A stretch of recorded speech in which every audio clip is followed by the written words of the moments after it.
All right. Ladies and gentlemen, it is time once again to continue the F2P to MVP Doram adventure.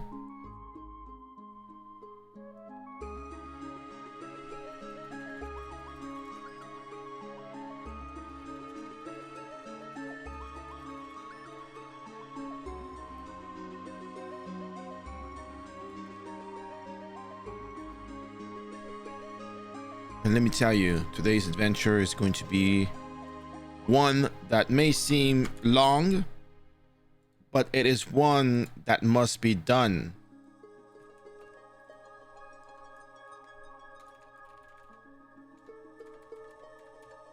What does that mean? It means that we're going to have a lot of dailies that we're going to be working on today. And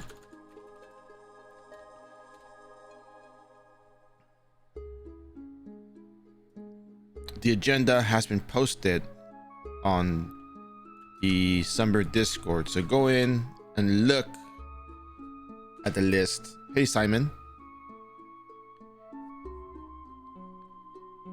look at the list of things that must be done today. Now, is this too much?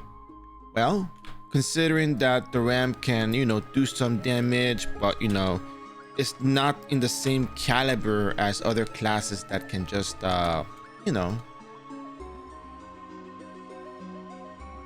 just wreck everything just because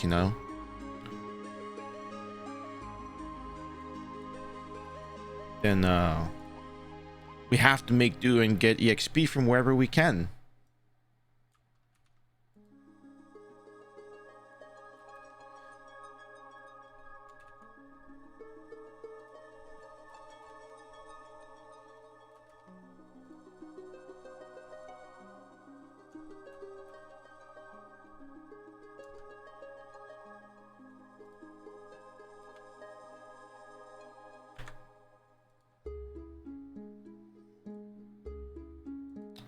So that said, hola Oshi, ¿cómo estás?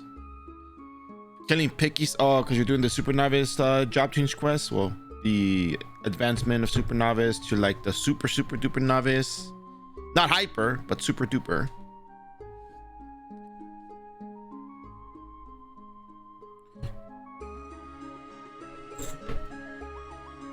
Yeah, look at that. Well, here's the deal. I just woke up, like literally like maybe 30 minutes ago. Got up, made my coffee, came back over.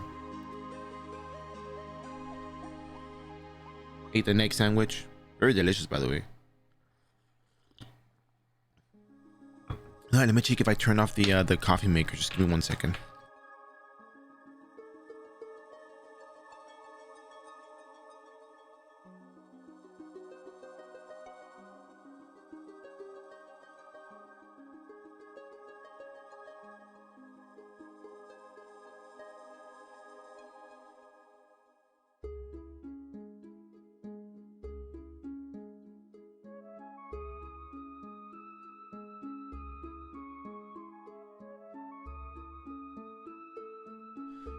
All right, yeah, so the coffee maker is off. Anyways, today's adventure is going to include, if you're watching the VOD, let me tell you what we're going to be doing today. And I'm going to read it on purpose so you know that I mean this.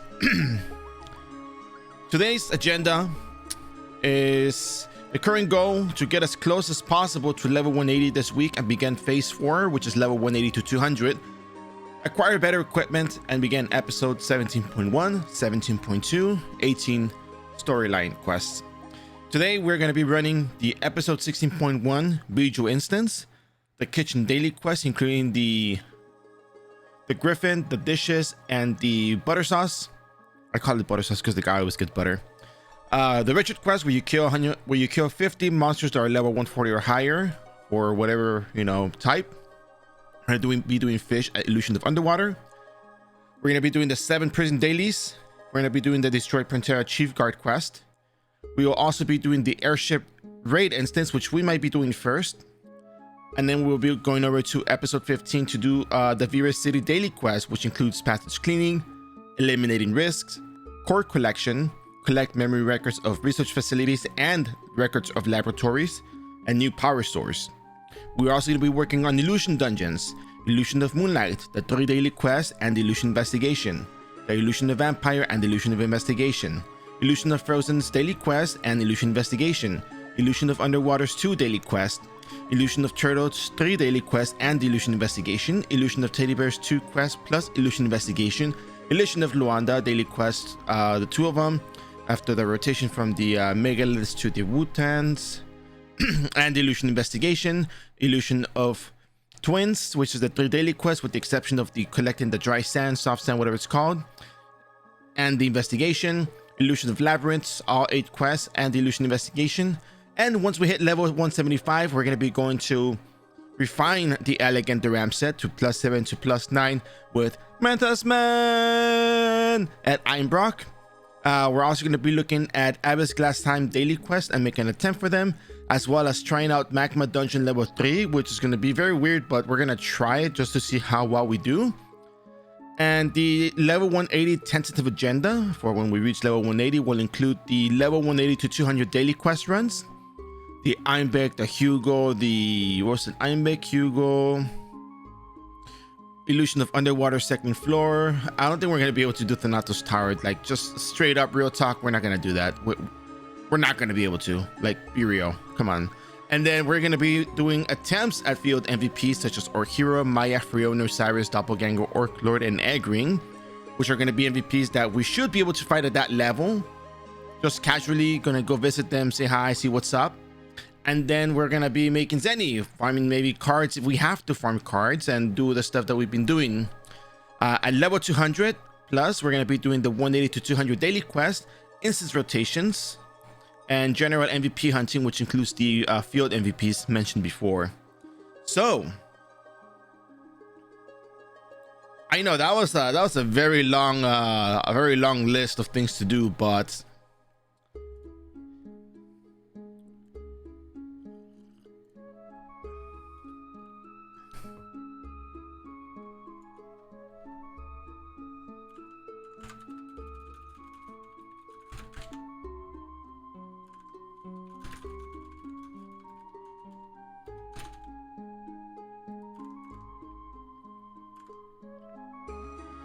so yeah, so that's what we're going to be doing today. But don't worry, it won't take that long, maybe like 10 minutes per location, I think, in the early ones. So let's get right to it, ladies and gentlemen. Welcome to day 11 of F2P to MVP. Okay, that's very nice. Okay, I know that one has certificates.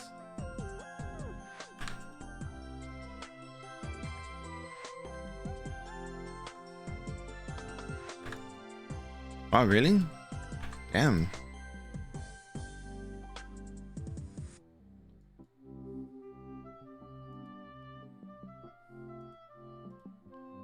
Okay, that's actually kind of cool. Anyways,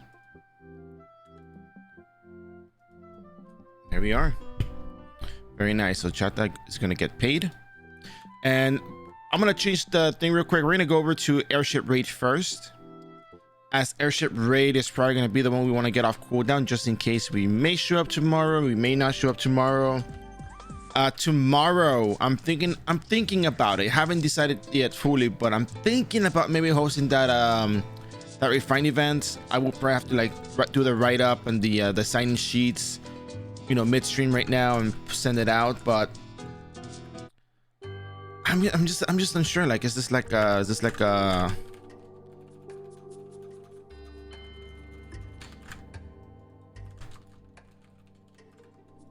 this is like a thing that we want to do, you know? Can we do this right this time, you know?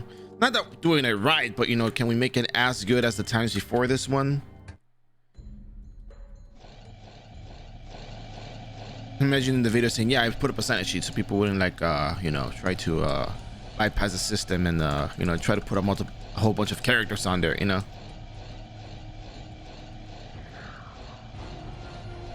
It'll make me look paranoid.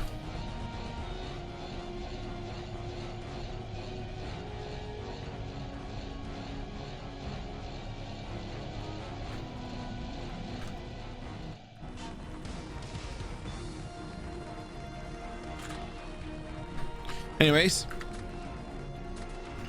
we'll just get right to it. Spare no time, waste no time, just go right to it. Could we steal from the Rotor iRO and get the you know, the pet tame? Probably. But right now my priority is leveling up. I've gone all the way to level 174 and I have not yet acquired a pair of, well, the whole set, the whole airship set, which is insane.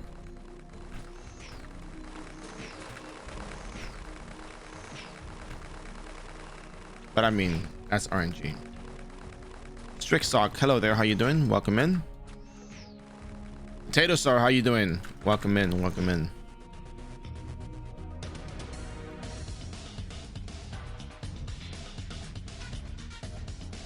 I'm missing. There you go.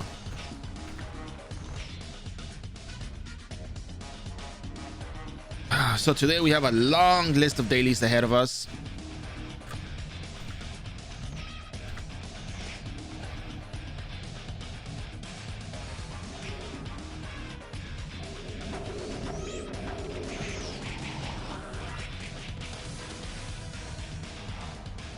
Is there any chance you haven't done 16?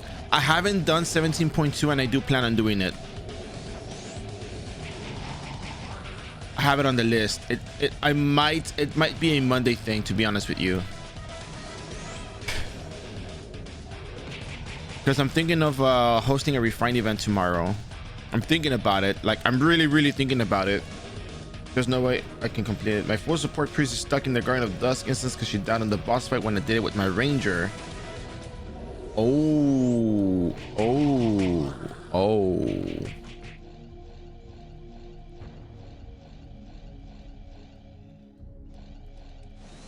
You're okay. I was about to say you probably could, but then I read the word full support and I'm like, okay.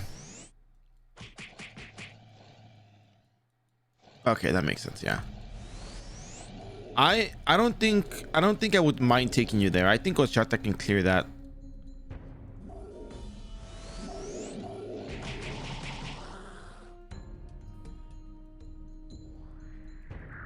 The choice is yours, but I'm not gonna do it right now. I have to do the dailies first that I'm working on today. Like, I don't mind taking you for 17.2, but I haven't done 17.1 either, so you know, it might take a little while before I get to it, you know. But trust me, the intention of wanting to help is there. I'm just not at that point right now to do the instance. Garments would be nice to get the armor sometime, you know. Yeah.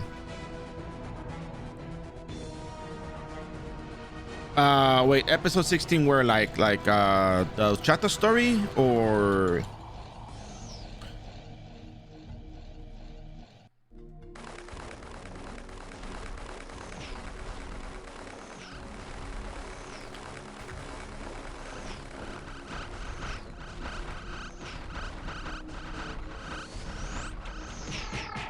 the story so far? If we're talking about the Ochata story, I counted the weekend days that I only ran the stream for like 2-3 hours as 1/3 of a day, because I usually stream like, you know, 7 to like 8 hours, right? But oh, finally I got the whole airship set. Oh, thank goodness, finally. But yeah, no, so technically we're on day 11 just because of like we're counting it as, you know, on a time basis kind of deal. So mental gymnastics just so that I can, like, you know, not make a day 2 hours, just to make it easier on the you know, keeping track of the approximate time frame that it took. But anyways, we killed Maya the other day because she just happens to be there, so we can definitely MVP a little bit more than before, which is nice.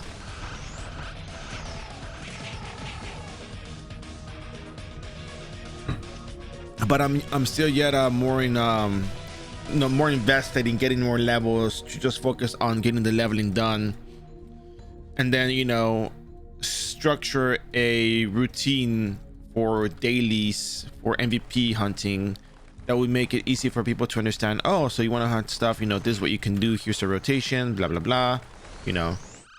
It's not like a guide, but this is like, hey, this is the way I'm doing it, and you can probably do it this way because it makes sense to do it this way.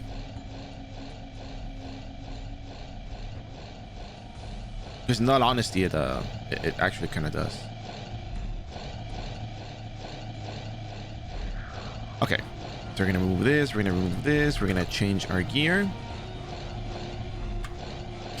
Every steel is 9 SP.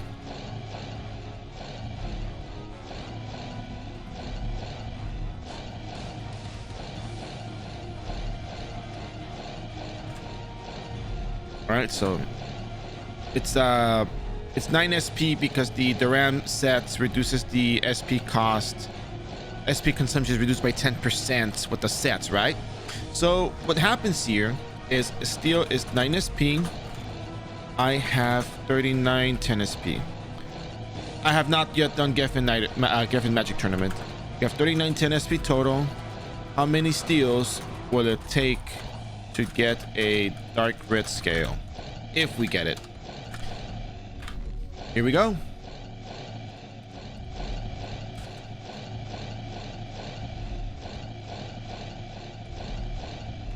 Kind of sad they didn't do anything with these characters. They seem kind of cool. Yeah, that one's all right.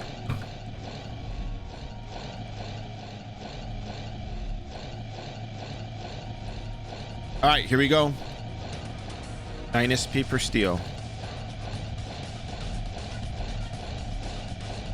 Oh, I don't have a awakening. Look at how fast the steel is going now. Look at the SP just go down. Remember back then it was like this?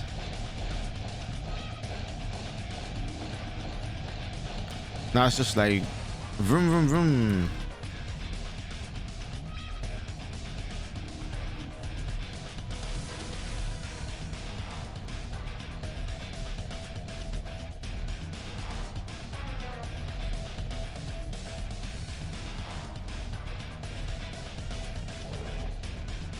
Oh, I hit it.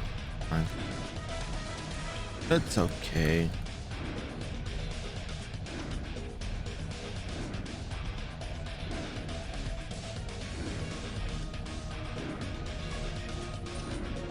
Oh no, we got an armor. Oh, Chata, no, you got the wrong thing.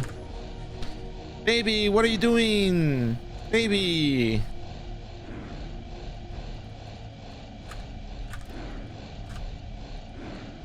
So we took 999 SP to get the armor. 999 divided by 9 equals 111 steals. Chata, baby, what are you doing? You got the wrong thing, baby.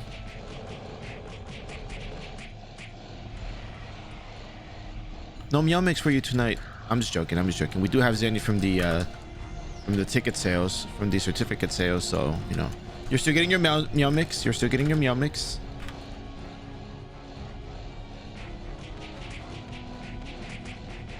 Just saying that it was a little unexpected. Well, here goes my daily 12 million Zenny, I guess.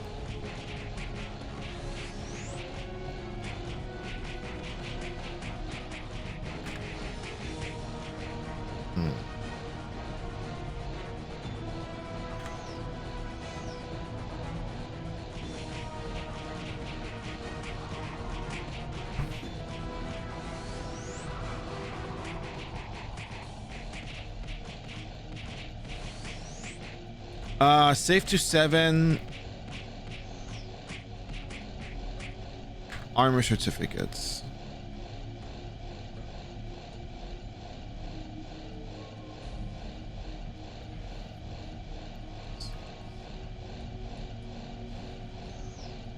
This is right now.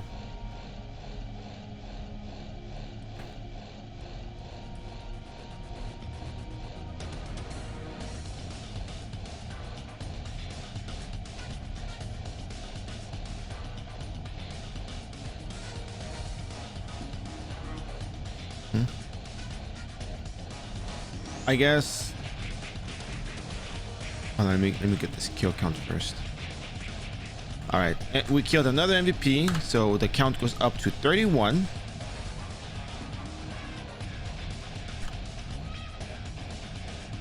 And there is 31 on the screen. Very nice.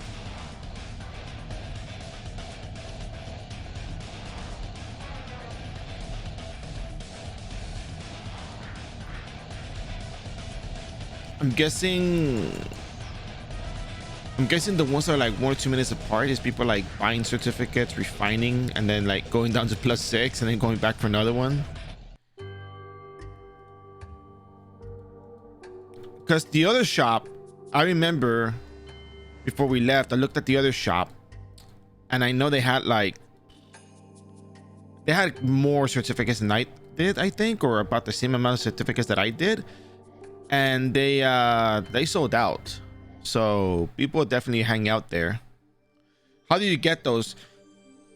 So the way I do it, it's probably the most common way to do so, is you run episode 16.1, you collect the honor tokens, you make the weapon, you make the armors +9, and you give them to Eat Gear Mimic. And Eat Gear Mimic will give you 2 save certificates on failure and 5 save certificates on a successful transaction, if you will.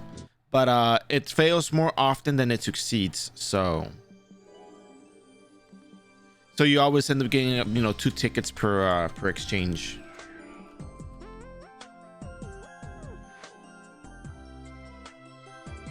Okay.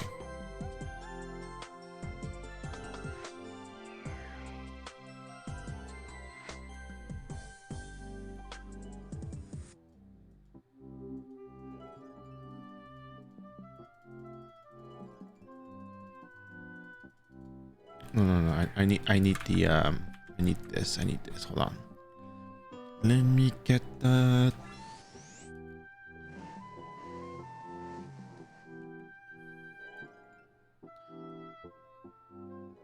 Humidifiers, the sandpapers, and the red eyes. There we go. Okay, cool. We're gonna go buy more Yggdrasil leaves. No, have you've done episode 16.1, right?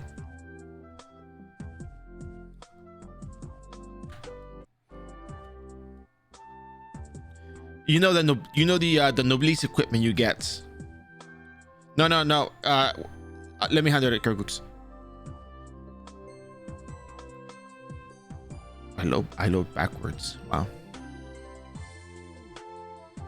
You know how you get the +9 Noblesse armor from episode 16.1 by exchanging the honor tokens?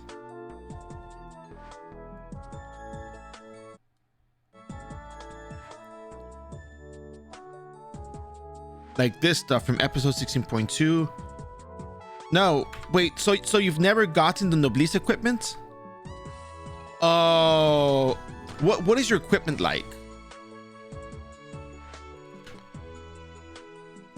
Sorry, but I need to know what you did, because this is a very particular, I'm gonna call it a case study, if you will.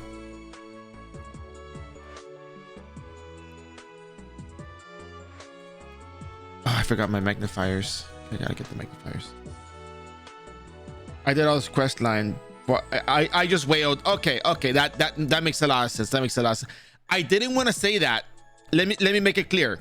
I play this game a lot, maybe a way bit too much. I understand the way how much damage you're supposed to be doing at a certain level. If your damage exceeds a certain threshold, I know you have cash gear, and if your damage is below a certain threshold, it might be like something else. And when you told me that you did all the way 17.2, but like you don't know what the honor tokens do, I was like, okay, this person has to have like cash gear. I'm almost sure they have cash gear. Like, I'm very certain, but I need to ask the questions to get there before I say, oh, I bet you wailed, right? Because I don't like doing that. That sounds a little bit like sounds kind of smug, like hey, like, yeah, I know you did, yeah, you know. Okay, yeah, we have that as a block term, but can I know what you said. I know what you said, but yeah, no. No, I think the honor token exchange stuff was available then at the time too.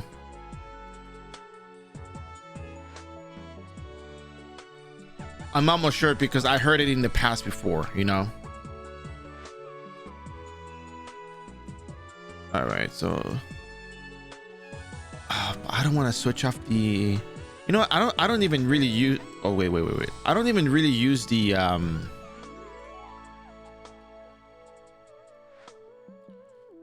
don't really do single target as much anymore, so it's not like I really have to worry about that.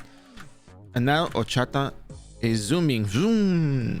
So anyways, I show your gear. Yeah, my gear is this is literally my gear. It's the basics of basics.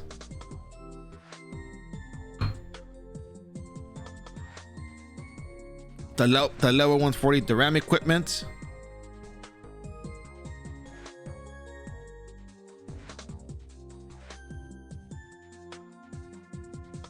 The +7 addiction plant is from episode 17 points. I forgot which episode it was, from 17.2, I guess. The circlets, I refined it manually from +7 to +9. You get it from the challenge old glass sign mode, which is very you don't even have to do it. You just have to buy the circlets and talk to the NPC, and that's it. And that's literally it. Like, that's all I did. Oh yeah, let me show you the NPC before I go. Let me show you before the NPC I go. Hold on a second.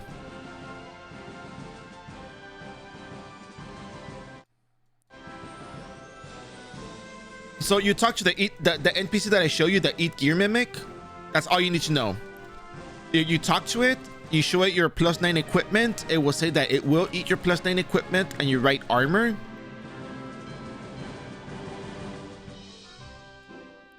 And the way you get the +9 equipment is you talk to the Noblesse Exchanger.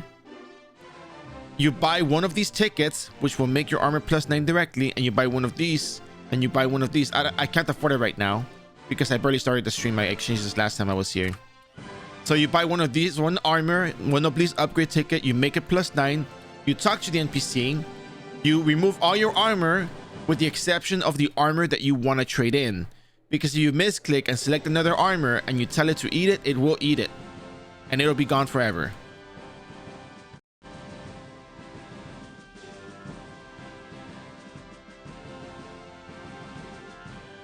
So super important detail on that one.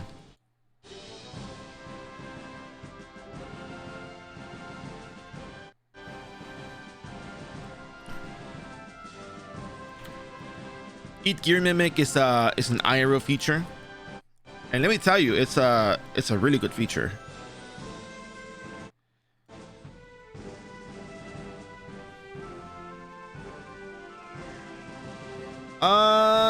If you type in iRO wiki Eat Gear Mimic, you'll find it.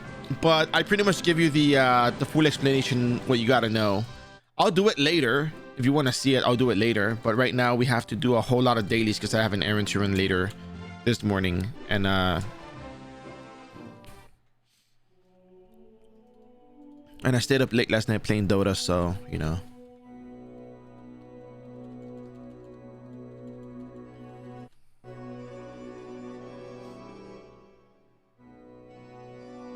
I wish they made that easier. No, well, it is easier. All you have to do is just remove all your equipment and then only keep the thing you want to exchange.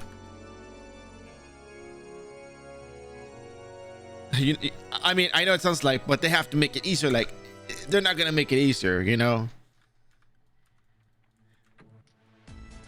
But this is as easy as it gets for us right now. But sometimes you don't think about it as a new player. Yeah, you don't. But now that you're aware of how to do it, you don't have to like worry about that anymore, right?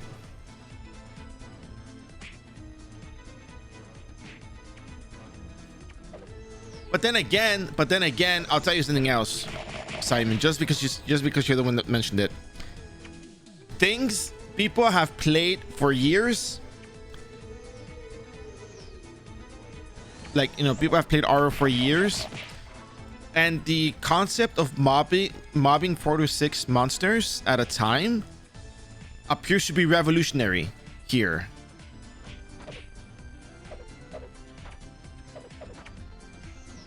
Never before I played IRO, never before I streamed did I ever hear anyone say the 4 to 6 rule. I made up the 4 to 6 rule, by the way. I made it up, but it was a term I created to explain the phenomenon. To explain the phenomenon of how you should be mobbing and actually surviving fights a lot better.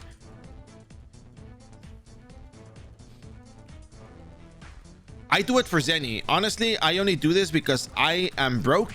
Well, I mean, I do have Zenny over here, but I only do it because I want that little tiny bit of extra EXP, and I want to get the save certificates for the extra Zenny. Because one thing that happens more often than not, and this is not on any one of you if you have a lot of equipment or whatever. Like most of the time, a lot of people get caught up in the in just, you know, buying gear early on because they think their character can't do enough damage. And I know people have lives, people have days, you know, to go by. They have family, they have responsibilities, they work, you know. And then you got, you know, yours truly here doing this for a while now, right? Because, you know, we're smart enough to not even bring it up, but we know we're aware, you know, we recognize. And, you know, not everyone has that much time during the day. And people do buy stuff. But that's because they find it difficult to make Zenny, but they also find it difficult to play with, you know, the bare minimum, no pun intended. A lot of people don't like to play with the bare minimum because it's either slow, or they're not sure where to go, where to level, how to level, skills to use, equipment to get, and not a shot. I was about to say a hello drift shot, but I mixed both, and not that stuff. Hello drift shot, how you doing?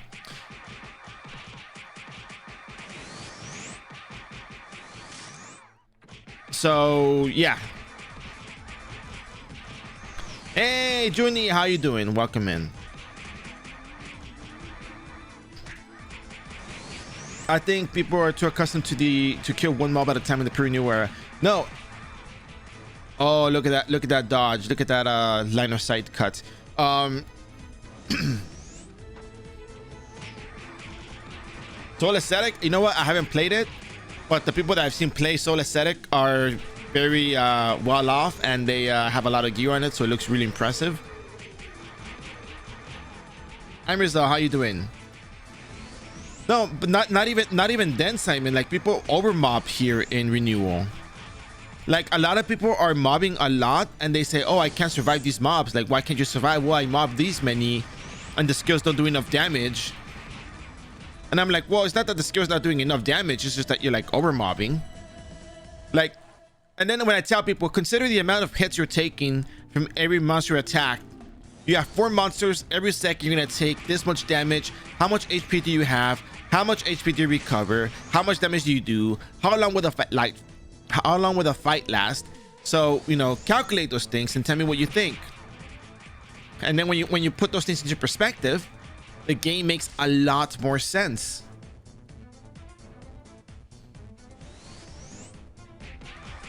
So, you know, those are things that get overlooked often because all the time people recommend grams to people, like, hey, do grams, like you should level up at grams, it's the best leveling, it's easiest leveling.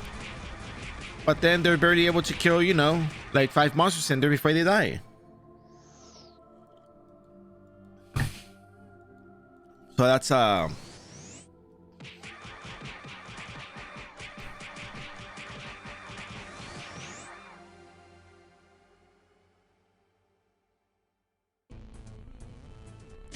I'm not talking about anyone in particular. I'm just saying in general, the general approach to renewal from the people that I've spoken to who need help with the game. That's what I've heard most of the time.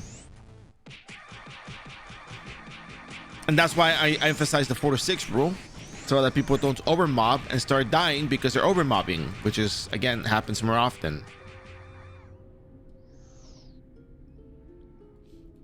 Yeah, and you can't expect people to know that right off the bat, though. So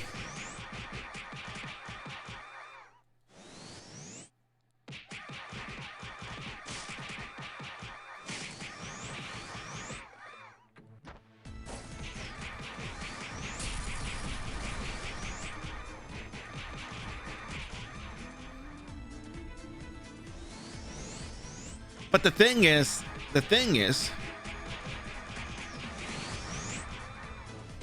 very often, very often, people recommend maps that people can't exactly complete. Now, this is count number 32.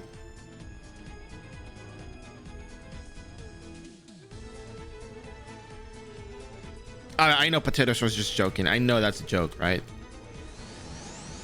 Tell me it's a joke, please.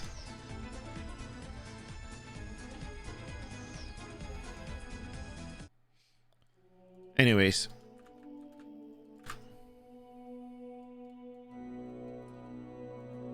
So yeah. So why are we talking about this again? Oh, they made things easier as a new player. Yeah. I see now.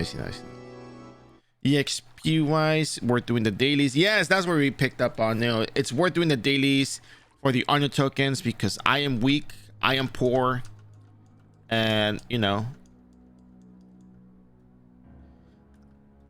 I could use the help. I'm pretty sure other classes do, you know, either just as well or better than me, but oh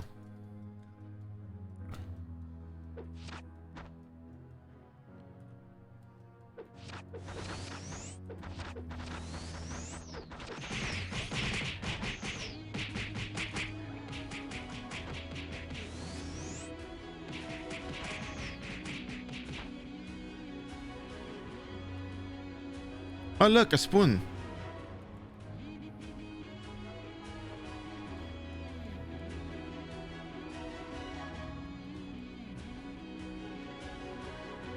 Keep it up. But yeah, so you know, most of what I do revolves around, you know, teaching people renewal, teaching people the general mechanics of the game, you know, how to approach the game in a simple, straightforward manner that will actually help them make progress. Although to some people it may seem kind of slow because people will always suggest a faster option. A lot of these faster options usually stem from personal experience. Maybe a class that they play can actually do certain things easier than other classes, which is something that I really keep in mind. You know, how effective is, you know, X class at doing Y thing in Z map or whatever, you know.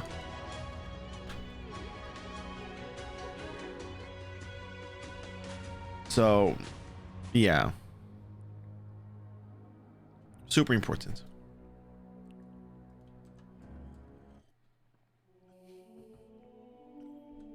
What do you mean the craziest? Like, define crazy. Like, crazy as in like, why did you do this? It's super ineffective, or crazy in like, this is the fastest class you can actually do these things with and make you know.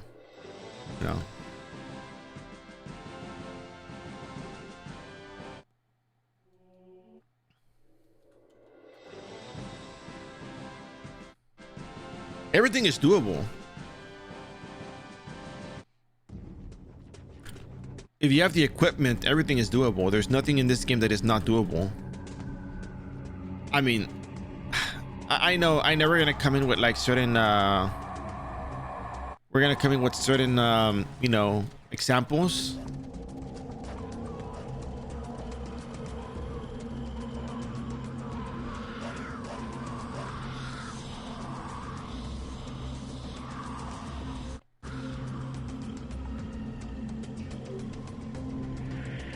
How to get the first set of Eden as novice. So what you have to do, you have to do a whole bunch of quests in the beginning, because there's like 4 quests you have to cover early on.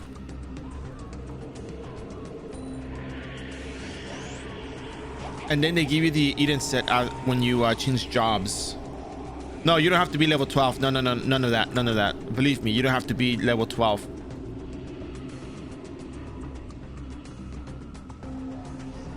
I have the highlight here, how to get started as merchant, and then there was the part where you got the equipment. You have to job change. You have to job change before you get it, though. That's the thing. As a novice. But if you want to, but yeah, in that case, then yeah, you're right. As a novice, because you're doing super novice, right?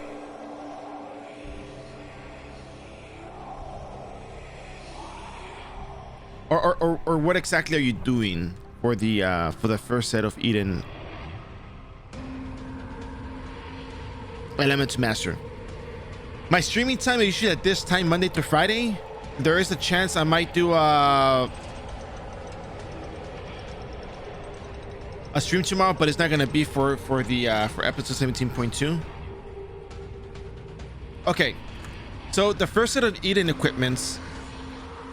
Here's the VOD. Here's the highlight. Watch this highlight. This is after a job change. When I do the job change quest, when you start off, you get off the island, you talk to Spracky, you talk to the Kafra, you talk to the guy in the tool dealer shop, you go talk to Instructor Ur, you go talk to the girl, you do those quests, you go back to Morris, the guy in the tool dealer shop, you go back to Spracky, and then you go change your job, or you can just go change your job. Actually, wait, you talk to the therapist, and then you go change your job, do it at the original guild location, so you get your skill quest for first class, and then you get sent back to the academy, and then you talk to Spracky, and then Secretary Lime Evano shows up, and she gives you the equipment. No, but he said asking for any class. At that point, I'm like, okay, for any class. But if it's novice, then you gotta do it as Simon said.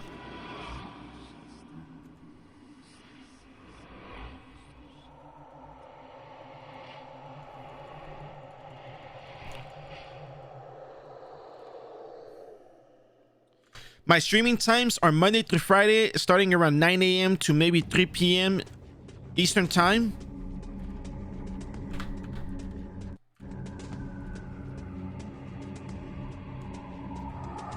Yeah, but tomorrow I'm probably gonna stream tomorrow, depending on my schedule, and then I might do the refine event tomorrow.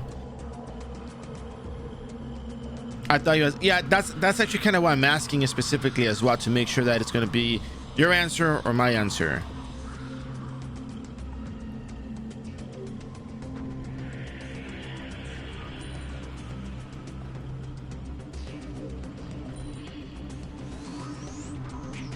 No, so there.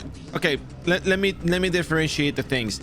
There is a refine event going on right now in iRO where they increase the rate of your success rates by like 20% or something like that. Something like that, like approximately those rates, because the rates do vary depending on what you're what you're refining. But I like to personally host an event where I give away refines, but people have to play games for them. We do like small little mini games kind of deals. So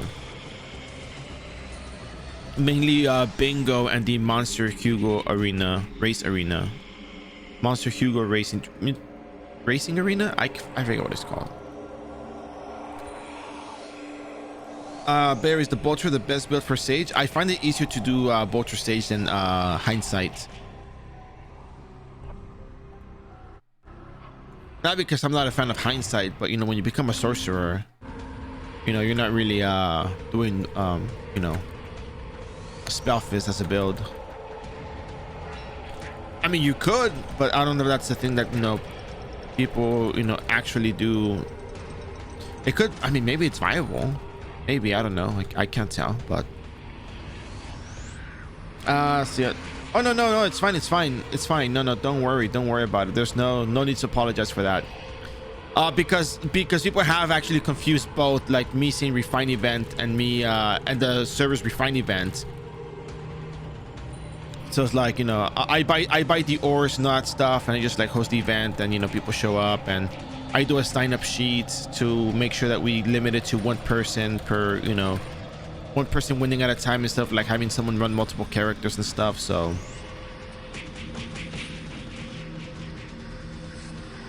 just to kind of prevent that. But there is a refine event in game right now, though. There is a refine event.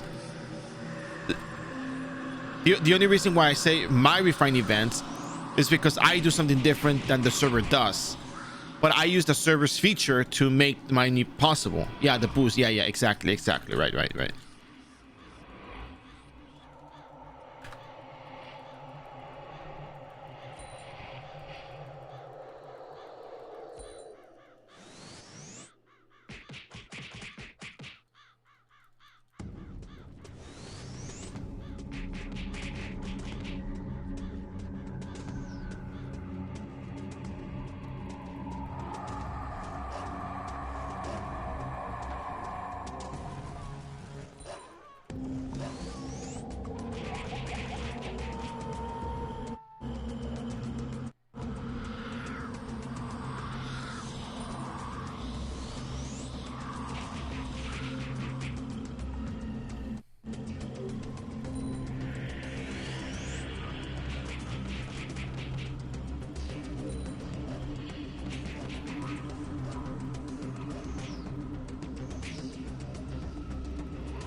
But yep. Oh, there's a lot to do here. There's a lot to learn.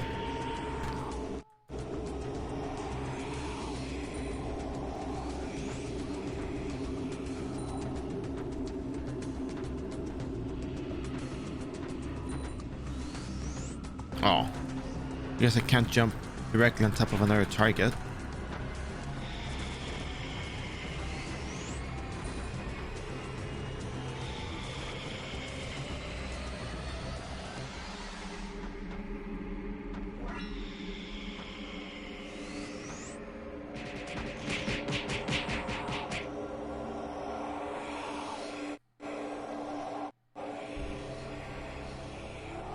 So right now we are just concerned with these humidifiers. The humidifiers. That's all we care about at this point. And cleaning and the torch.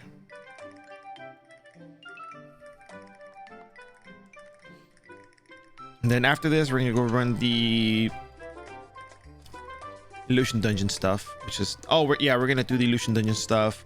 We're gonna go collect the what is that thing called? We're gonna go collect the abyssal essences for the illusion of underwater dailies, and then we're gonna do episode 15. Well, actually, no, we're gonna do Vera City Daily first before the illusion dungeons, I think.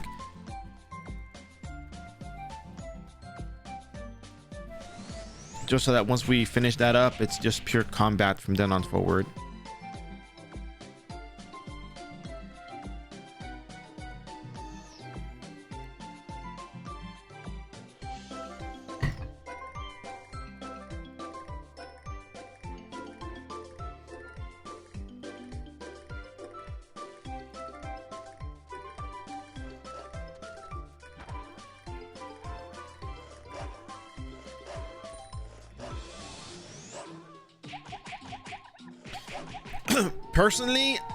Personally, I don't think they really are, but I do them just because it gives me a bit of a little bit extra that I can do.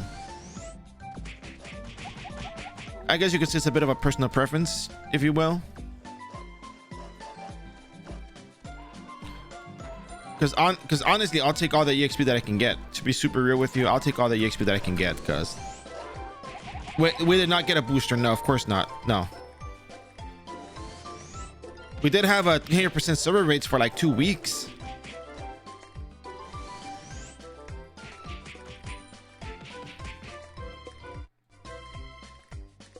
But that's about it.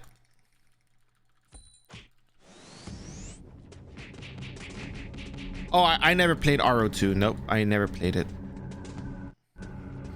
Maybe like 10 minutes, but like that's as far as I ever got. 10 minutes worth of playtime.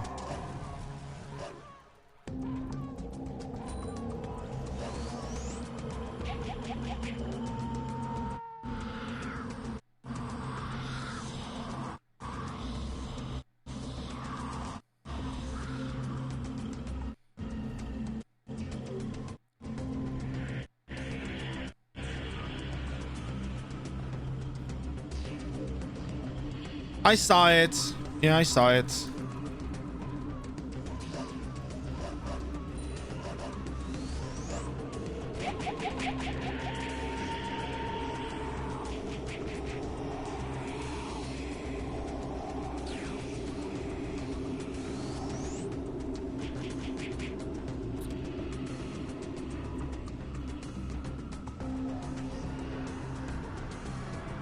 I don't know. I feel like concept wise, it's just, you know,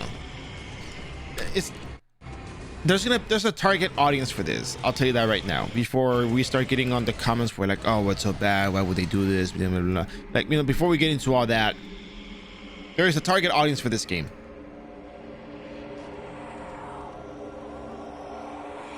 And let me tell you something. Ragnarok Online Origins was very popular.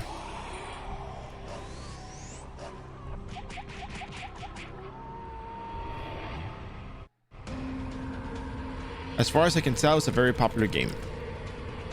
Or still is. Mobile games are very popular. We can say that we don't like them. You know, we could say that it's not the iRO we know.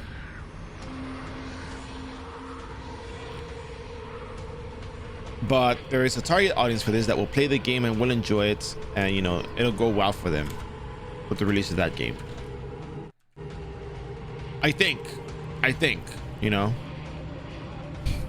Would it be the same as you know, Ragnarok Online Origin, where you know a lot of people played it and you know, enjoyed it and stuff? I don't know. Could be, maybe.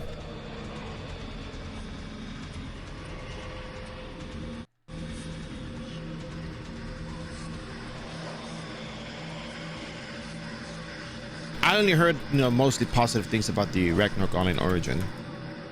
The game itself, when it came out, you know, like just talking about the game on its own, you know.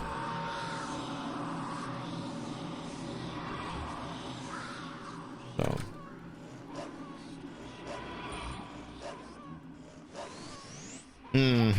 I see.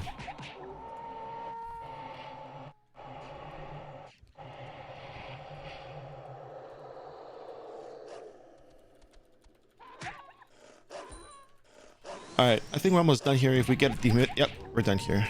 We got the, yeah, we got the things, we got the torch, we got the cleaning, we got the letter. Okay.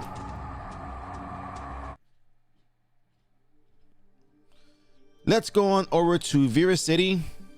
Let's go do those dailies.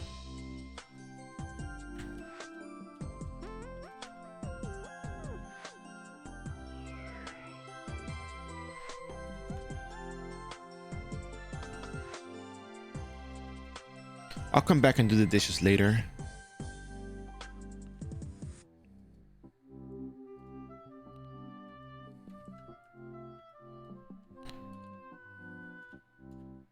Get rid of these and keep that.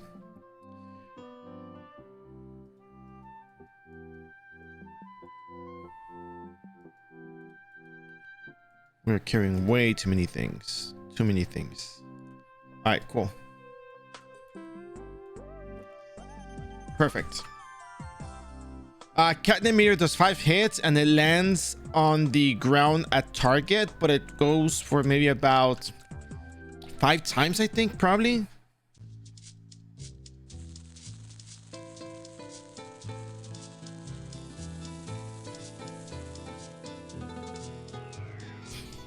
Yeah, I was getting to your question. I just have to like put my stuff away. It's 5 hits. Every impact is 5 hits, and the amount of impacts depends on if it hits a target or not. It's not always gonna hit the target, but most of the time it does.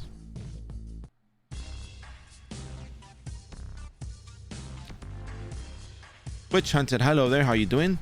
You know what? I don't know if people still buy those those Temporal boots with enchants, because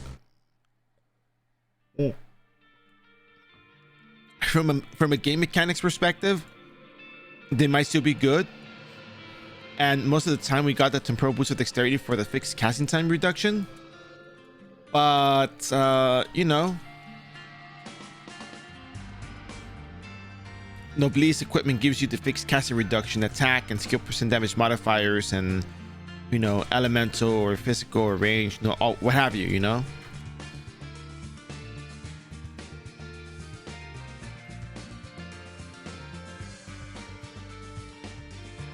I feel like the temporal boots would probably be a thing that people get for like later on. Like, I don't know, if you're like a crits build, for example, you probably would get that, you know.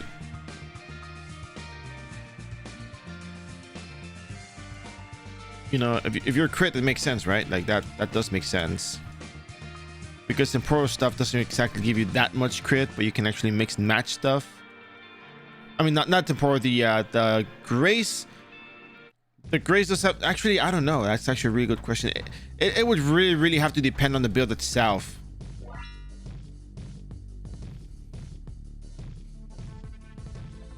Or for example, let's say you got some cash up equipment and you say, hey, you know what? Like, if I were the Noblesse, if I wear this cash gear, it breaks the Noblesse equipment. So what do? Then you probably get temporal boots. You probably keep your cash up armor, and then you probably use another garment, and yeah. That's probably the only situation where I can find myself using temporal boots. If I have armors that break Noblesse Imperial Grace equipment, but I want to get that bonus with whatever stats I have. That is the only way I can really see it be a thing. So it would be something that would be extremely niche for someone to actually go and use. So yeah. Let's see.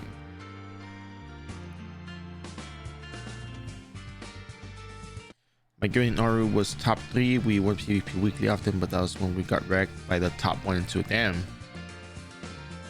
You could theoretically gotcha them as F2P. It was very okay.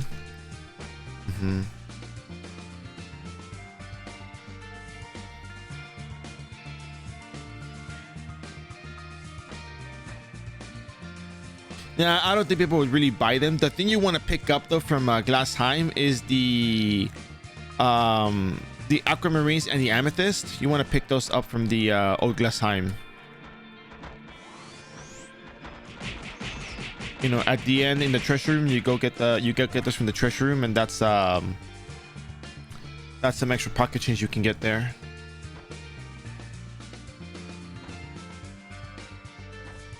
It's worthwhile.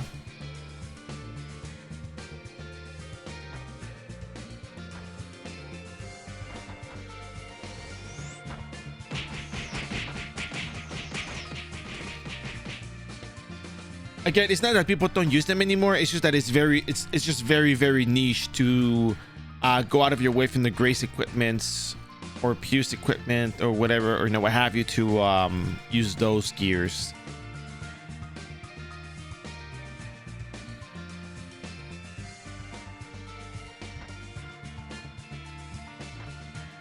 And I really hope this is making sense, because it's in my mind, I'm just thinking like, yeah, so like Runet uses the Puce equipment, everyone else uses the Grace equipment, Doram uses the set for Catnip Meteor, and then like, you know, Archbishop uses the same Nobilis Imperial Grace stuff. Strike Stock, thank you for the follow, hope you enjoyed the stream. You know, stuff like that, you know. I have to check what new OGH instance gives. No, not the new one, it's just the old one. The one with the Roots of Corruption and the Amderites, that's the one you want to do. The challenge old Glassheim is probably a bit more difficult, but they drop a lot of the temporal circlets, the sealed circlets that you use to make the circlet of time. So see, the problem is that sometimes people rely a lot on cash equipment, that they don't realize what other equipment is available, and sometimes people don't explore other options. So, you know, you haven't followed? Oh my goodness. Ay, Dios mío, Strix. I'm just joking. That's cool. Don't worry. A lot of people tell me that they forget. People say, yeah, you know what? I got really caught up in the conversation like the past couple of weeks, and I never hit the follow button. I'm like, wow. Yeah, I guess. Wow, the engagement is very distracting, I guess. I mean, I do talk for literal hours about the game, so I mean, yeah, it can be very distracting. So you can create some headgear from the challenge OGH. Yeah. So basically, you can just talk to the NPC outside, and it'll spawn the vending machines, and you trade the 5 sealed circlets or temporal circlets or whatever the hell they're called, and you can exchange 5 for the base hat, for the hat alone, and then you can use a save to 7 certificate, and then you can just refine with Illunium. Because honestly, it's such low cost. Like honestly, like if you sell those temporal circlets, like the base item required to make the headgear, like in all honesty, it's not gonna make like the most money in the world, but it's certainly gonna help, you know, people gear up a little bit. I even feel like the challenge old Glassheim headgear is gonna be a staple of the F2P 2 MVP series from now on. So, you know, because it's really that good. It's really that good. It's really that accessible. Hunters nowadays, I mean, Rangers are fine. They use Focus Aerostrike instead of Aerostorm most of the time now. You can use Aerostorm if you want, but the catch here is that, you know, you have fixed casting time on the Aerostorm, as well as a lot and I'm going to emphasize this, a lot of variable cast time. A lot of variable cast time. Did I tell you they have a lot of variable cast time? It's a lot of variable cast time.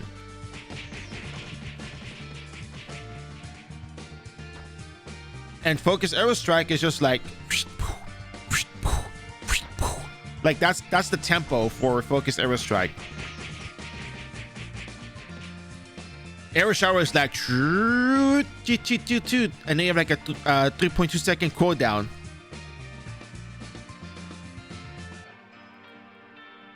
And then the cooldown goes off and you start casting again, like super long casting time. You know, you can do your taxes in the meantime. So again, a lot of people that come back, they opt for the Arrow Storm build because that's what they know. Until I explain the Focus Arrow Strike build, the Noblesse equipment for it, how easy it is to cast it. It's insane.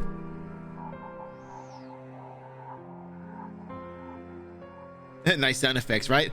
Yeah, but like most of the time I base things on tempo sometimes to explain things. It's not hard to explain things. But then sometimes if you give like you know, if you give a tempo to kind of give an idea of the rhythm that to expect out of the skill, it's like, oh, okay, that actually does make a lot of sense. And then when they use the skills, like, wow, this actually sounds like it. I graduated from the Noblesse equipment, but Focus Arrow Strike is amazing. Okay. Yeah, it's cool. I mean, as long as you went to the, you know, University of Noblesse, then yeah, you know. Noblesse University.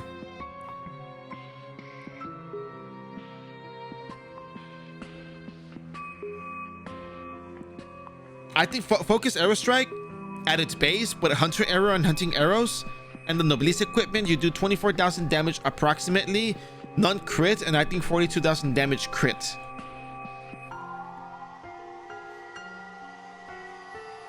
At its base, you know? Not to mention the what is that thing called again? No Limits, not including No Limits.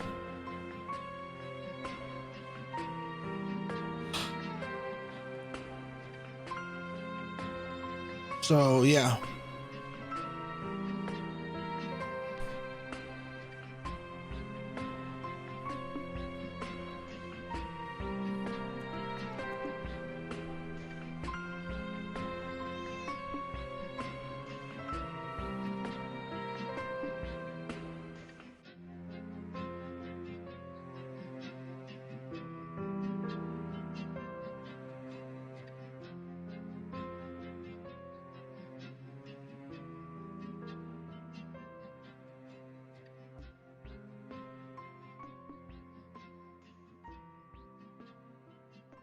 Also, the other reason why I encourage questions is because sometimes there's people that are listening while they're at work.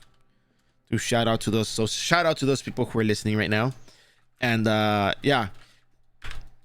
And sometimes they hear about a topic and they jump in and be like, oh, I didn't know about that, you know, until you brought it up here. And like, oh yeah, you know. So questions are not just for you, they're not just for me, they're for everybody else as well.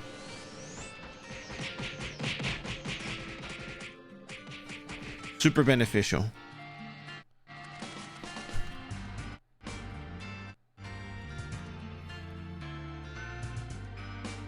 There you go. There you go.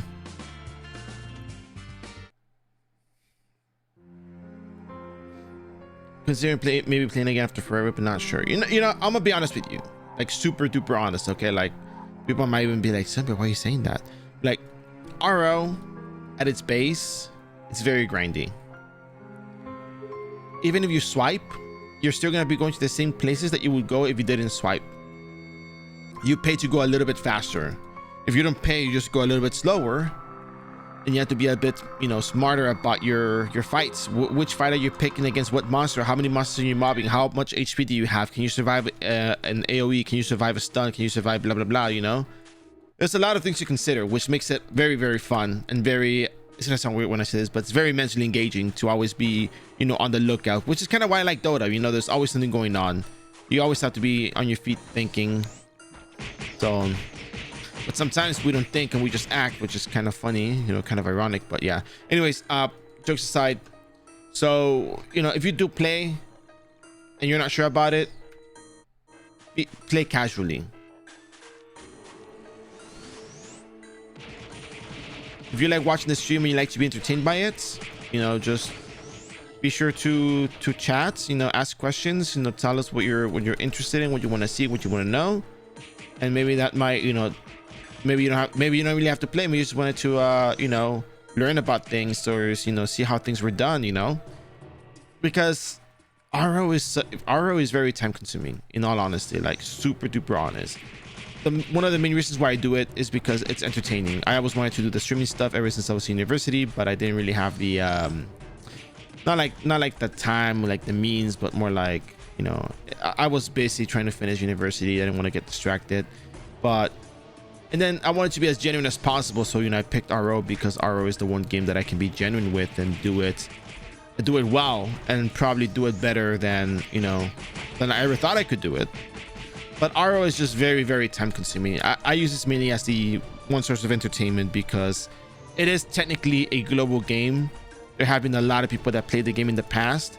The game is very complex. There's always a question that needs to be asked, a question needs to be answered, and it's great in my opinion. It's great entertainment if you know the game and you can actually, you know, quote unquote entertain it. But it is very time consuming. It's super duper time consuming, like, in all honesty, very, very time consuming. Which is why I say if you play it casually. You play it, you know, quote unquote for fun. Which is what you do, right? You play for fun, right? That's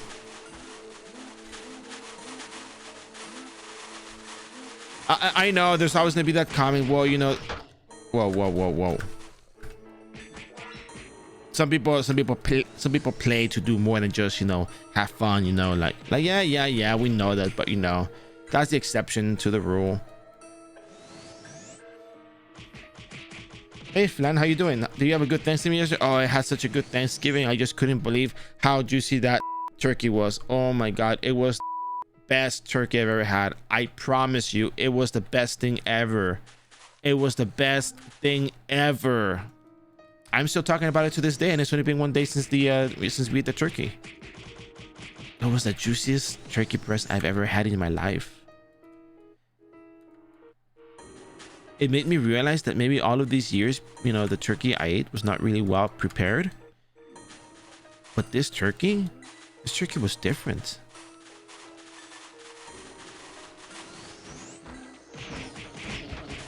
You know, maybe that turkey said, you know what? Maybe I can fix him.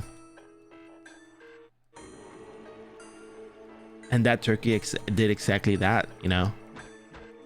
That turkey fixed me. It changed my life.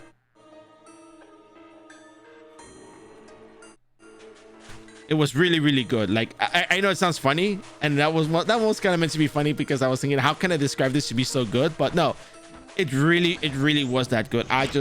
Oh my god, I just cannot for the life of me believe that turkey can be that delicious. I mean, I know it's delicious, but like to this extent, oh my goodness, I don't know, man. But thank you very much for asking. Appreciate that. How about yours? What you also had turkey?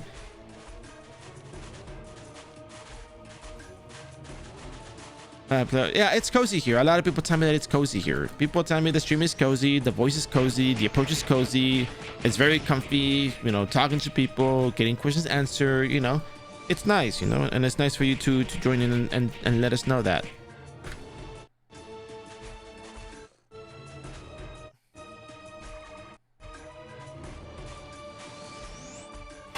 So anyways, back to what we were saying. So yeah, I mean, again, if you play casually, play to enjoy, which I know sounds kind of funny to say like that, but you know, sometimes we get caught up in little details of the game that, you know,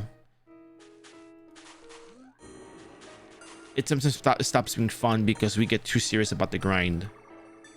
And I'm being very, very real with you. Like, I'm actually being very real, you know. When somebody says like, yeah, play the game, but don't get too serious about it, is because sometimes the game gets taken quite seriously, and there's this very strange competitive aspect to it. Like, I won't lie to you, like, you know, I do have a sorcerer or elemental master that is geared specifically for MVP invasions, because MVP invasions have some of the people that are very, very well geared, like super well geared people. They're also after MVP cards, and it's like super competitive. That is the only quote unquote competitive thing that I do within this game. Not because I want to. It's fun, but not because I want to. But then again, it is kind of fun. But because, you know, when they spawn MVPs that you don't really see often in the fields because they're always camped or something, like the high-end level 200 plus MVPs, you want to get in on that. You want that. You want to get those MVPs. But let me make the you know, the differentiation. Well, no, not the differentiation. Let me explain the difference between why I do it and why I don't think it's very, you know, unless you really have that particular goal that you enjoy the game that much, you know, very fun memories, you play for fun, and you know, you're just doing this because you enjoy it and it's like the one game that brings you the most joy. Yeah, by all means, awesome, perfect, do it. But if it's like casual and, you know, you're not really, you know, looking to do much with those MVP cards, like for example, I'm not discouraging anyone. You go by all means, follow your hearts, but what I'm saying is, I do it because I want those cards for showcase content and entertainment and education. And this number I do not recognize. Let me Google the number real quick.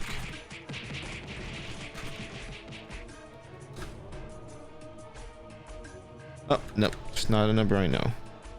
And they'll probably leave a voicemail with like, your credit card has just bought 6 you know, big screen TVs or something like that.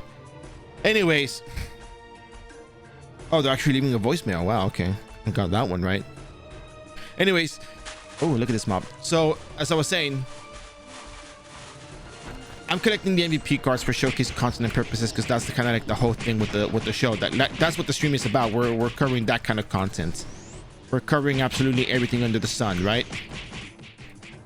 Because it's entertaining, right? Because it's entertaining, because my goal is to showcase content and, you know, put out the best iRO content out there. That's the ultimate goal.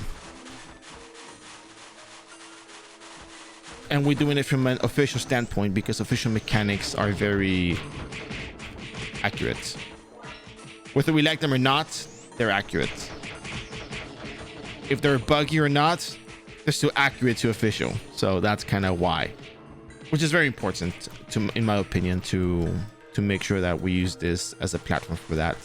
For me alone, it's just my own thoughts. Okay. Anyways, back to the questions. I will probably only play casually if the server has. Whoa, second. I would probably only play casually if the server has been out so long. When a new server game just comes out, I would consider grinding to be a top player. Yeah, and honestly, dude, like, here, I do not aim to be at the top, you know? Like, for me, it's not about being at the top. For me, it's about being able to showcase content and do things that, you know, a lot of people think is not possible, and show them how possible these things are, you know, to not be discouraged by, you know, the way the game is, the mechanics being so complex, but to be encouraged by the idea that there is a solution to most of these things, because we've been doing them for so long that, you know, there's a solution. The game is figured out. The only thing is we don't have it super well documented that would answer every single specific question someone may have, because every question that people have is completely different, and the information alone does not interpret that. You need someone to interpret the information for you, to explain what you're asking, because iRO is a very complex game. There's a lot of stuff going on, and I think that's what's lovely about it. But then, you know, there's probably too much going on at once that, you know.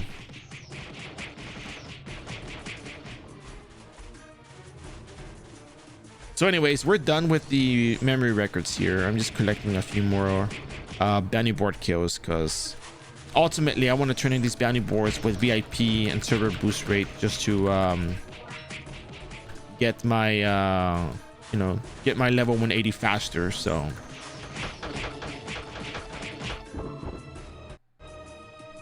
there's a lot going on. Yeah, there's always a lot going on, always. But I am more than happy to address everything for anyone who's willing to ask the questions. For anyone out there in the world, in this vast world that we live in, anyone that comes in here and types in that little box and types send a message and hits the enter and sends it over, I'll be more than happy to answer that. Wherever you are in the world, your message has reached me and I will answer your question.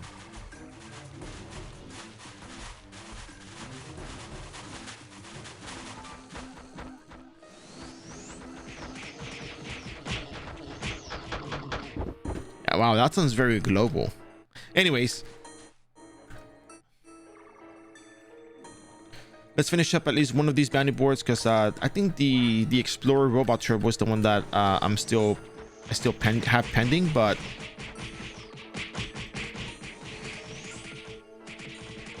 yeah, Repair Robot Turbo is almost done. The Explorer Robot Turbo is halfway done. So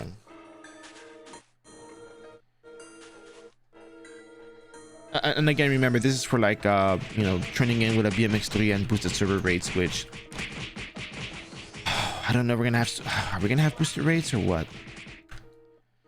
Because then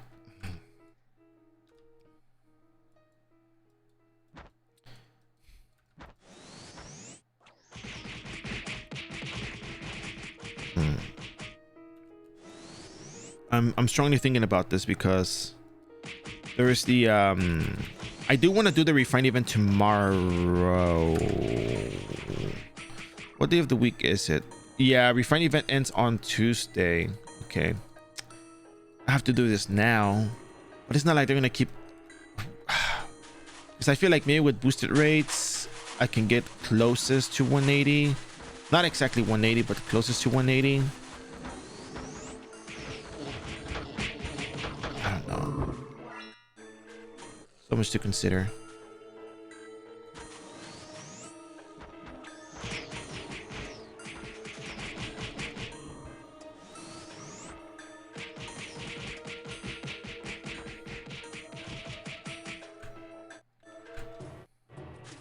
Right. One last robot turbo robot, and we're out of here. Oh look, there's a nice map here.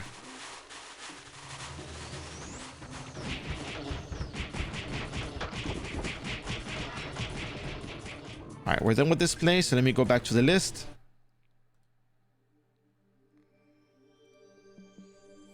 So we did Bijou instance. We haven't done the kitchen dailies. We're gonna do the rich stuff right now. Prison dailies, destroyed guard. Okay. Airship raid done. Episode 15 done. We're moving on to the illusion dungeons. So now we're gonna be doing all of these illusion dungeons. Wow, reach character limit. Okay, well.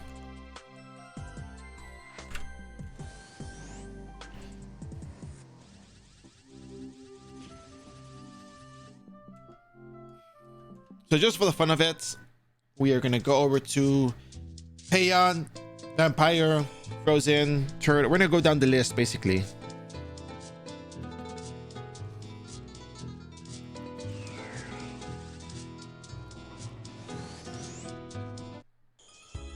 Hey Simon, welcome back.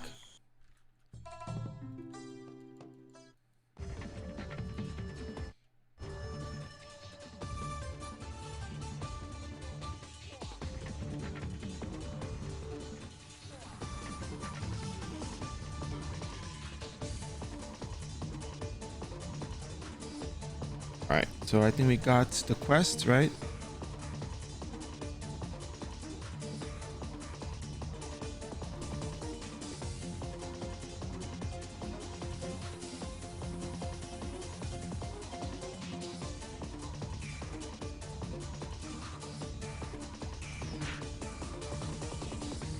All right.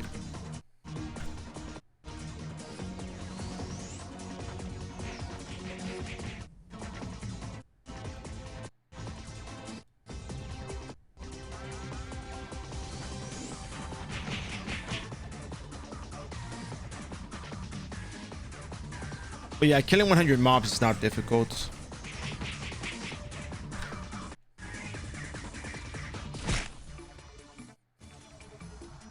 Only 94 pickets to go. Well, keep it up. You're almost there.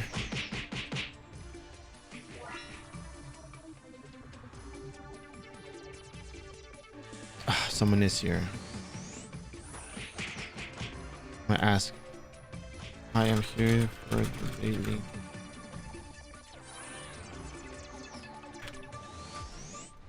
Whoa, teleports behind you.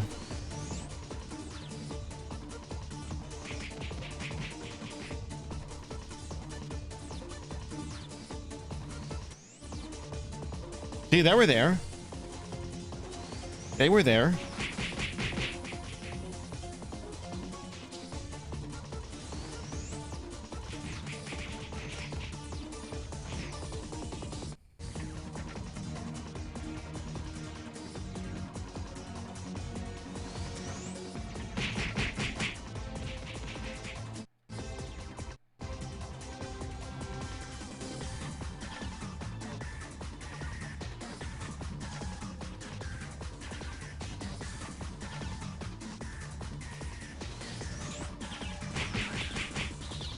Yeah, so there's like there's this monster that is called the Wizard of Veritas, the Wizard of Truth, and it's part of the daily quest that you do in here in the Illusion of Moonlight dungeon.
All right, so 8 more resentful soldiers, 3 more angry ninetails.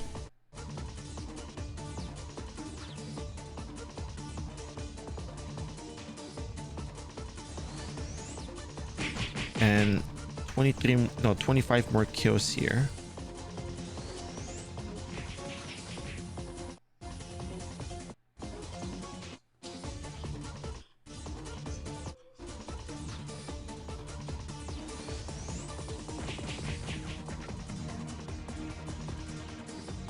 There we go. Almost done. Almost done.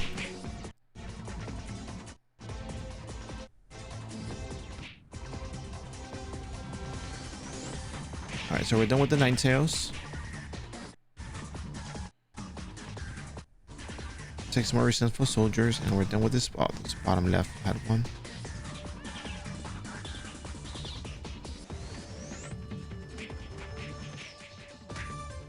Bottom left had 2. As a matter of fact.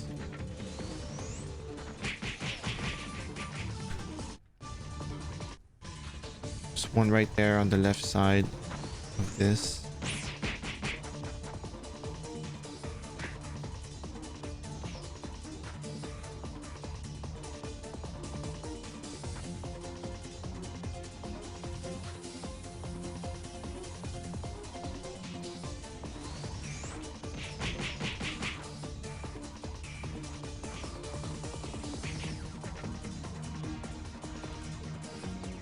There's one more right here, and we need 2 more to go, and we're done with this map for now.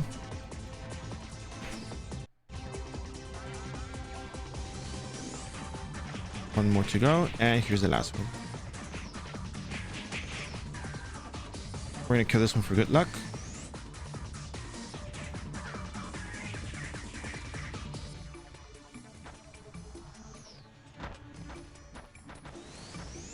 And just for fun as well. All right, We're done here. Let's go on over to Illusion of Vampire. It took us like 6 minutes to do this.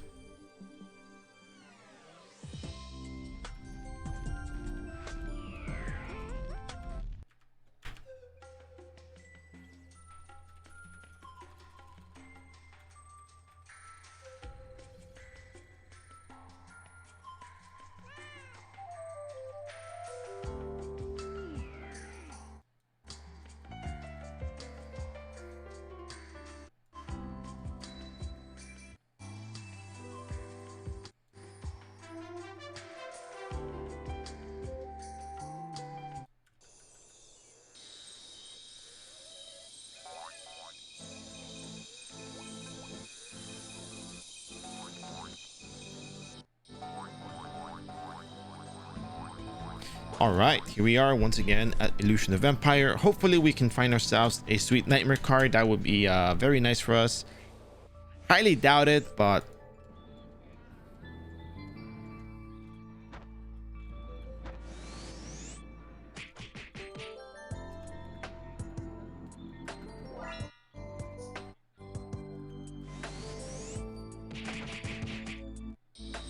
we're gonna try to kill mainly the sweet nightmares. Anything else that gets caught in there is fine, no problem. We can make do with it.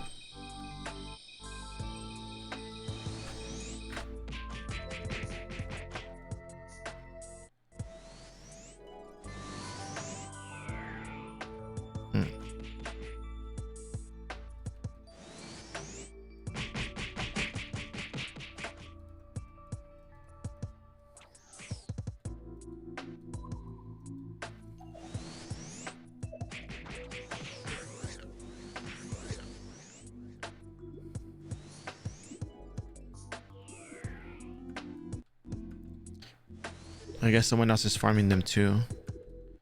Top right has one. There's one other sweet nightmare up here that I just saw out of the corner of my eye. Oh, and there's another one over here. There's another two over here. Look at that. Ooh, very nice.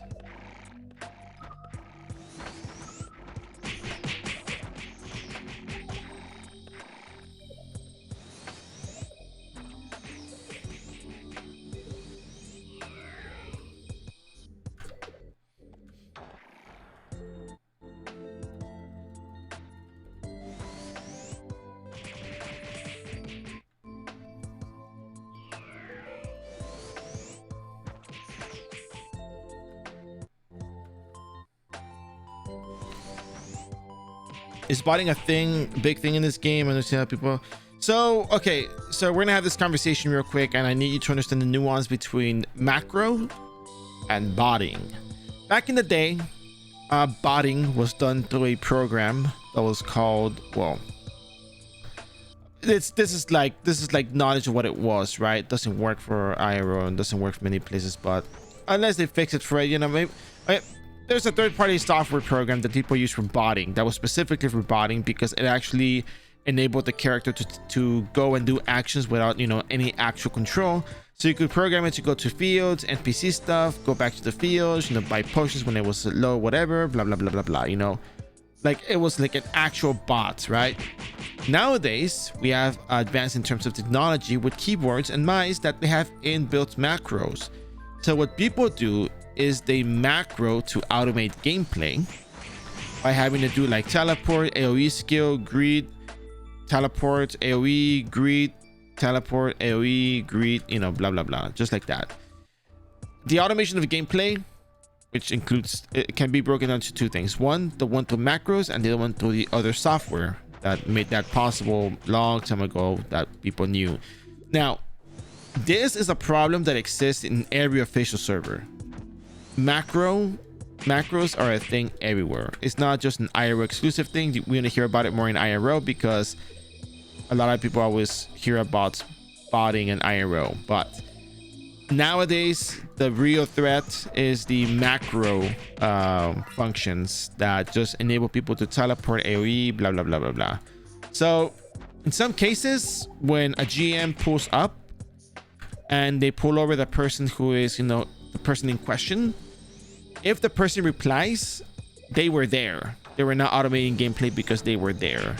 We've had people in the past that told us, oh yeah, GM pulled me over, they were doing like checks and stuff, and I responded because I was there at the time. It seemed kind of weird, and they just let me go. So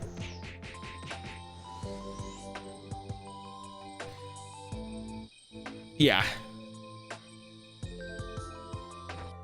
Oh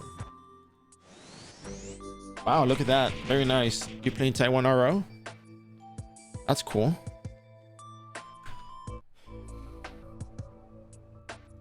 Or does it what, Kurgooks?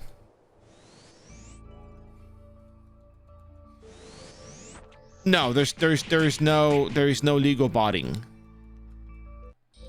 If you automate, so that's like the nuance. If you automate gameplay, if you're there playing the game, you're not automating gameplay because you're there, you're playing, you're actively there. It's really weird. It's really weird because they try to make like that small detail to be the thing. If you're there present, is not automating gameplay because you're there to respond. It's really weird. This is on the forums, by the way, and they talked about it. We had people that talk about getting pulled over, about GM showing up, and it's like, okay, you know, so this is information that we've collected over the course of like, you know, I don't know, maybe like the last year or two. Well, I collected it because I wanted to know what happens when people got pulled over.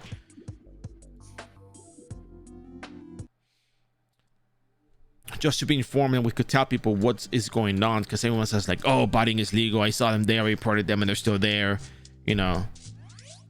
But there have been people who said that they got pulled over, even though they responded, you know, they still got in trouble. So it's very weird. It's very one way or the other. It's just, it's inconsistent.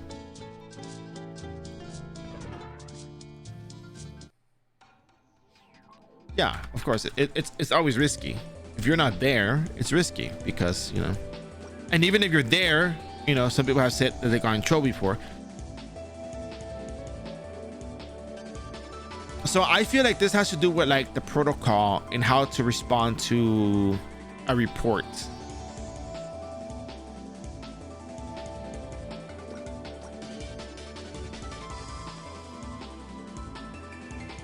No.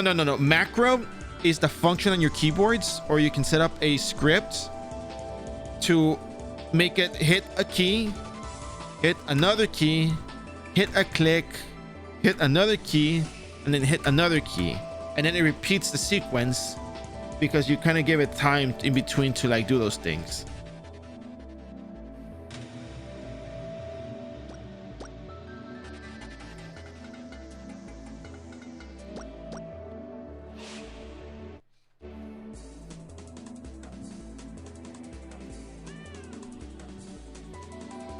So yeah, so macro is just like keyboard inputs that go on automatically. You can be at the computer, you can like be doing those clicks and stuff, those button presses, but it's, you know, again, it's just how they differentiate it and how they go up and check up on you and how they respond. So it really has to, I really think it has to do with their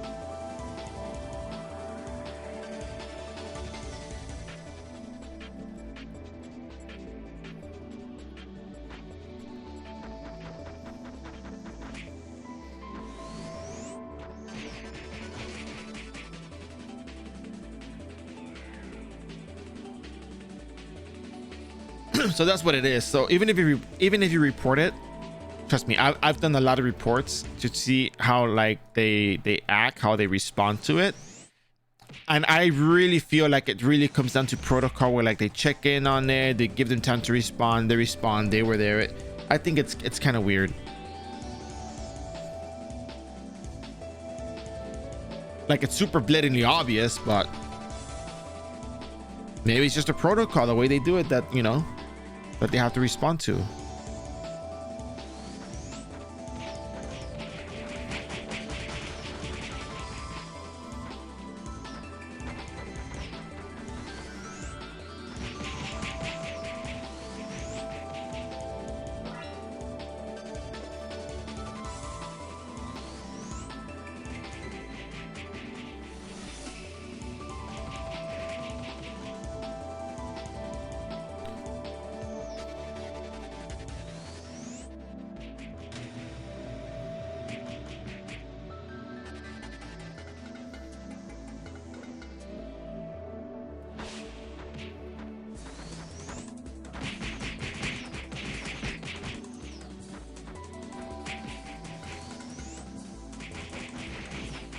So much faster, man. This is so much faster.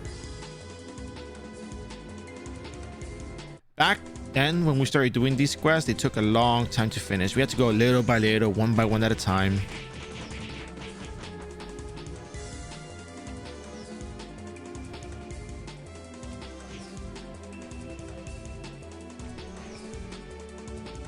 Now it's certainly a lot quicker.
So anyways, if you guys have any questions, comments, concerns, be sure to ask.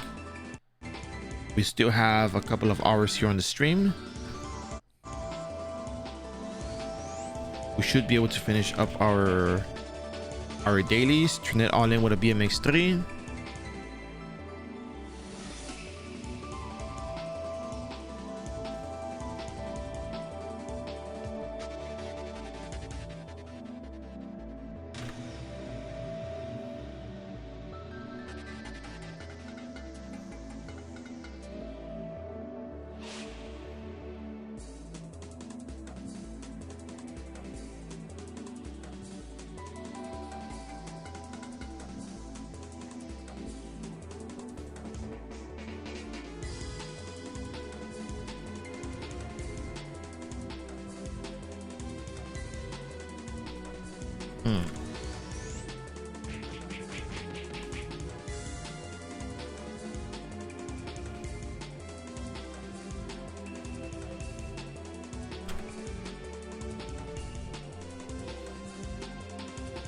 All right, we got the final twig. Let's go back to the entrance. The EXP at this rate is so low, it's probably not really all that worth, but I just want to see the EXP at this level, you know, just because maybe the investigation is worthwhile, you know.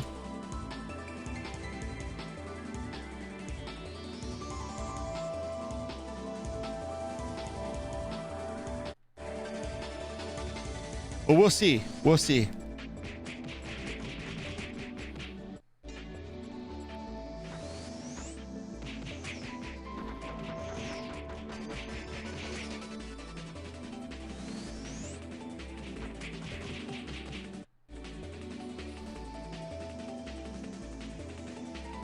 Ooh, lucky me.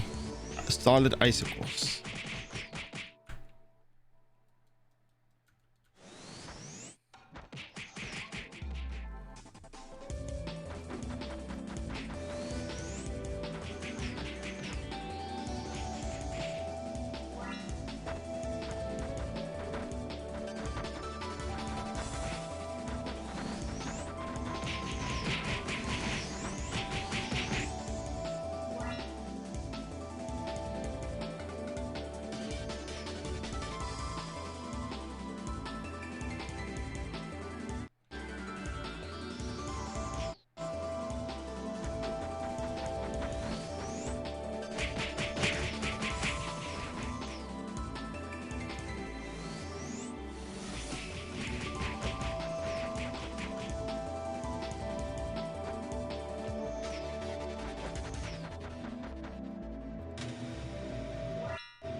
So anyways, I'm pretty excited because I think we will be working on the episodic content soon. We're like, it's way overdue, to be honest. We should have been doing this at earlier levels, but I felt like it was just a lot easier to just level up with the equipment that we had because we had no need for episodic gear content. Normally we would be doing this at 150, but with this character not requiring the specific use of grace, it seemed as though we could just go and you know, do this without a problem. Just go for it. Actually, it kind of made things a little bit faster to not have to hold off on days and go slower and do this and do that. But I do think illusion investigation helped greatly in getting more experience faster.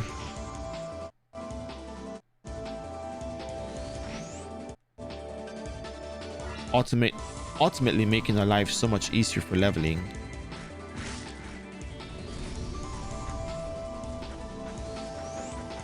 And I think this is one of those things that gets overlooked when it comes to the leveling process, that there's a lot of ways to acquire EXP. And sometimes a lot of people just go to grams to get those levels, but then sometimes they can't handle it rather well, so you know, it takes longer to level up.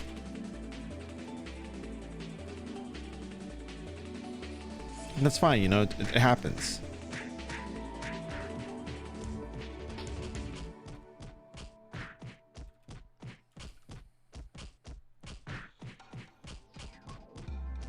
So what you getting me to this level up a Soul Reaper, and I'm trying to do weekly from grams, but those dispel mobs make this annoying. Honestly, I would just not go to grams. I would just go to other maps. I would just do the illusion investigation stuff instead of the grams.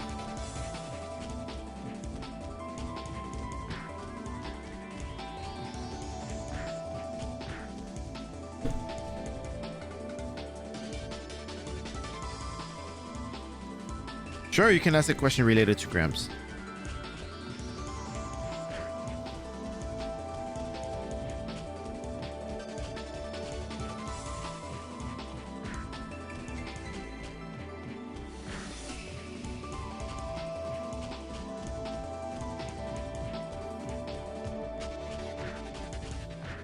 Sabes, yo también los he visto, rata hamburguesa. Yo también los he visto.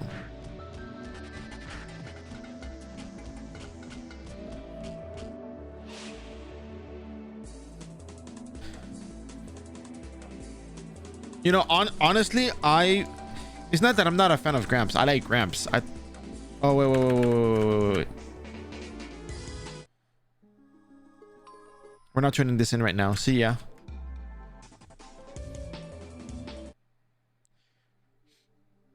So, as I was saying,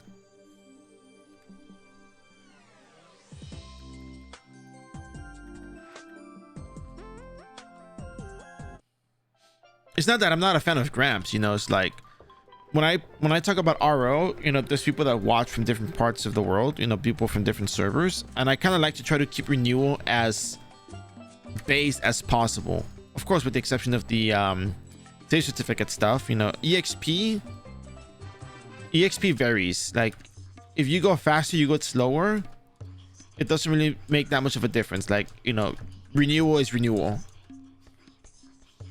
Server features are a whole other story. May make things a bit faster or slower, but you know, as long as we talk about, you know, how to approach the game and the dungeons that are available in base renewal, then yeah, that's good, right? At least in my opinion it is, but no.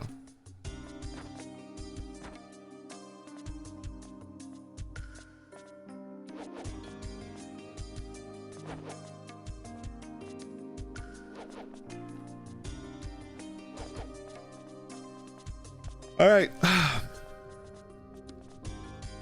But I don't think there's a way to dispel it. I think if you have Soul Link, you don't get dispelled. But then again, that's I think you need to. I don't know. Wait, no. That's another class. Never mind. That's another class that doesn't get dispelled. My bad. But wait, I thought Soul Linkers were immune to the spell, or am I thinking of the other class?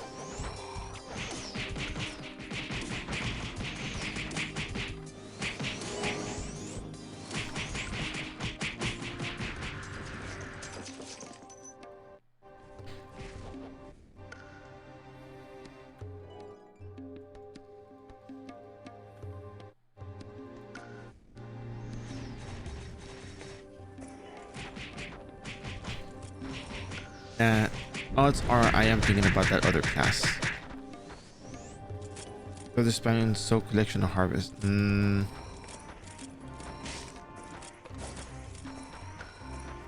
I wouldn't know then, to be honest. The thing I could tell you though, however,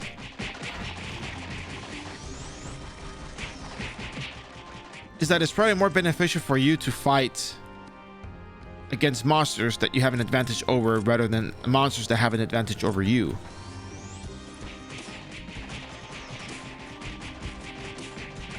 Does that make sense? Like if there's a monster that's actually doing something that stops you from like leveling or doing your damage, it's probably better to just avoid it and go elsewhere, you know?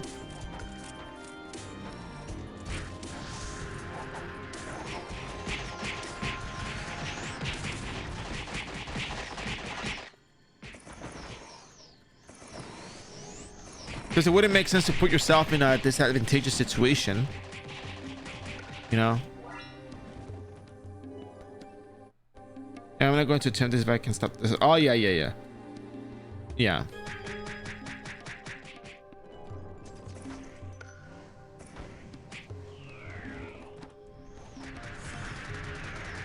Honestly, a lot of people just kind of try to like brute force their way through Grams when their character is struggling. And it's a very common occurrence. It's a notion that Grams is the best EXP you can get. Another thing that I always talk about that I never hear people talk about often is the concept of fighting in places where you have the advantage, at least early on, right?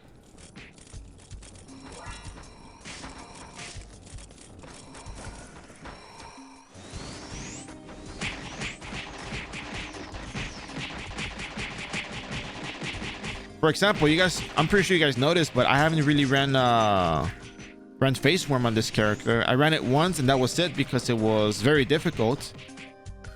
It was very time consuming and it was just more time efficient for me to go elsewhere.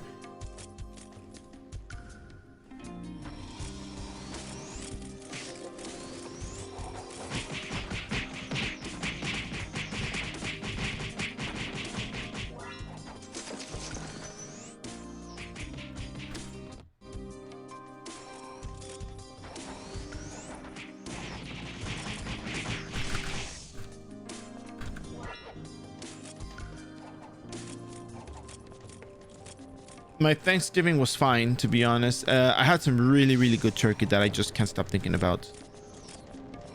It was just really juicy. It was really good. It was the best turkey I've ever had in my life.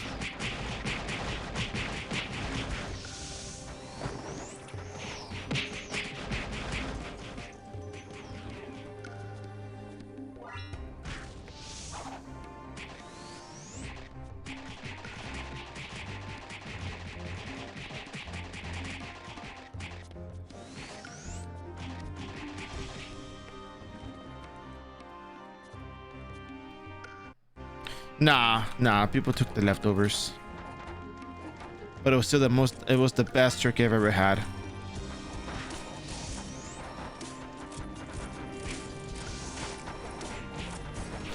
I'm gonna leave this mob alone, that's too much damage.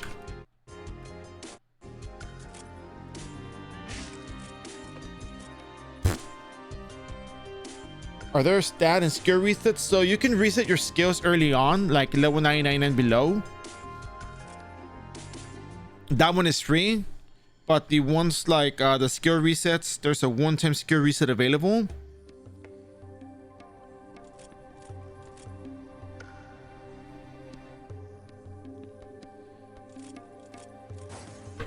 That is probably best for you to not waste. So if you're gonna play a character, it's better to plan it out early on.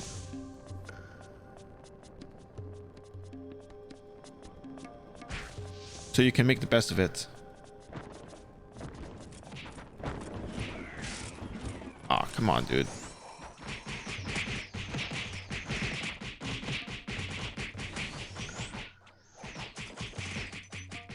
No, there is a one-time free reset, but I'm talking in general outside of events.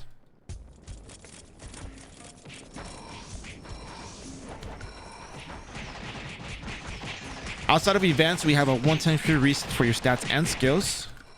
Oh, chata.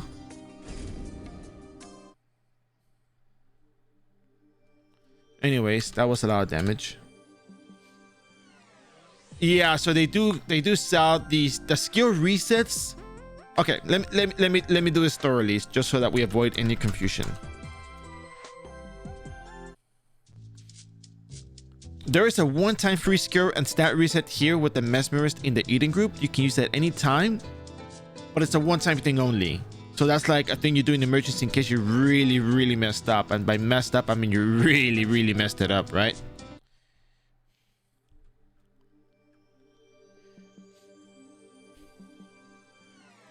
And then in Payon, we do, well, let me go to Isloot first because that one's on the way over.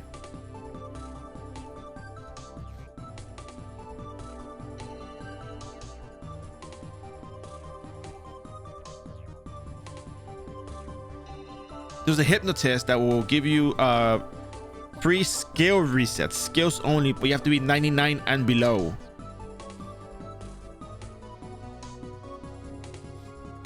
There's one also available in Frontera, and then in Payon. Yeah, but again, guys, remember, I'm talking in general. I talk about events at the end. Let me explain the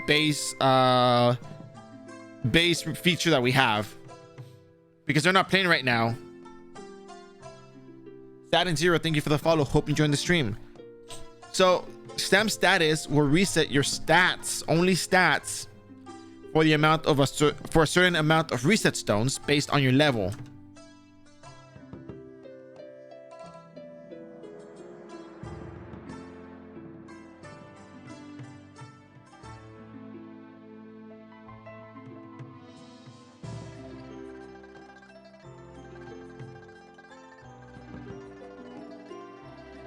And here is information for him.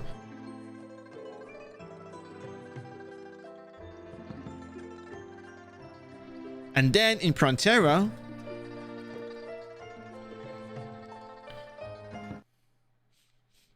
sometimes we have an event where Santa shows up to town and Santa says, hey, ho ho ho, I'll give you a free reset, and that's it.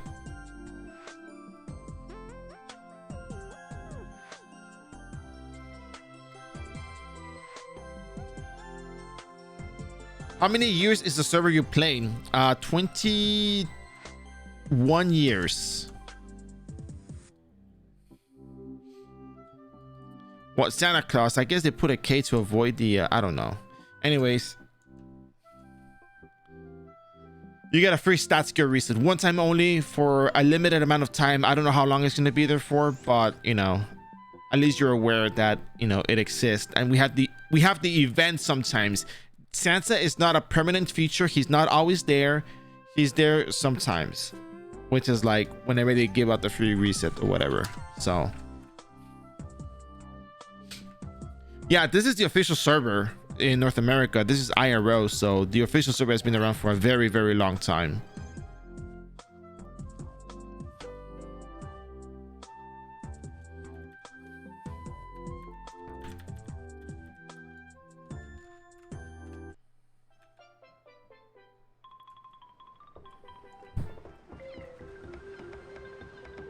You're welcome, Drift Shot. Oh, and the last but not least, the skill reset alone,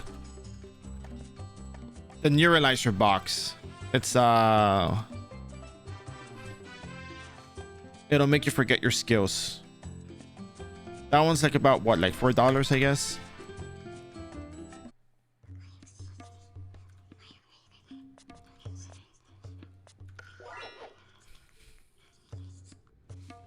Man, my nose is a little stuffy.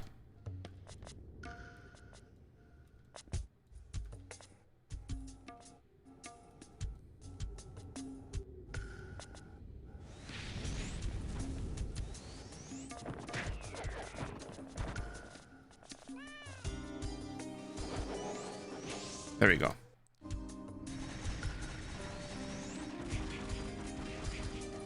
Sure.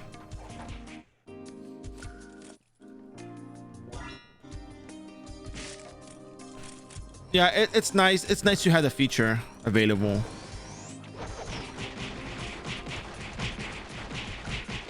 What I think is kind of interesting though is that it's actually really hard to like really screw up your stats and skills.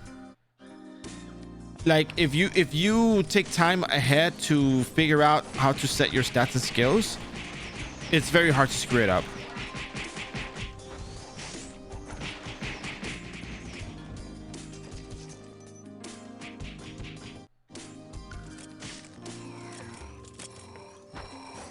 Like I hope the statement makes sense, but if you understand that if you're gonna play a focus aerostrike ranger, you're gonna need agility, dexterity, and luck, and you understand that eventually you're gonna need 125 luck for a particular stats, I mean for a particular equipment or card or whatever, then you kind of know you know what direction your stats are gonna take. Skill wise, there's very few ways to screw that up. And one of the things that really messes with the way you set up skills, by mess I mean like changes the direction you choose your skills, is cash up equipment. If you get cash up equipment and you have like a different set of skills, but then like this one boosts something else if you have certain things leveled up, that's where it becomes like, oh damn, I have these skills leveled up, but then this one is asking me for this, so I have to reset my skills to do this, you know.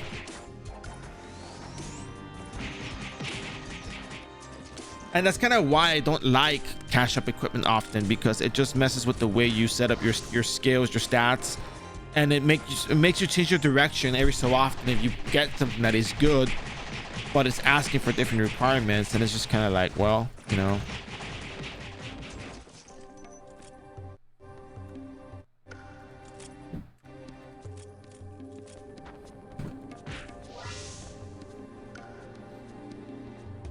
What to do about it?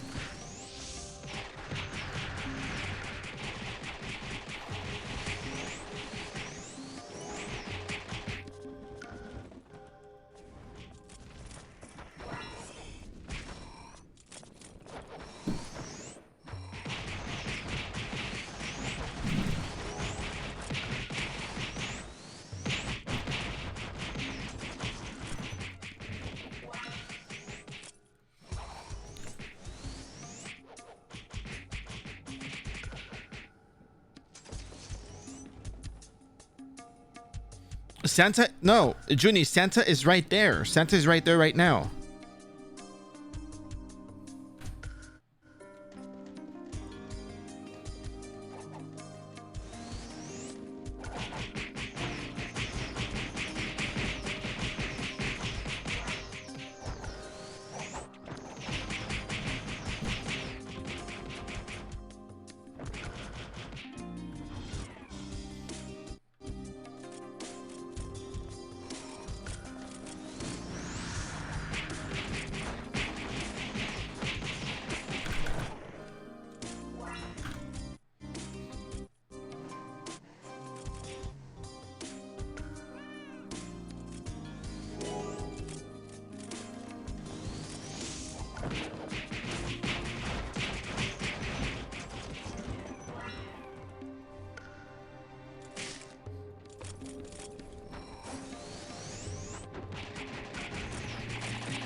That's nice, Genie. Welcome. Welcome in.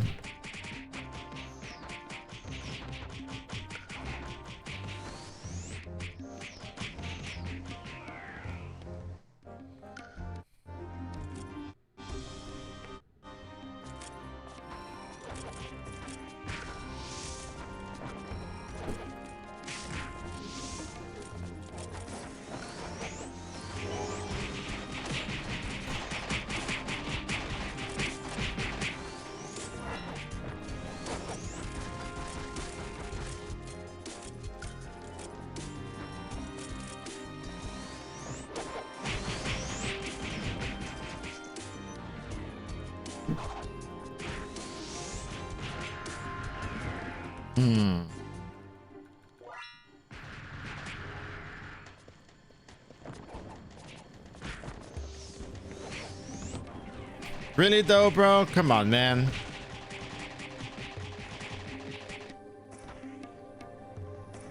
Imagine if you will. Kill stealing a poor little Doram.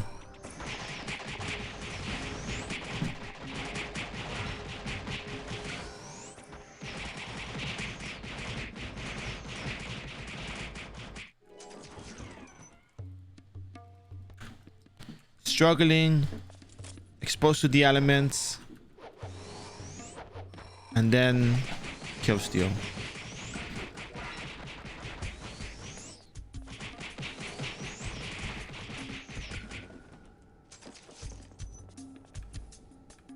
Super mega, you know, pro strat. Relog. Ta-da! Favorite class on in iRO so far? Honestly, I enjoyed doing the Super Novice streams long time ago. When you got to level 160.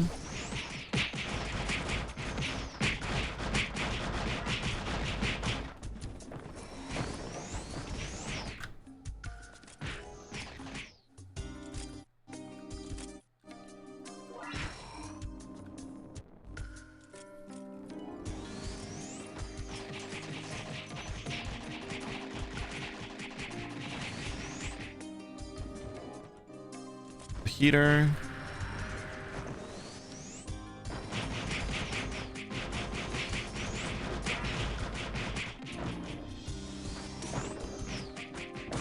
The freezer.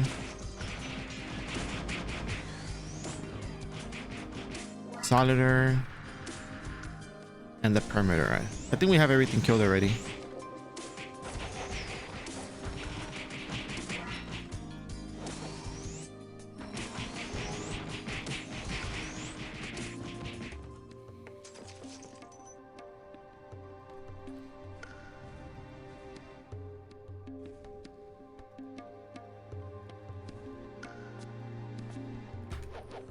All right, we're done with this map. Let's head on over to Illusion of Teddy Bear.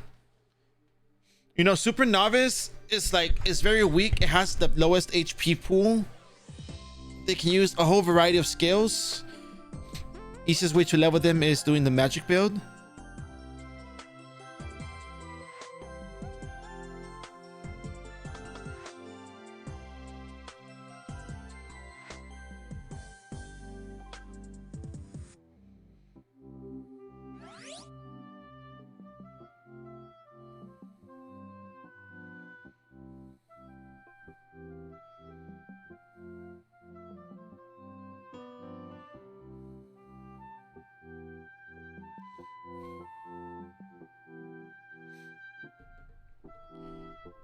All right, let's head on over to the Swashvot Republic, if I pronounce that correctly. But before then, let's go look at the markets and see.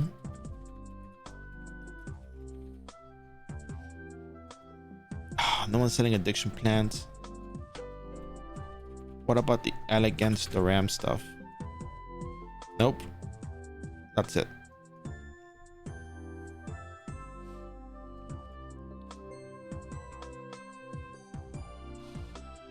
All right. My goodness. 12 o'clock. We still have about 3 hours, I think.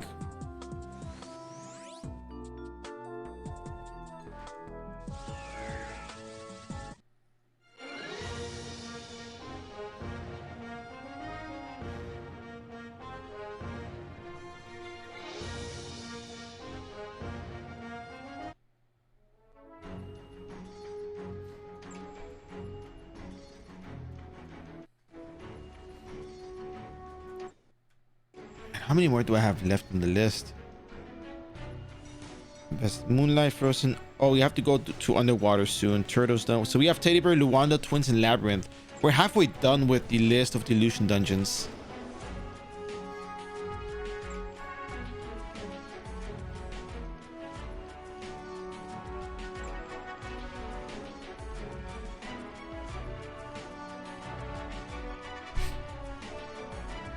So the goal of the character is to drop an MVP card.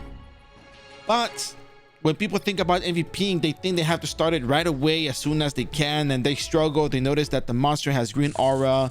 They only take 10% of their damage, and they start thinking that MVPing is impossible unless you swipe from from a new player standpoint. But what happens is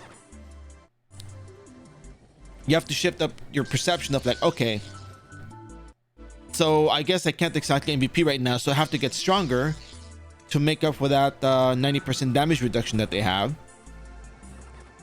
So, I have to level up or get better equipment, which, I opt for the leveling part first because that's important. So what ends up happening here is the F2P to MVP series is intended to demonstrate the approach from a brand new account with no Zenny, with no equipment, everything brand new, starting day one, like you have nothing available. From my standpoint, I have all the knowledge of the game and what I can do. So I demonstrate the steps that I take to acquire an MVP card, because MVP card dropping is like, some could even say it's like a sport. A lot of people play for a long time, they never got an MVP card. So the idea of starting up a brand new character and dropping an MVP card seems outrageous, or it may sound outrageous to some people because some people have not gotten one in the God knows how many years that they've been playing. So what I do is I show every step of the way. I show the logic that I use to level up my characters, to solve the problems that I may run into. No, it's not an MVP. That is a regular monster.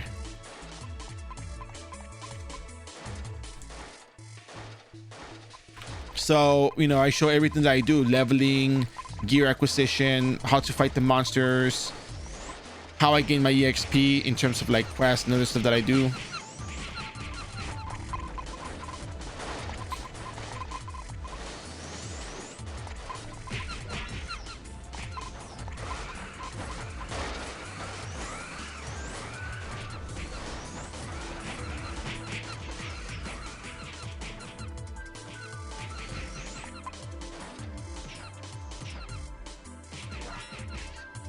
So what I do first is you have to level up, because right now with the 700% skill magical attack damage modifier, we can kill some of the weak MVPs, but it will take a little bit of time. So what I want to do is I want to level up, get to 200, do the job change, because if I do the job change, my character will have better skill magical attack damage, better skills, which in turn to more damage, and it's easier for me to fight stuff and kill stuff and win in fights. That way, maybe grinding MVP cards won't be so difficult, at least the ones with the green aura.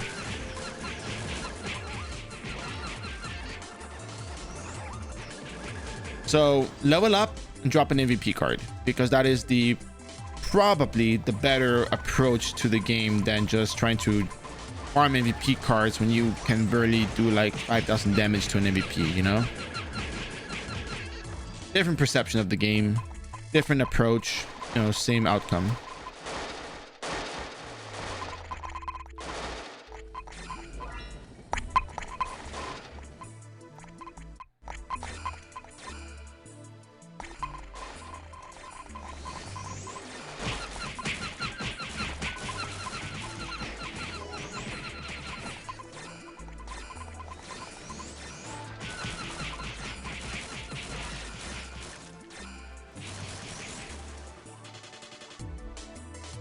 So this could be a really long journey, huh? Yep, and that's why I got this outfit. I put the costumes when I hit level 100. I was like, you know what? I'm gonna go put some costumes on the Doram. They have no enchant on them. They're not enchanted or anything, so they're clean. It's just for the looks. Because if we're gonna do this, if we're gonna be doing this, we're gonna, go for a very, very long time. Might as well make the Doram look good while we're at it. So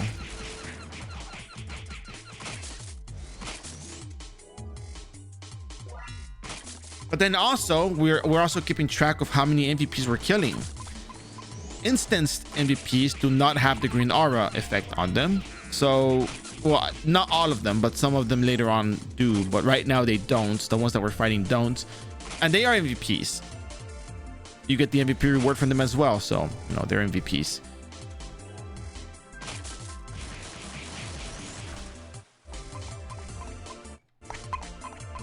I think in general, people underestimate how much an impact Levels has on your power in terms of stats. Yeah, people don't understand the power of the talent stats, and it's really one of those things that makes a huge difference. We can survive. We can survive. We can survive. Shut the baby. What are you? Oh wait! Don't let him teleport. Oh, chat. Don't. Okay, there we go. Good. But yeah.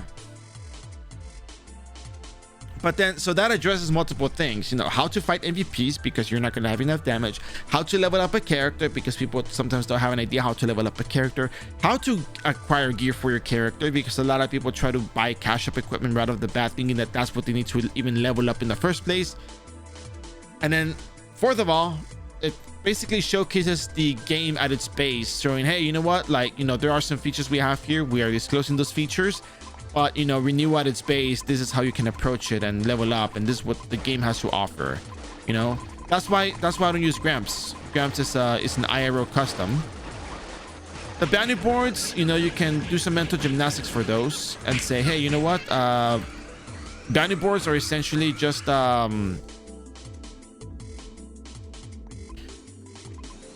EXP times 150, so it's like you get another extra 150 kills from the monsters. So it just makes things a little bit shorter, but the grind is still the same nonetheless, because if you can kill the monsters effectively day after day with minimum resources, that's a win in my book. Because then the only thing that changes at that point is how long does it really take you to do all the grind. If they facilitate the grind just a little bit, that's not an issue. That's a non-issue.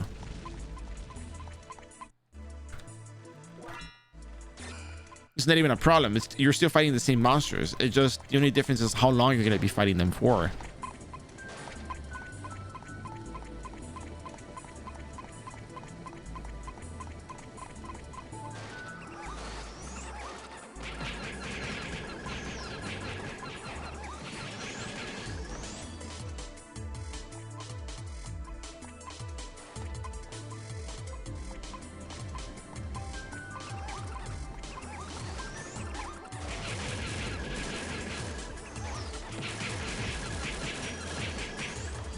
Hard-working pitman card.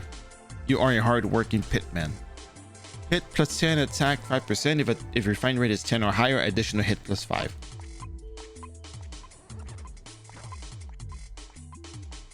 That's cool.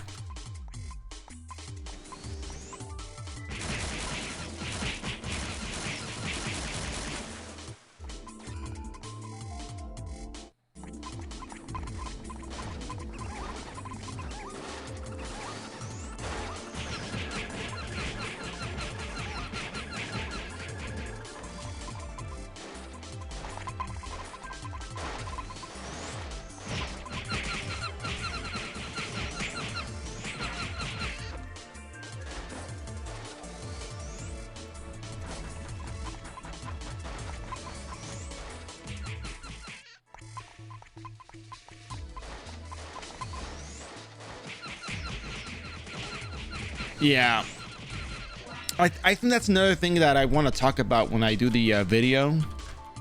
Like, the approach to leveling involved having to use a skill multiple times, but there was also the how many monsters do you mob, the skill rotation. Like right now, Stoop, Catnip Meteor, we got a couple of seconds, we got knocked back, so it's gonna break. We're gonna use Tuna Party, we're gonna jump away, we're gonna use Tuna Belly and recast while we have the shield on. Once the shield breaks, we're gonna jump away after the effects of the 3-second effect of the Catnip Meteor, boom, and then you can stoop again and recast and repeat the cycle.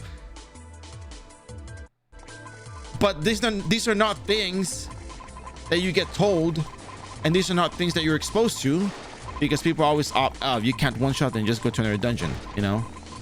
Go to Gramps, the super mob, you just level up the Gramps. Like, you know, each character has their perks has their skills, you know, it has their utilities, and I think that's what makes the game really, really fun and engaging. But we tend to get lost in the whole having to be really strong, and you know, if you catch one shot, then you know, go get stronger. And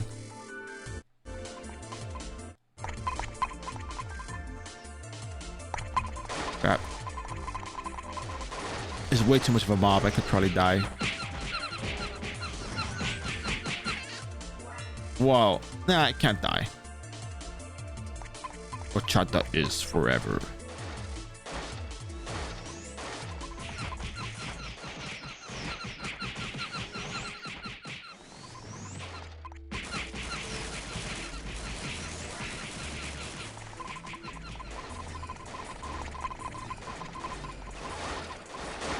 I'm gonna get hit with the Magnum break right now. Watch. Yep.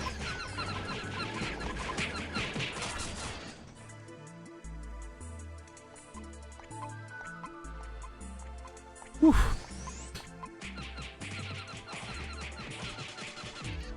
How many bears am I missing? Things that shouldn't exist. All right, it's all done.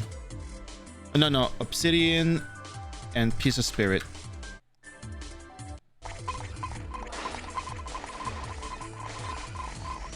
Sometimes I think the name for the teddy bear dailies is really cool.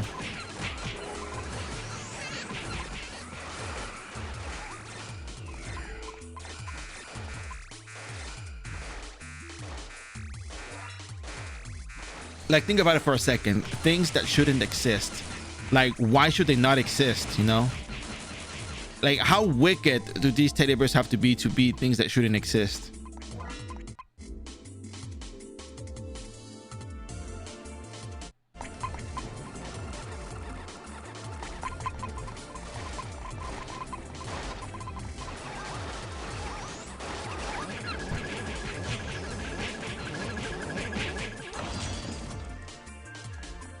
I don't even get 1% from that mob, by the way. I did not get a single percent of EXP.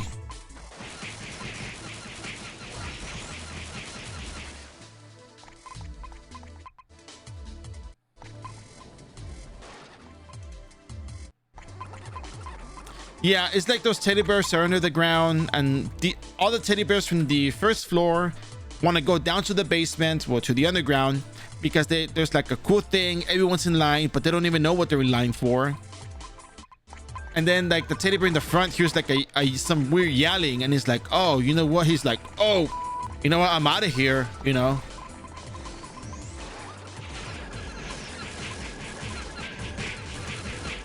You know, I ain't taking what they're serving down there. So you go down and you find that there's like these teddy bears that, you know, they're part of the Nasarian Empire. That's what they're called down here, the Nasarians. And you know, they're like, yeah, we're not going to be subjected to the underground anymore. We're going to go out there, we're going to rise up and show them what we got, what we're made of.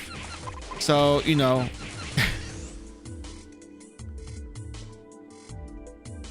we got one more piece of spirit.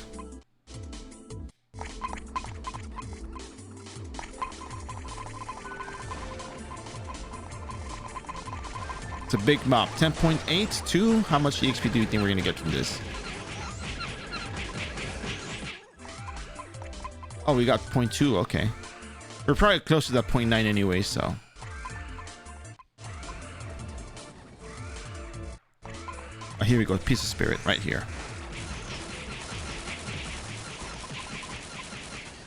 All right, we're done with this place. Up next we have Illusion of Luanda.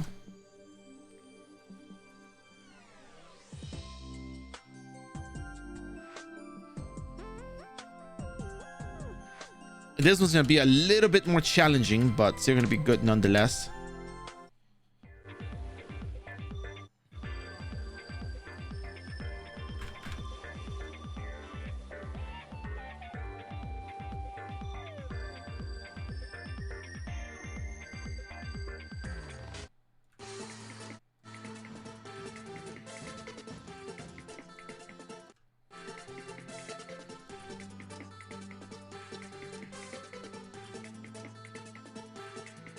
Well, these are going to be a little bit annoying.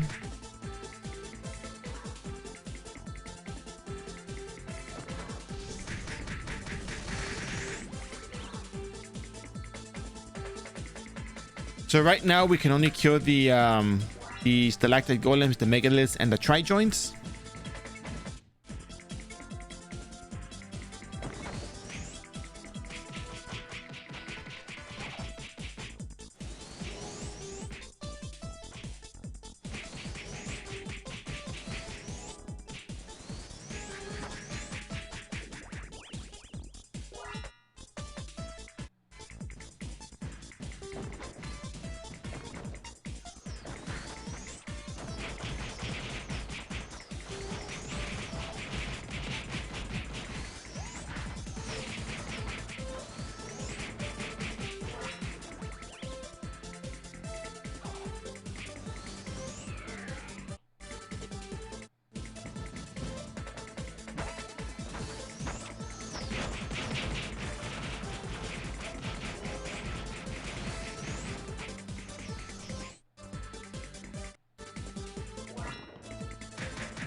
Oh, really now? You don't say.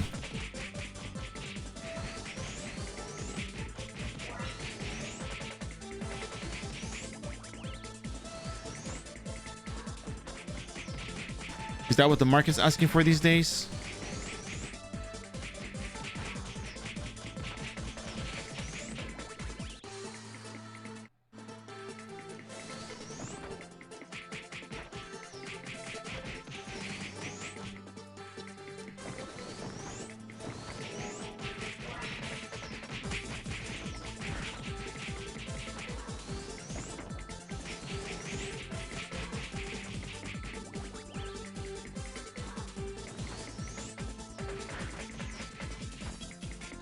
Axe Tornado? Well, I mean, there's 4th class skills you could use, but you know what? Honestly, I don't know.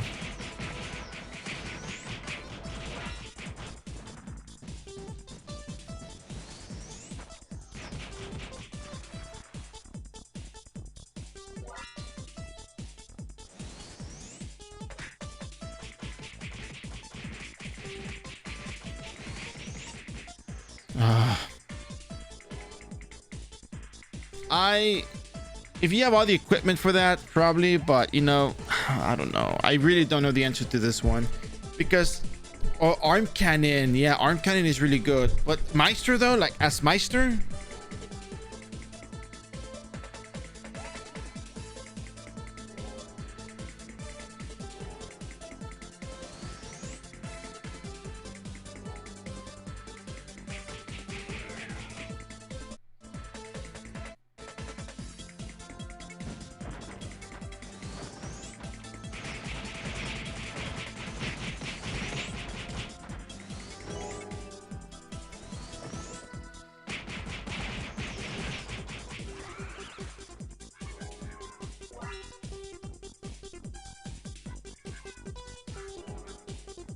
Yeah, the tri-joint is so annoying.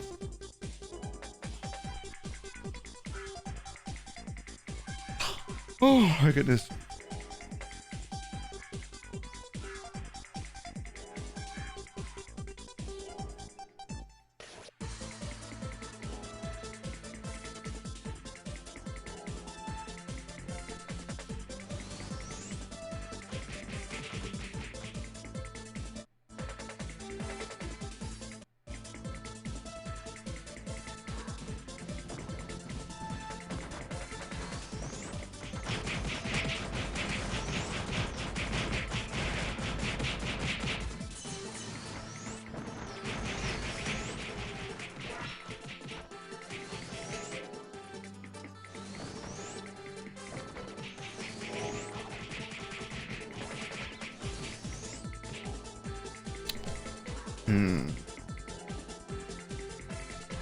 I played Actionado until 2:35. Then my account got banned, but it was fun. Need quit.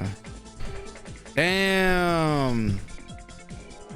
Look, is this like what? I don't know. I mean, okay, I'm gonna be honest with you. I'm inclined to ask what happened, but it's probably not a thing I should be asking. Only because it was mentioned, but like, damn, that sucks.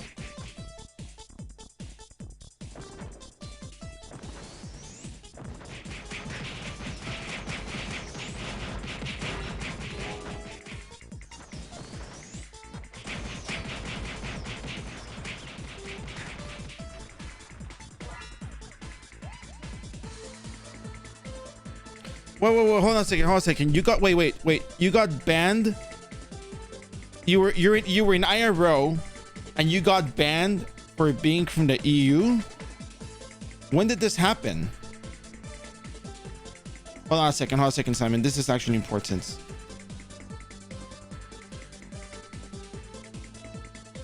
Like this, like as important as in like this actually caught my interest.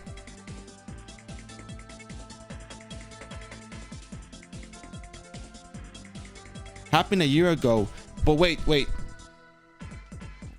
Your account shouldn't be banned because they actually do allow people to play from the EU.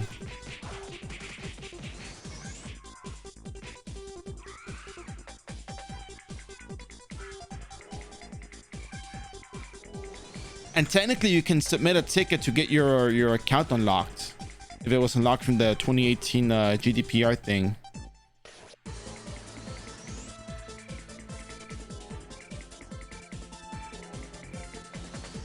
How much money? Oh, give him as much money as you can.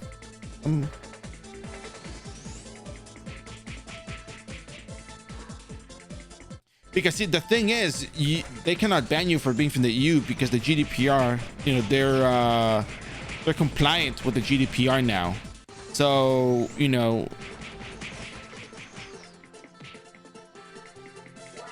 yeah. He's a super novice teaching you the way to be a super duper novice. How could you go cheap on them?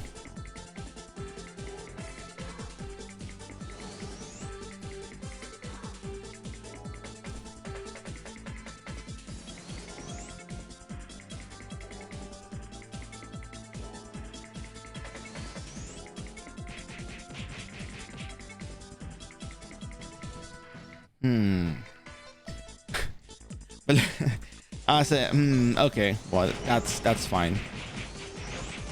I was gonna ask how you felt about the super novices, but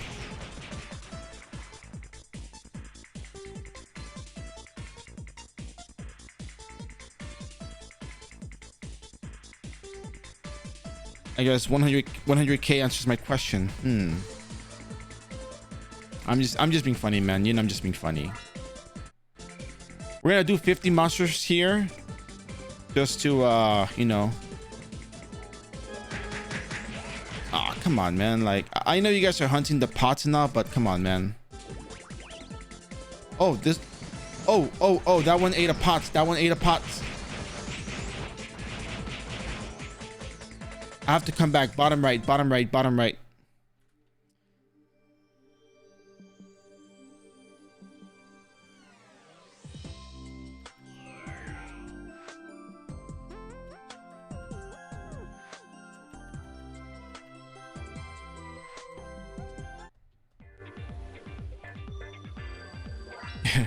No, you are poor in Zenny, but you are rich in knowledge.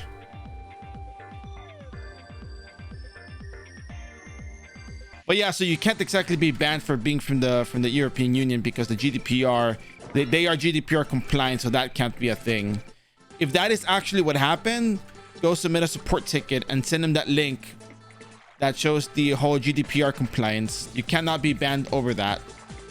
And what's more surprising to me is how did they know you were from the EU?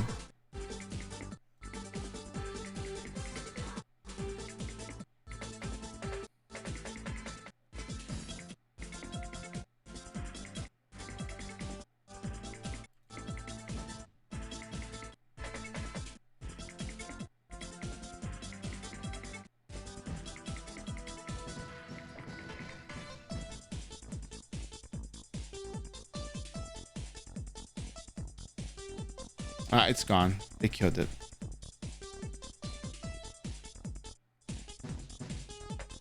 All right, well.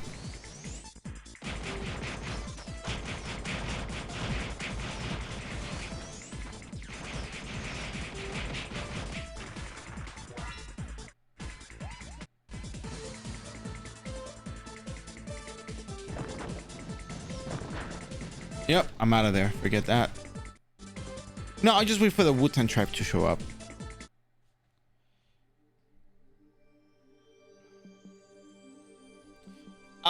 That one, I probably wouldn't exactly say that. I don't think, all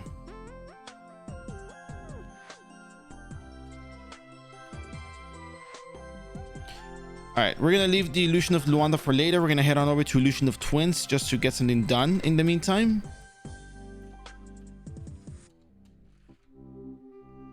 From what I understand, in Brazil, they have an iRO server. So the reason why they implemented regional blocks was because if there is another country that has, if there's another region that is being serviced by another publisher, you should be playing from that region, supposedly.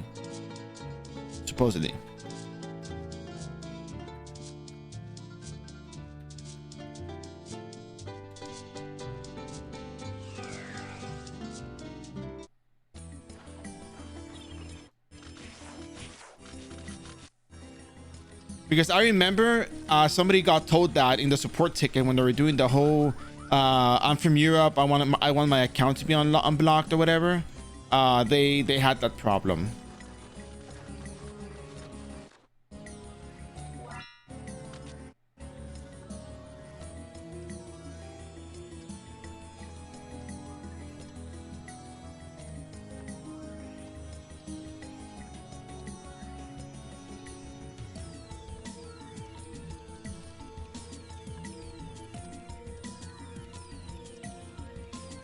One in short, I never got my old iRO account back. Even support wouldn't help. Then I started a new account using VPN. All the time to appear comes from New York about 2 months before the class came out. Played 2 months after the release to 235, and a couple months later, I helped iRO on my laptop outside at home without VPN 1 week after my account was banned. So, did you try sending in another support account ticket? Because, again, technically, they are allowing people from Europe to play. There's people that made accounts and there's people that got their old accounts back. So because one thing that is going to sound funny, but sometimes one person from the support ticket is not going to help you, but another one will. And right now I'm having problems with the support tickets because they haven't been replying to almost anything at all. The only things that they're replying to is stuff like, for example, PB&J had a support ticket for something that happened, and they got a response. I sent in a ticket about 2 weeks ago, and I have yet to hear back from them.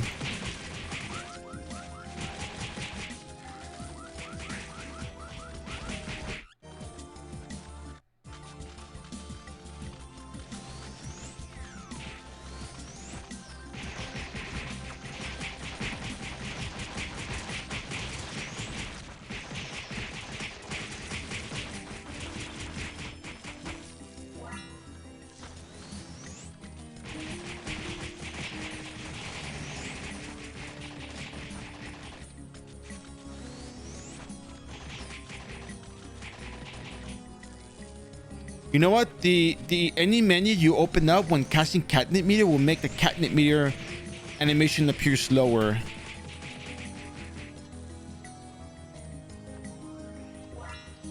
That's crazy.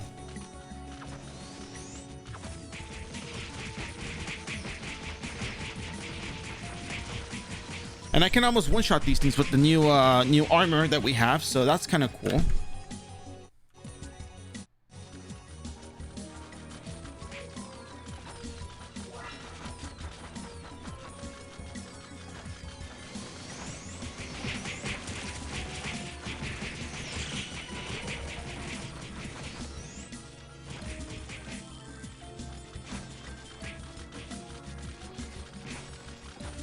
Well, I was about to die.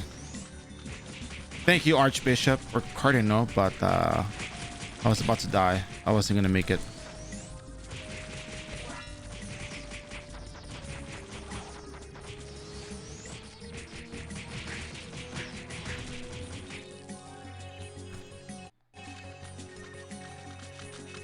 Man, these ants break just about everything. Shield, armor, headgear.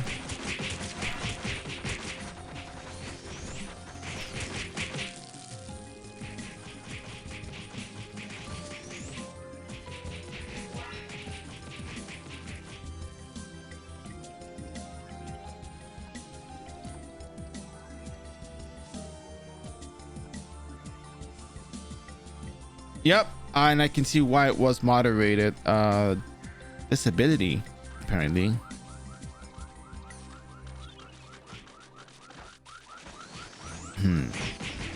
Just rewrite it.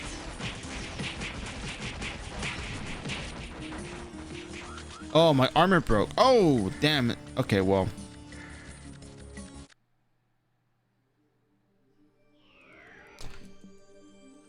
Yeah. Yeah, I mean, a lot of us don't think of it as that, but yeah. I just let the automat cook.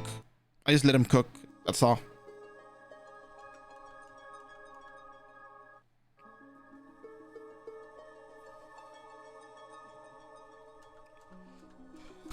You know, I understand why. I understand why, and yeah, you know, now that I think about it, it's a little. It is a little. Does make me a little bit sad, actually. Just being aware of it. Yeah.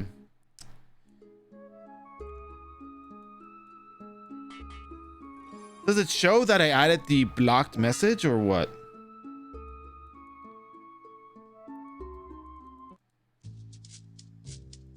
No, I just denied it. The one that you wrote, the one that was blocked. It should be on the chat. I think it should be on the chat. Yeah, I just denied it because I thought about it for a bit. I'm like, yeah, I can see it. I can see why the automat did that, but yeah.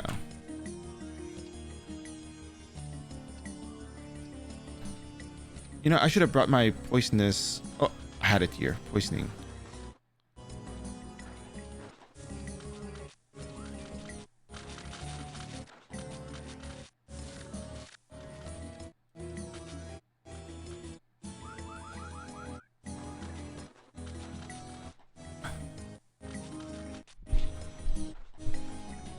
See, let me tell you, if you can't handle 1,000 pickies, I don't even want to tell you what's up ahead of you. What's coming up ahead. You probably won't like it either. I'll tell you that much.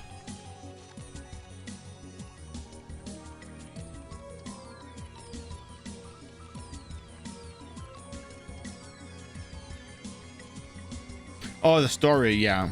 You know what? I don't even remember the story. I forgot about the story.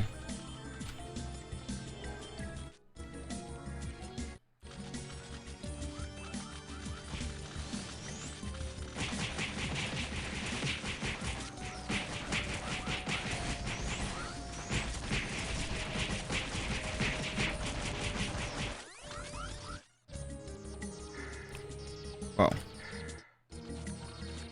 they already broke my armor. I just got here and they broke my armor already.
That's a really good story. That's peak storytelling right there.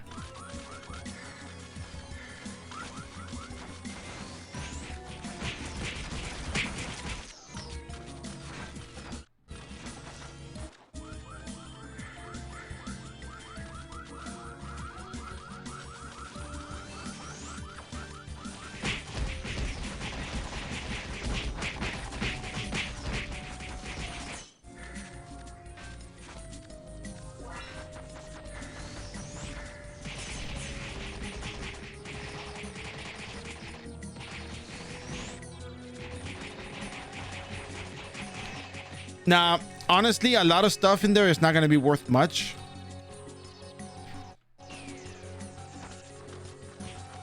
Because we got those updates a little too late.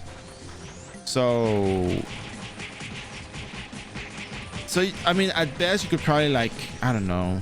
I mean, you could put them in the market, maybe somebody might buy them, but they're not really that impressive of an item, to put it bluntly.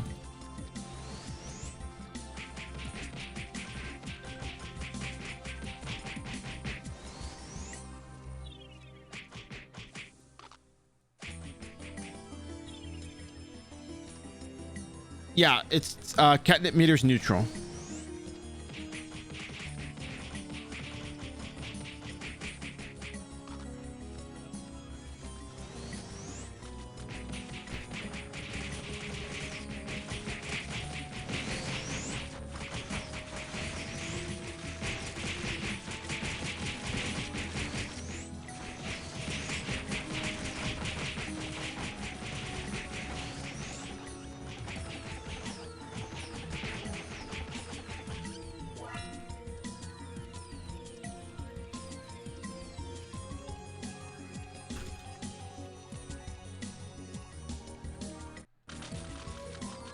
I was told that as a spirit handler you can.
Okay, yeah, I told you it was to be really, really good EXP.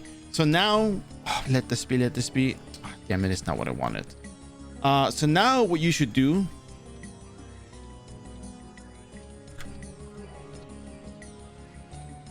you should watch this video right here.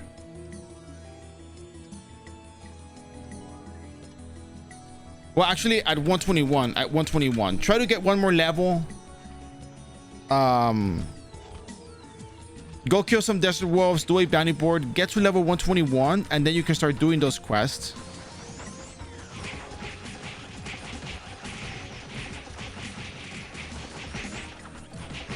Darn, I didn't teleport in time. All right, whatever. At 121, you're gonna have so much access. You're gonna have access to that EXP. So just teleport. Like, watch the video, see what I do, and you just have to copy that, and guaranteed the easiest EXP you're gonna get all day. The easiest EXP, and you can do that once every hour. 4 quests every hour, the easiest EXP, guaranteed. Absolutely, straight up.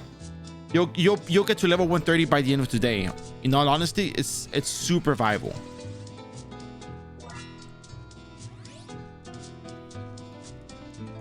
You have my word on that.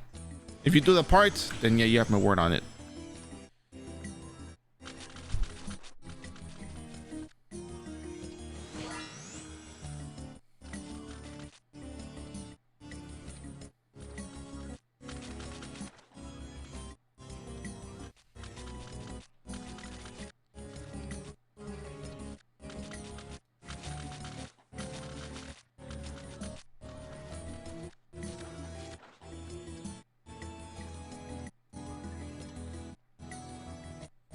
All right, so oh my god, these teleports take me back.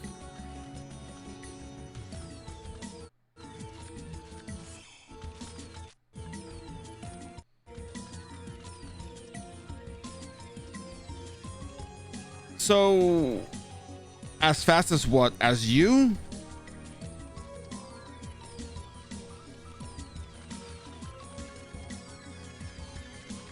Because as you can probably tell, I did a lot of quests to level up. And the exact same thing that I told you to do is what I did.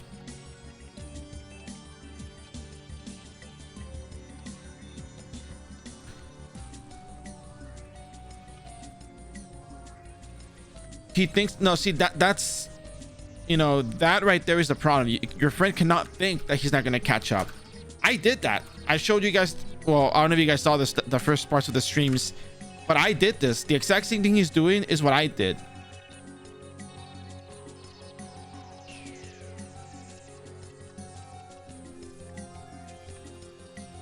If you want to help your friend, well, when he gets to level 100, help him get the sets. The Ram suit, the Ram mantle, the Ram shoes. You can get the items from the heater. Let's see. The Ram suit from the heater, from Anaconda, and the Kobold. You can also get the manteau from assaulters.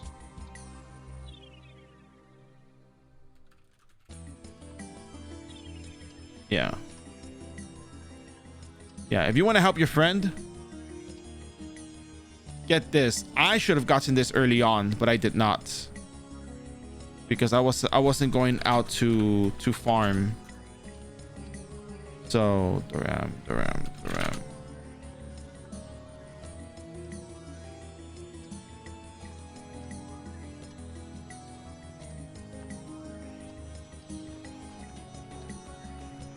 If you want to help your friend,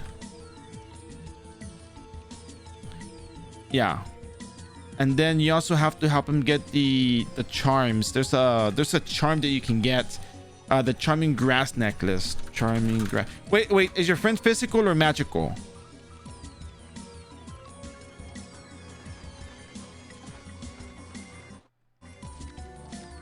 Oh yeah, you can just buy them in town. Yeah. Well, I'm showing which item it is, just to like have the idea what it is. Physical. Okay, physical. Hold on a second. In that case,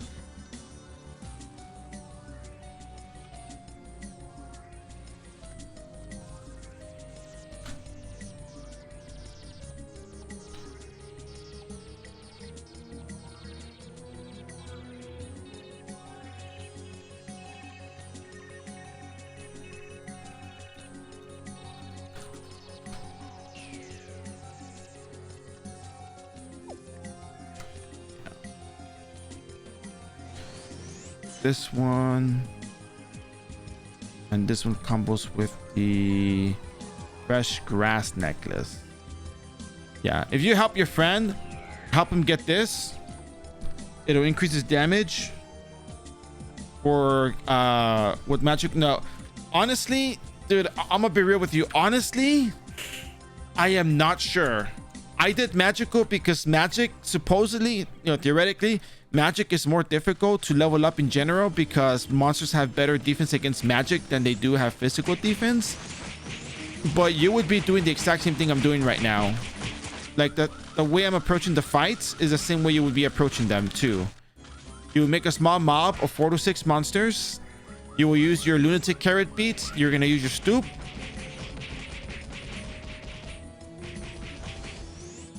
And I don't know if the physical branch gets the tune-up party, but you know, you tune-up party and then you cast your your lunatic carrot beat again. It's something that, yeah, physical is easier than magical, but it's something that you got to get in the groove of knowing how to use your skills, how to rotate between your skills. And that is something that I can show you like on screen that I do, but it's up to you to be able to do it comfortably. But get the Doram set, the Charming Grass necklace. I think it's the Charming Grass necklace, right? Yeah, the fresh grass necklace and the talisman. You can get the Doram tokens. You can people sell the Doram tokens in Frontera, and those Doram tokens you exchange for the basic bunny charm or whatever it's called.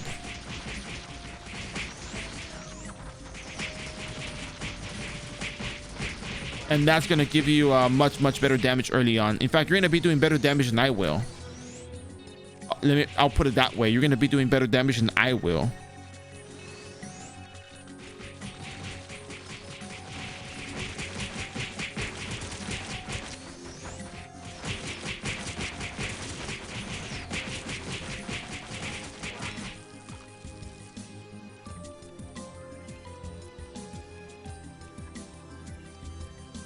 Not that I'm not allowed, I just don't want to do it. I want to keep consistency in the things that I do and try to focus more on base renewal stuff than events and other stuff that would give me a very good advantage. Because when people watch this video later on and they don't see me doing events and they just see me doing the things that I do, like, oh, he's just leveling here, he went there, he didn't rely on events, you know, everything else will be an extra.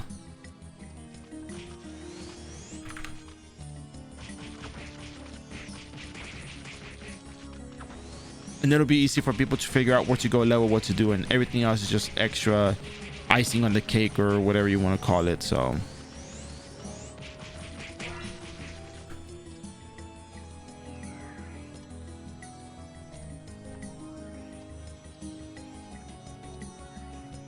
I need 4 Vitaras and we're done with this place.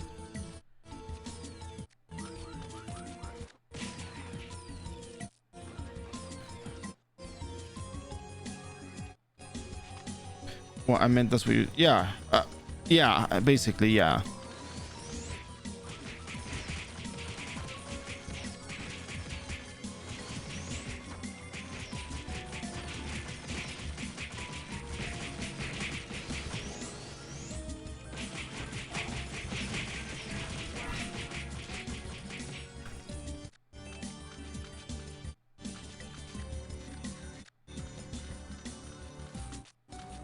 Yeah, I mean the boost is nice, but I'm doing something completely different over here.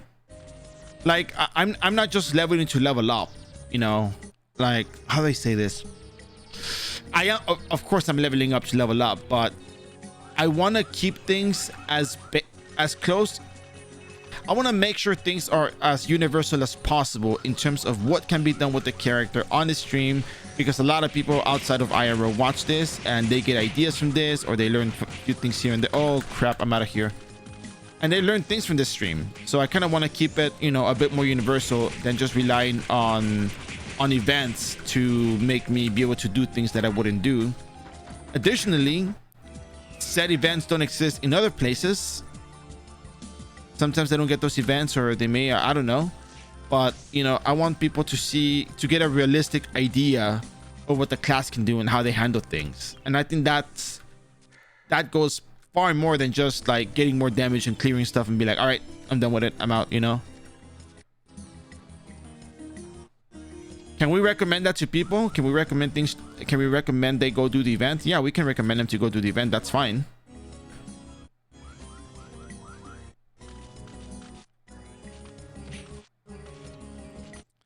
But the opaque liquid. But the structure, I want it to be done a certain way.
No. See, the problem is that sometimes people jump to like biolabs. It's like, no, I can't handle biolabs. So one of the things that I notice is people get these recommendations. Like early on, they get told to go to Grams, or they get told that biolabs is really good EXP, or they get told that what's another like OP dungeon that like they get told these things that they're not ready for. Not because they're not ready to learn them, but because their character just can't handle it. So we end up giving people these unrealistic expectations of what they should try doing when they're barely getting started.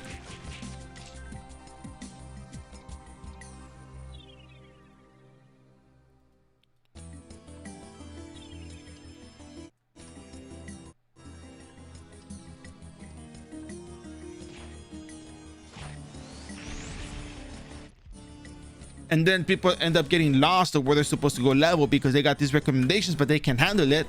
And they think, oh, my character's too weak, I need more equipment. And sometimes people just resort to swiping because they think that is the only way that they can level up.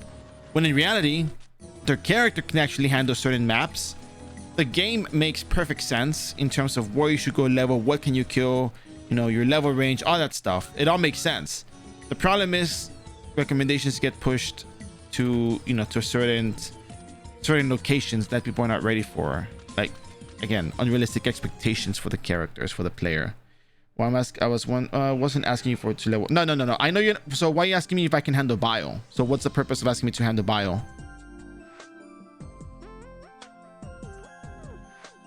Like, I want to know what bio has to do with this. I was wondering if, since you can't buy, no, that's the free-to-play thing. The enchant stone. So the enchant stones that you get from bio. Let me see. What were those? I think they were the. I gotta go to the page. It was the sniper and the Sura ones, right? And the sniper and the Sura ones can be exchanged for. I think they put the information on here.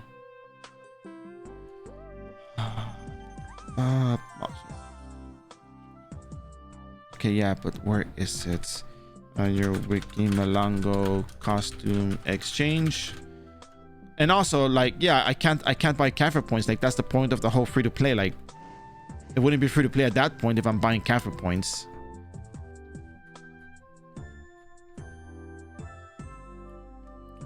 Let's see, where is the. So, costume camouflage bunny hood and costume blazing souls are in two boxes list. To get boxes, do the following: put those blah blah blah blah blah blah blah. Box 6. Box 6 gives you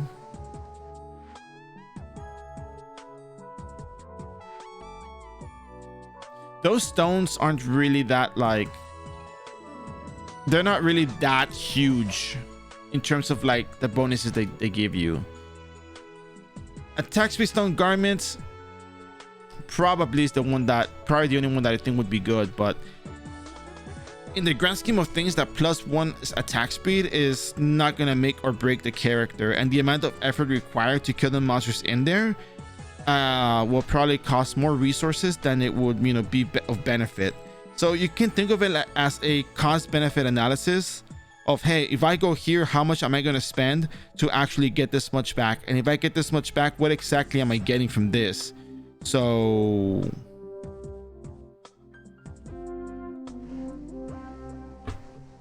no, I know, but you're saying since I can't buy Kafir points, yeah, of course I can't buy it because it would not make it F2P. But even then, the stuff that comes out of the costume box in Enchantstone 6 is not worth the effort, because again, cost benefit analysis. How much effort will it take to kill these mobs to just get these costume headgears to exchange for these? It's completely random. If I get the attack speed stone, that's nice, still a 50% chance of failing, but the amount of effort that goes into getting all that is not worth it. Whereas I can already kill these monsters, I can all do all of these things, and I can just keep leveling and level up without the acquisition of these costume headgears into enchant stones. Now, could they sell? That's the next best question, because I'm going to cover everything related to that because it's an interesting point. So ASPD ASPD stone. I think that's what it's called, right? And then garment. Really? Okay, that actually may not be such a bad price, but but at the same time, I can't handle those mobs. The ramp suit is better than Noblesse. Yes, it is. It's better than Noblesse. Because you also get the uninterruptible casting effect with the ramp suit entirely.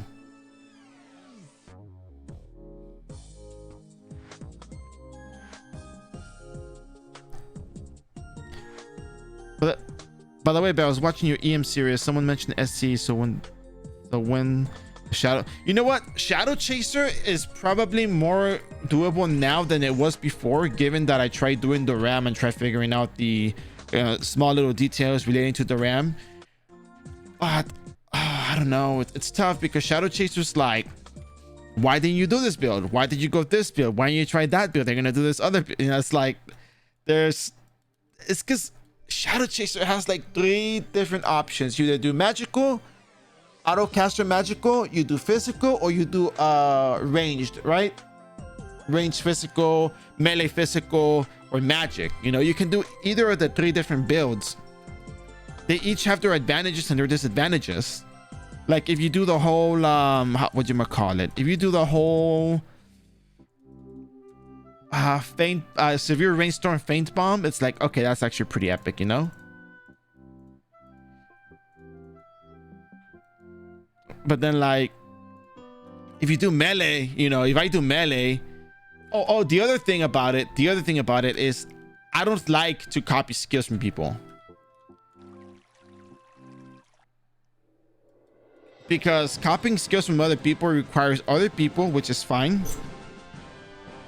And let me check this phone number that just came in.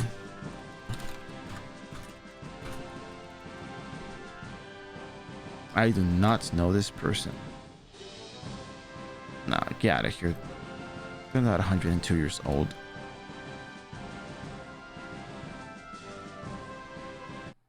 I don't ever get a robocaller that's that old.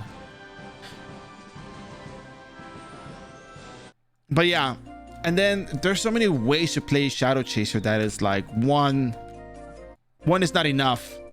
And then if you do, and then here's the difference. If you do the physical range or melee physical, you get more consistent damage, right? There's more consistency to the damage. If you do autocast, you know, autocast Shadow Chaser, is that you're kind of fighting one by one, and you're also kind of relying on the procs, and there's like the RNG aspect to the procs to some extent.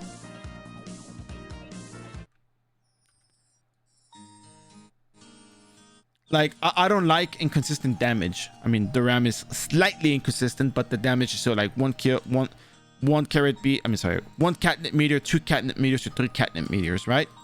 But still.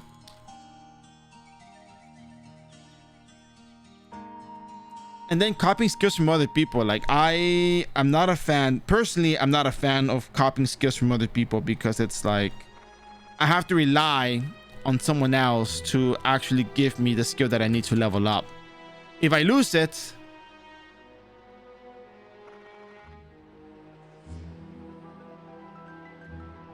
what do you mean finish the previous one? Oh, get out of here. Oh, okay, they just gave it to me. Okay, cool. I just got it. Ooh, it scared me. So Shadow Chaser is not a bad class. It's not. I just don't like, one, the inconsistencies of the damage in the autocast magic Shadow Chaser. I don't like the fact that I have to copy skills from people for the ranged one, because the ranged physical is really good with severe rainstorm and feint bomb. That's like the sickest combo I've ever seen. And then for melee physical, it's like I'll be doing the Fatal Menace because I don't know what else to do with this thing. I've seen people do ignition break builds, but ignition break is very stat intensive. Oh, triangle shot is also good.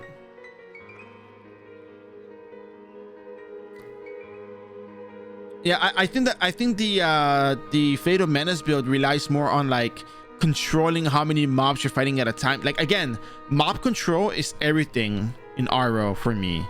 unless, you know, when you're not super duper, you know, geared out and everything.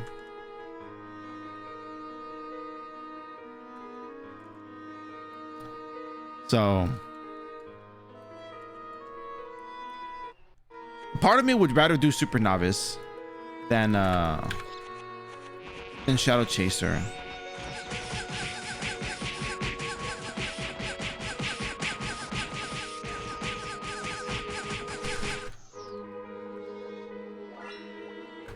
And maybe I dropped the ball on that one. Whoa, look at that. There's a big Baphomet. Hi, Baphomet.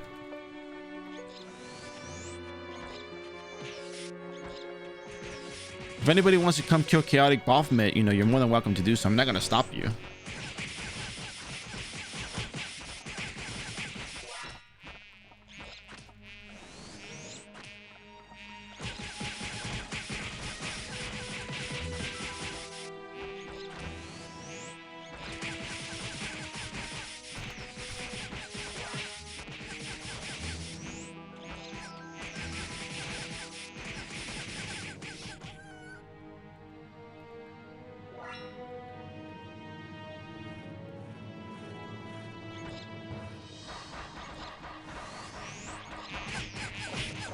No, he's taking only 1 damage at the moment. He's busy.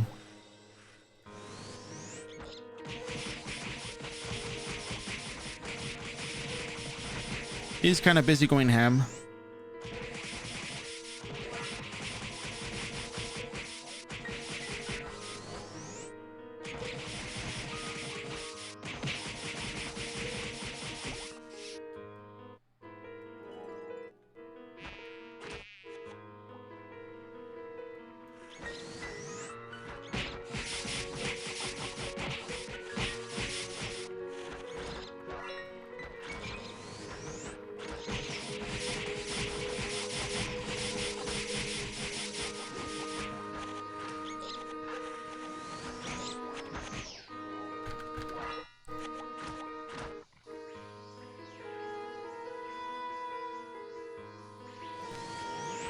Ooh, have to go a little bit slower on this one.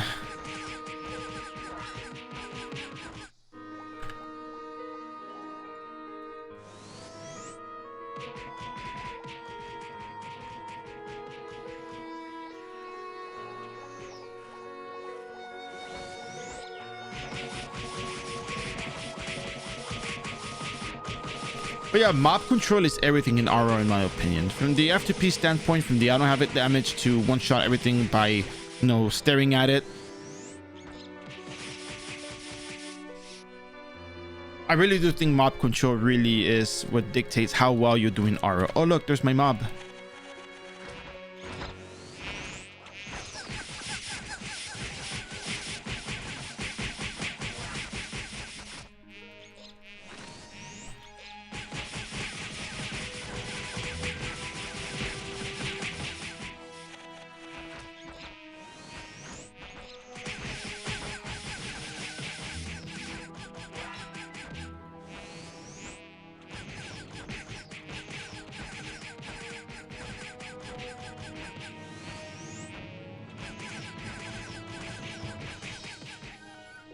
But yeah, I feel like maybe, you know, I think here's what I want to do. I'm thinking if we actually finish this series fast and, you know, my schedule doesn't change, you guys know what that means, you know, if my schedule doesn't change, I could consider doing F2P to MVP replay.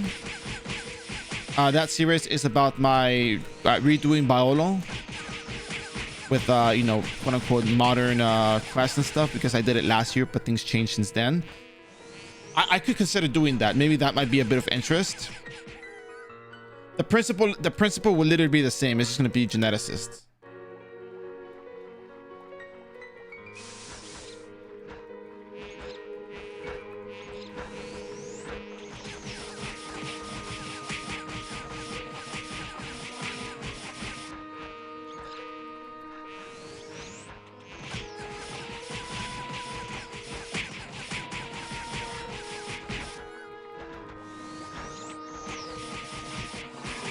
Because honestly, the video quality on the stream improved so much. The audio quality, I think, improved on this particular microphone. I don't know if you guys prefer the old setup I had a couple months back when I was in California. This is the one that we originally had in December then.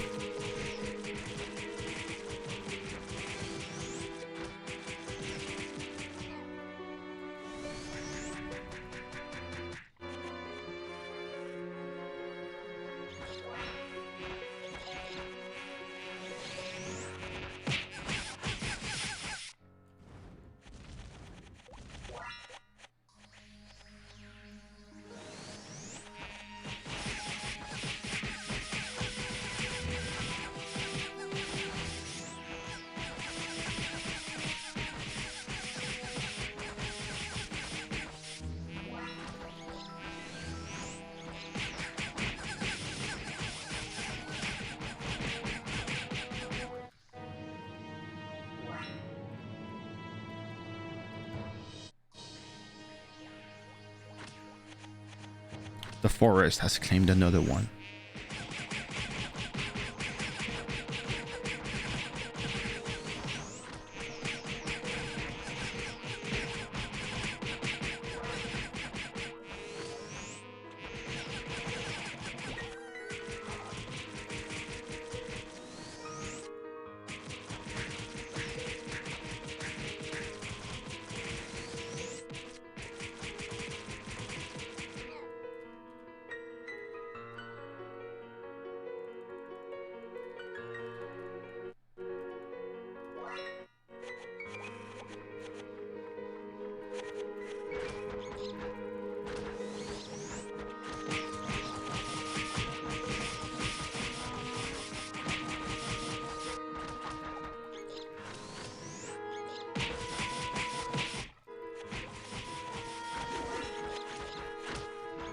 That was a very lucky teleport.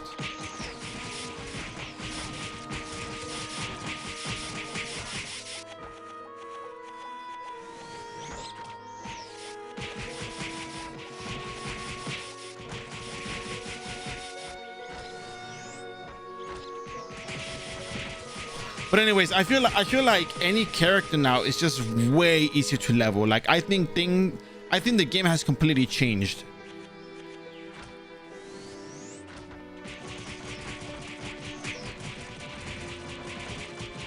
I don't see a situation where I cannot level up a character at this point.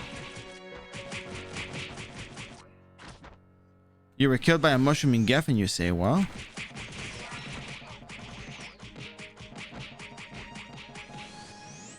quite the eye-opener. But I think that makes the statement more relevant then. If you have higher ping, maybe you shouldn't be fighting that many monsters, right?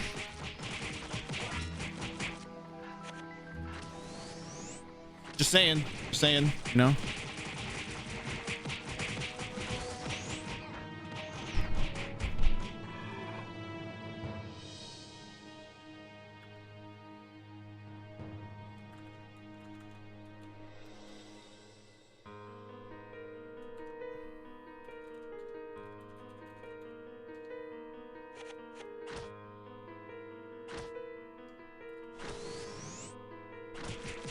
By the way, we're almost done with the quest. It took us maybe about 3 hours to do all of these investigation quests. Less than 3 hours because we spent about 1 hour. So it's like 2 hours doing the investigation quest, really.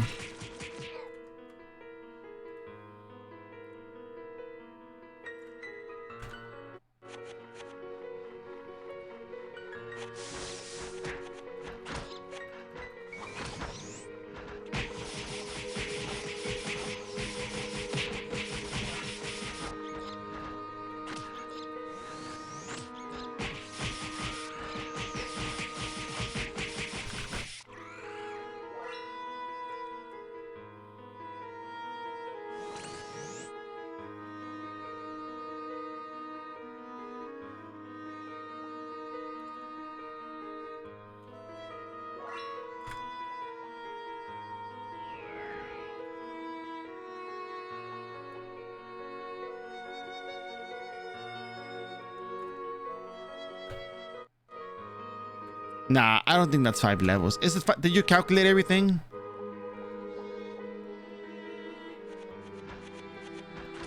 Because if that is 5 levels, we have changed the way you play renewal now. We have figured out the best approach to leveling a character.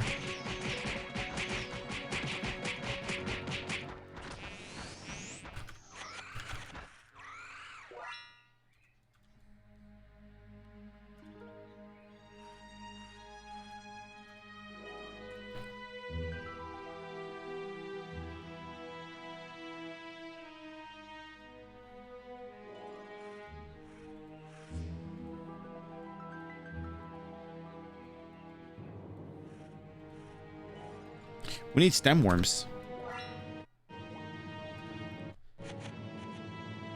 Okay, so you think VIP is gonna take me there? Like, if I use VIP, will that actually yield that much EXP? The free VIP buff doesn't give you the extra EXP bonus, by the way. The mini VIP. The mini VIP. I do have the free VIP from the weeklies or from the monthly calendar, but no, I can get VIP. I have 3 of them, but I just want to know if you calculated this. Like, was this fully calculated and everything, or do I have to go to the math myself and see to it? No, I don't say in the bad way, like I have to do it myself, you know. No, I'm saying, like, do I have to, like, double check and stuff?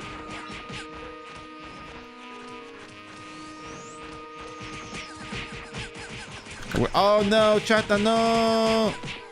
Anyways, I didn't write the EXP for every single one of those quests, but I maybe depends. Turtle General killed me. Well, then just teleport away from him.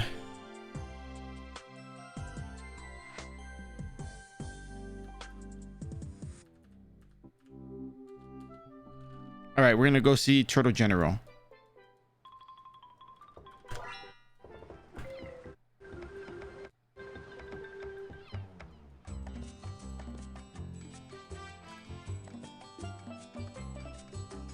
Oh crap, I forgot.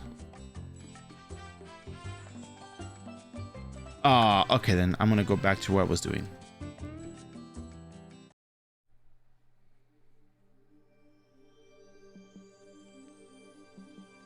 When I was 176.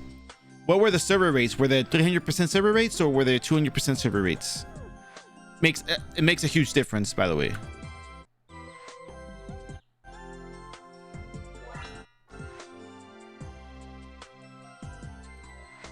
Oh yeah, well, we would have to calculate it then, but it would make it so it's only 2 days to actually, you know. The other problem is, though, that right now,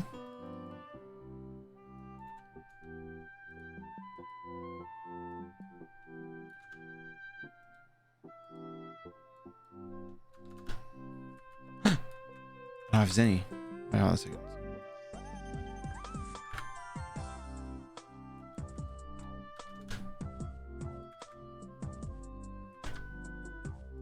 I guess we'll just get all of our Zenny. How much did we make? Wow, 27 million. That's nice. Wait, so nobody sold me safe certificates. Safe to 6.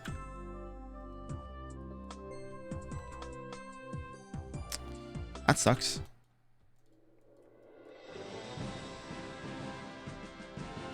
I don't know if I can do all the other 180 quests though. That's the one thing. No, I was buying safe certificates. I have a shop set up somewhere else that was buying safe to 6 certificates. It's not in the same spot where I was selling. So, but see, here's the other thing, Kather.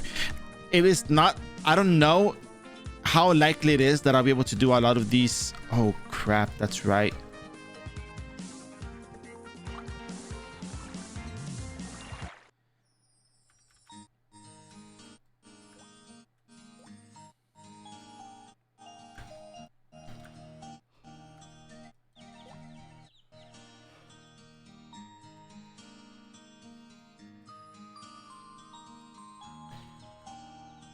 Because the thing is, I don't know how. Well, we have to look at the damage. We have to like test the damage after this, but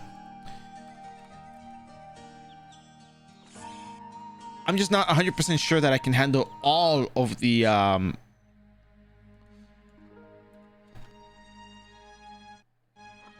whatchamacallit, the 180 to 200 quests.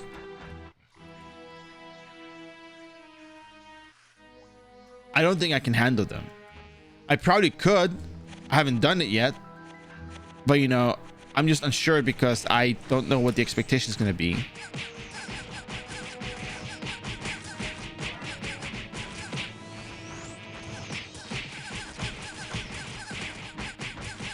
Oh, chata. On the other hand,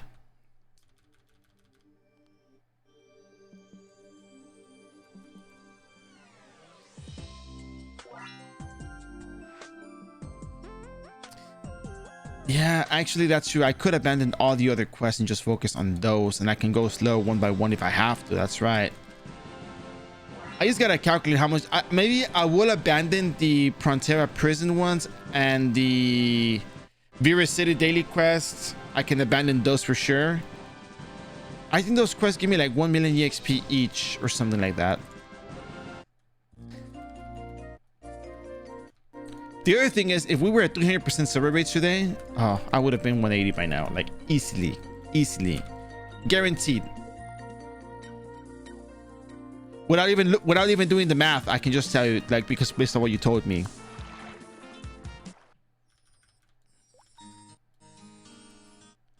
Could have been likely. Could have been a thing.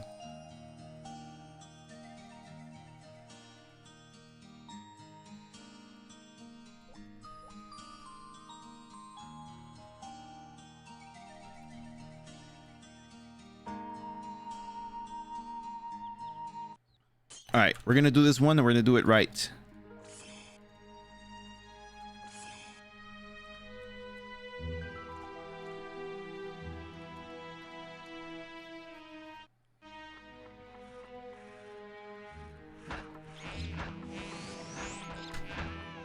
We'll almost do it right.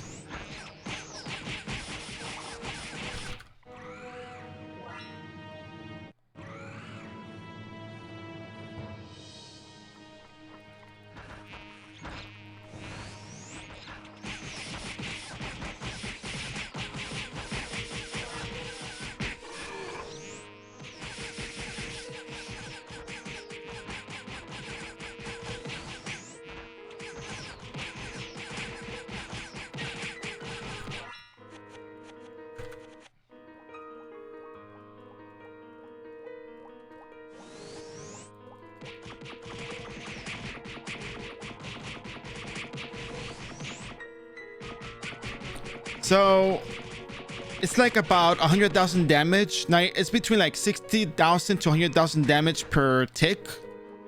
And I think it hits like about 5 times. So it's like between 300,000 to 500,000 damage each. I think I can handle it. It's just a matter of like cycling through Stoop, Tuna Belly, you know, that rotation. So what I think I could do is I can probably, more than likely, run the Einbrock and the Hugo. Like those are the two that I see that I can actually maybe potentially do. The other ones I'm not so sure about.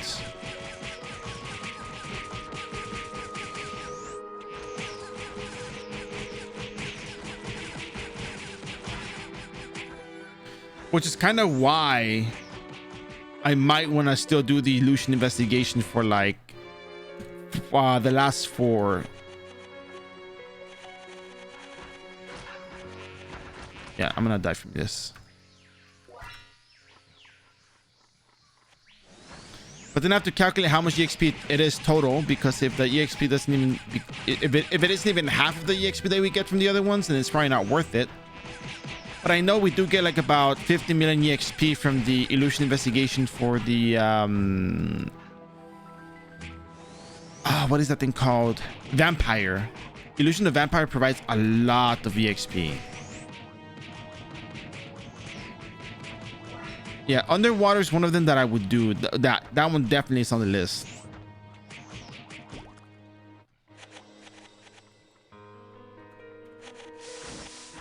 Because it's just that good, you know?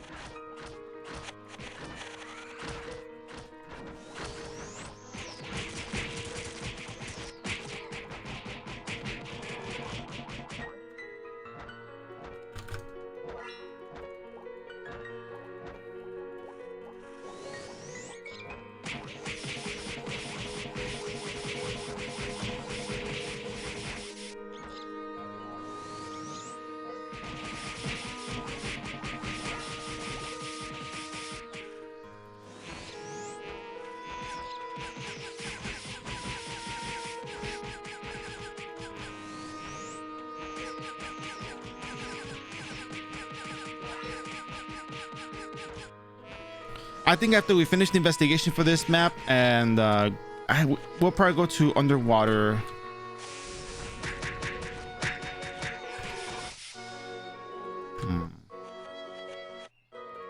We'll probably go to underwater, do the daily, you know, collect the items for the daily, and then we will, you know, do some calculation of how much EXP we get from the investigations. Do the breakdown. I have the list of the investigations on the Discord, so we can probably just use that.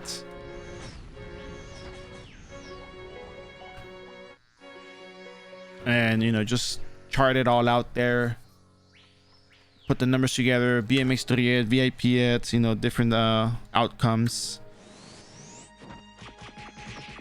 Yeah, they're low drop rate. People sell them in Payon, or they sell them at the Doram location where you exchange the tokens. But yeah, I mean,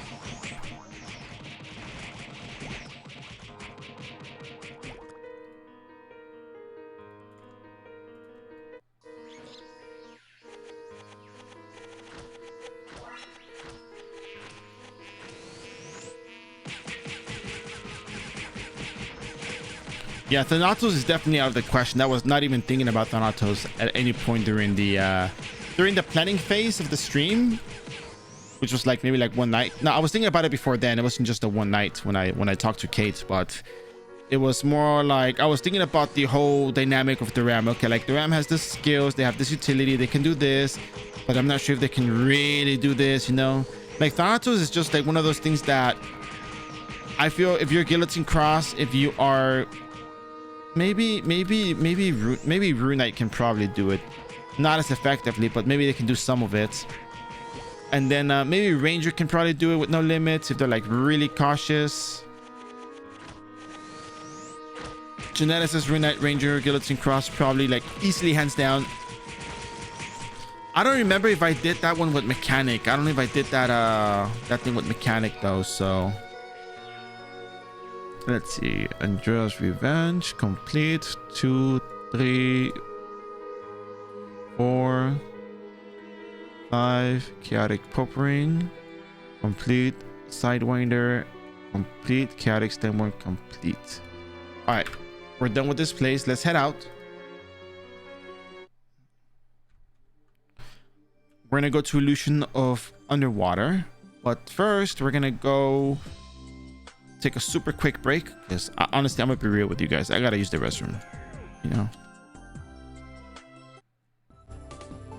I'm glad you're all here and all, but I do need to take a super little tiny quick break.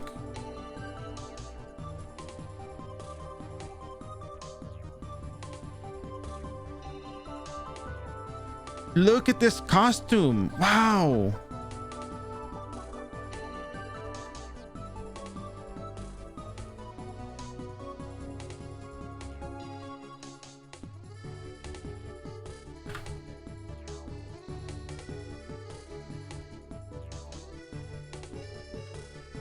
All right. Yeah. It's a hole in the ground. That's a really good costume. You know what? That's like #1 costume award. All right, I'll be right back. All right, thank you for your support as always. And BRB. Illusion of Lab probably still worth it at 180 though. They added since the they added the 30% EX boost to all of them, but I'm leaving my phone here, of course, but I'll be right back. Okay, I just gotta like look at the table and then I calculate in my mind and come back. I'll probably just calculate it while I'm there, but yeah, like, you know, just look at the numbers in my mind and that, okay, yeah, that's much. BRB.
All right, ladies and gentlemen, thank you for waiting.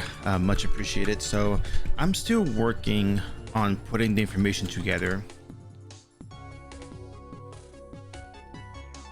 I'm just putting all the information of the investigations, the quest, the amount of EXP we get from the investigations, just to kind of, you know, have it put into perspective, because it is a lot of EXP and we're not really looking at it as it's a lot of EXP.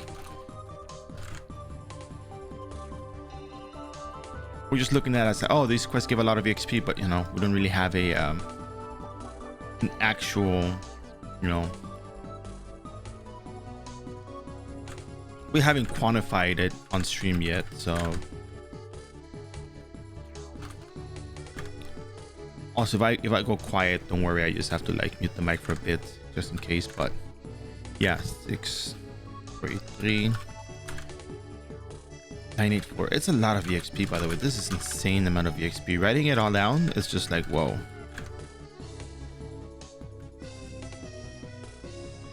It really puts it into perspective.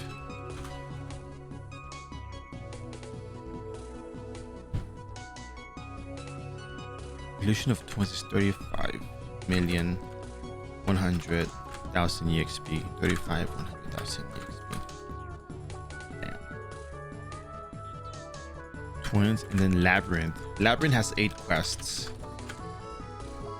But I'll just write down the investigation for now. Investigation is 45,500,000 EXP. You know how much that EXP is? Like, if you look at it compared to the EXP table.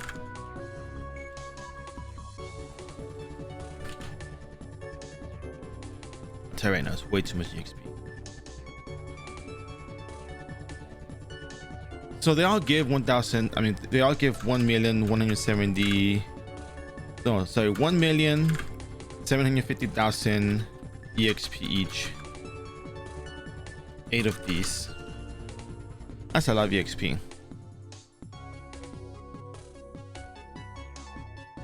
I didn't specify which quest for some of them.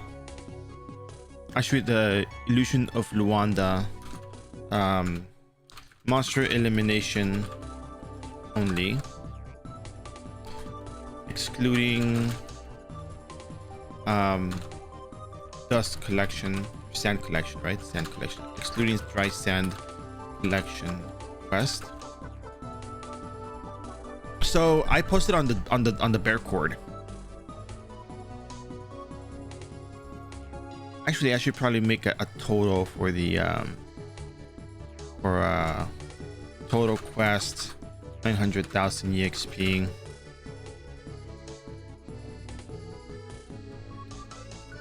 Total quest for yeah. Let me do that as well. Let me just put in the total quest EXP. Total quest EXP. Total quest EXP. 1860 times 2. Yeah, because I'm telling you right now, the amount of EXP that we're collecting here is absolutely insane.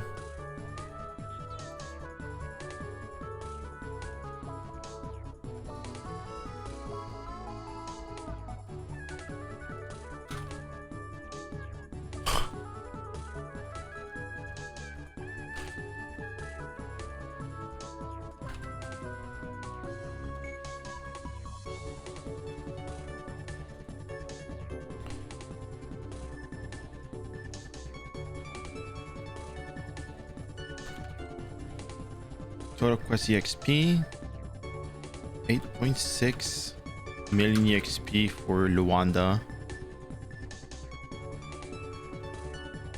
Total quest EXP for Twins.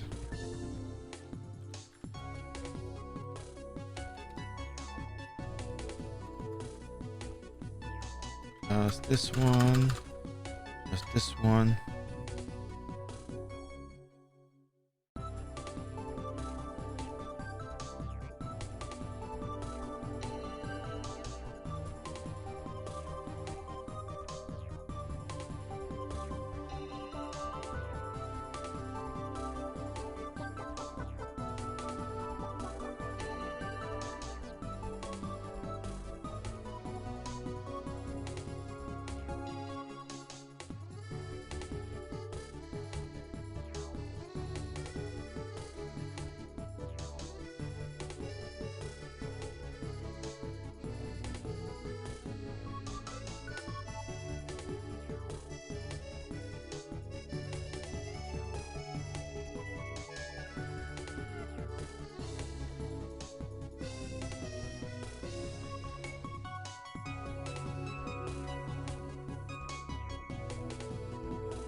All right, so I'm adding up all the investigation EXP. The daily quest is like 900,000 plus 500,000 from Illusion of Frozen plus the 8,883,720 from Underwater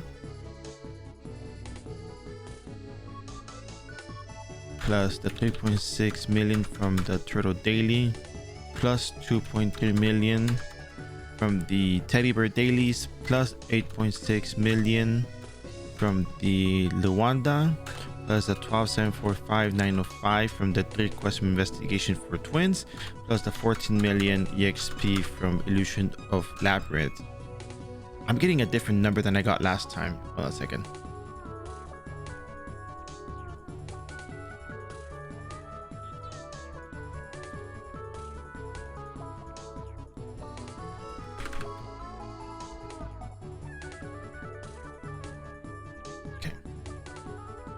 So this is 900,000 plus 500,000 plus 8,883,720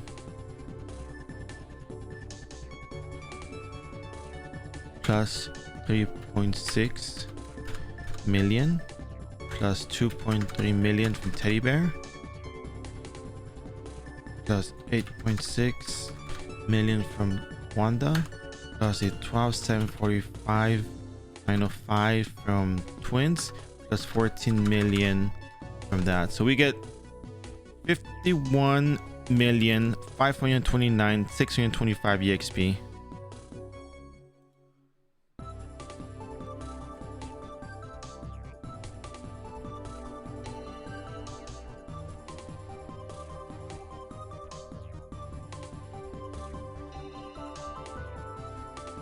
I think Book of the Devil is used for like making a taming item or something.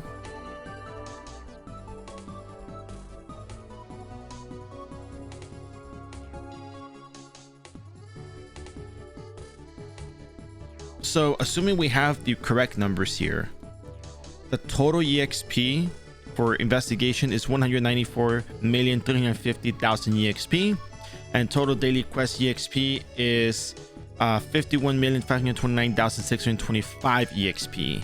This is without accounting for server rates for VIP or battle manual buff.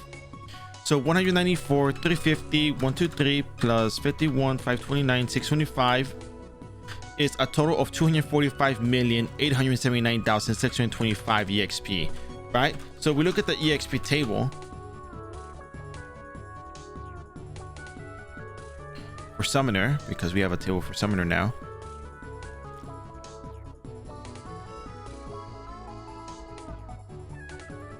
We want to focus. Oh my god, that's incredible. On the 170 to 180 part first before we even take a look at anything else. So this EXP that we get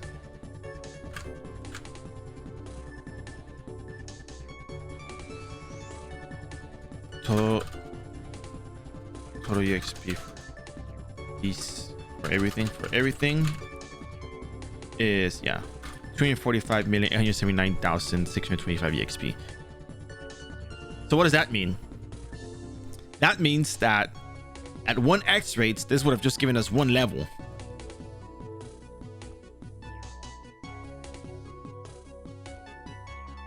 At 2x rates, we have 491,759,250 EXP. This would grant us at least 2 levels.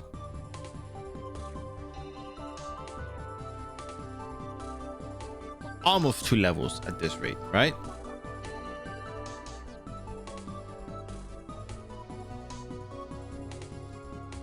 At 200% server rates, this was 491 EXP. At 300% server rates, oh yeah, that's gonna be crazy.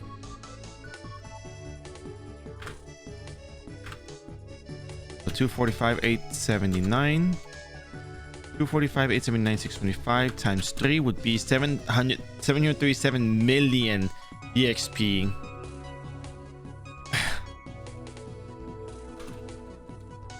at 200% server rates, plus VIP plus 50% VIP.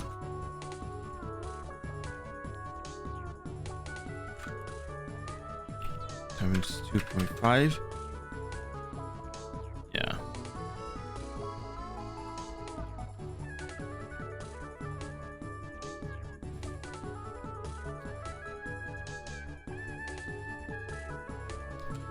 This is insane amount of EXP. Like we're doing an analysis based on everything that we have.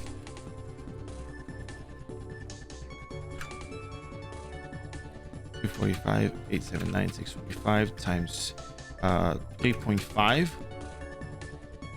Yeah, the amount of EXP you get at 300% server rates plus VIP is insane, and that is not even accounting for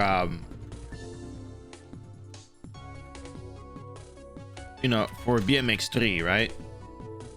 At 300% server rates plus 50% VIP plus BMX.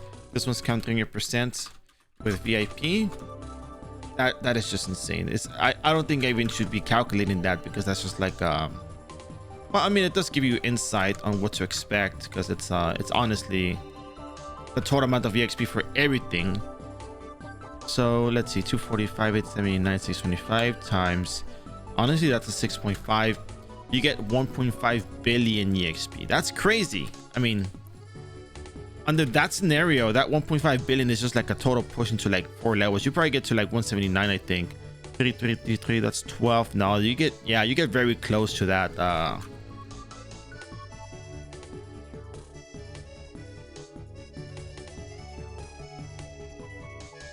Yeah.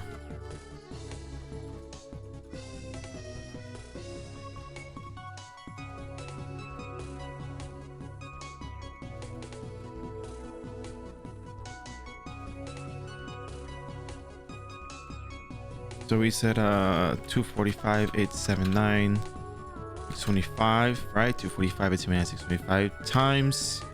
This is pretty much a 5.5, right? Because it's 200 plus 4.5 plus 3, 2.5, 5.5, yeah. So at 200% server rates, wow. Actually, oh, MK, are you still here? I know it's been a while since I last talked, but the difference between the VIP, I mean, sorry, 300% server rates and 200% servers with VIP and BMX3 is 245 million EXP, which is kind of basically almost level. But you know, you can say, yeah, no, it's fine, because you still get like 1.3 billion EXP. And from level 80 to get to level 80, 180, 5539, 147, 780. That's right, 539, 147, 780. Minus, what level are we right now? 174 with 20%. Let's say 174 for the sake of it. Let's go. Let's do a clean 174.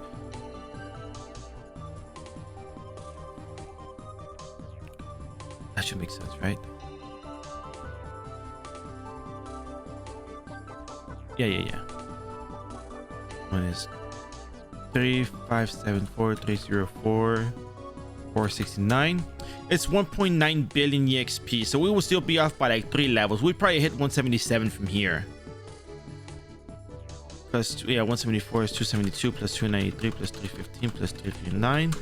That would be at 1.2, approximating it, you know. So we would be at 177 if we turn all of this stuff in with BMX3 and VIP today. So theoretically, the next week we can actually be at, you know, we can be at 180 on Monday if we really tried, you know. Now this is assuming that we turn everything in. We still have to go back to Luanda, which has been a while, so actually I do have to go back to Luanda. Man, that's insane EXP.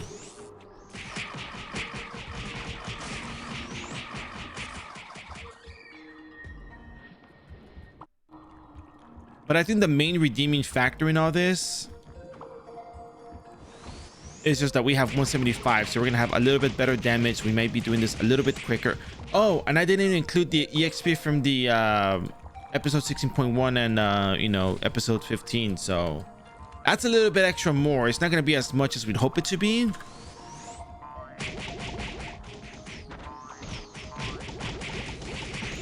but it's still rather decent EXP. Is it worth the time?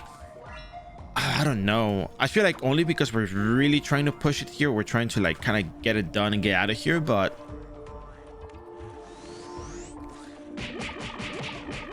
because then the other thing to consider, the other thing you want to consider is how much EXP you get from the Einbeck quest. Like Einbeck Dungeon 3.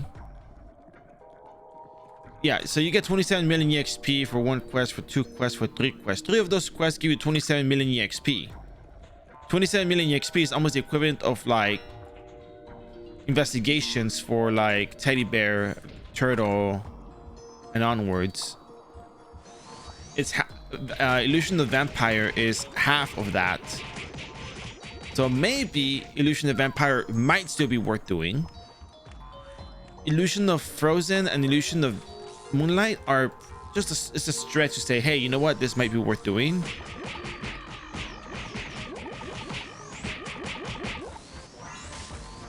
But it really comes down to saying, hey, how much EXP, you know, am I really getting, as opposed to like everything else. So you have to like really compare the values and be like, yep, I want to do this, I want to spend my time doing this. Because at 180 we can start running certain instances, we can probably succeed at running various instances, and that might be long term, it might be a lot more beneficial.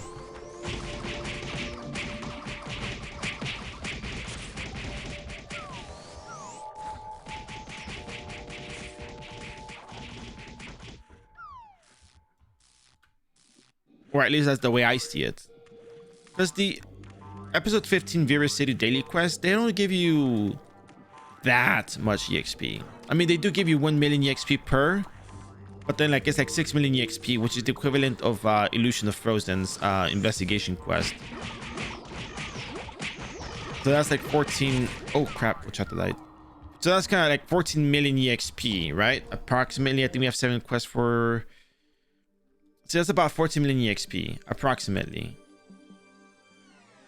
14 million EXP is half of the 1 Einbeck dungeon quest. So does that make it worth it? Again, that's entirely dependent on you, on how you feel about your time, and if it's really worth it.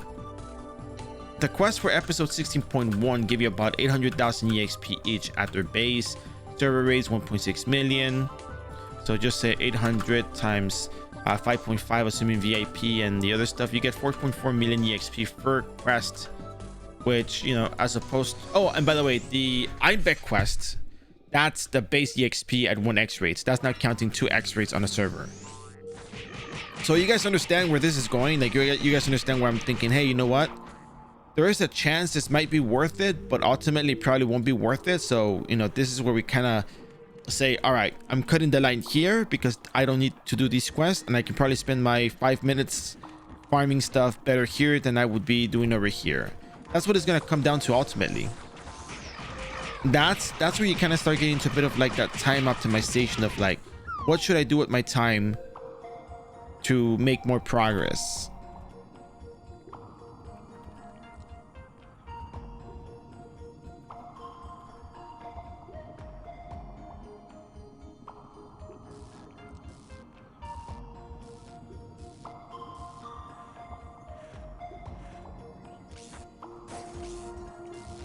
So what do you guys think?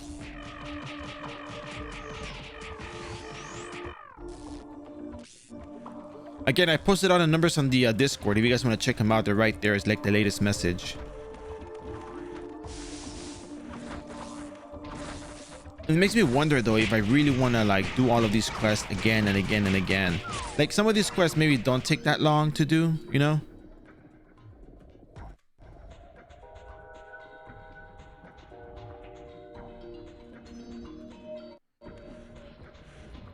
But ultimately it's about, you know, figuring out how to manage my time, get my EXP, get to 200, and make it something that is ultimately, make it something that is ultimately universal. Because again, the content, although it's not a guide, you can learn something from it.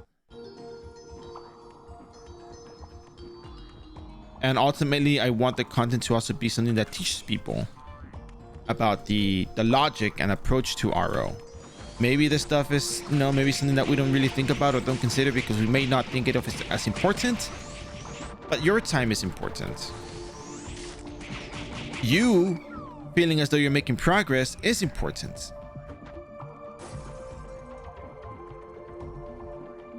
Because why would you play a game just to be sad, you know, like, you know, or upset? I mean, yeah, storytelling is one thing, right? But I mean, like, you know, struggling to the point where it's like, it's, you know, it's frustrating, you know? That's the one thing I want to avoid for a lot of people because it seems to be a thing that happens frequently with an RO. Why RO? I don't know. It's just because game is hard, I guess, right? But, you know.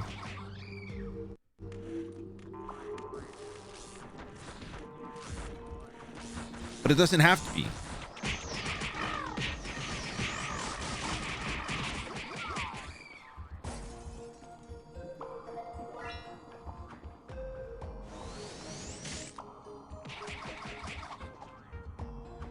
Please break the ice. Ah, thank you.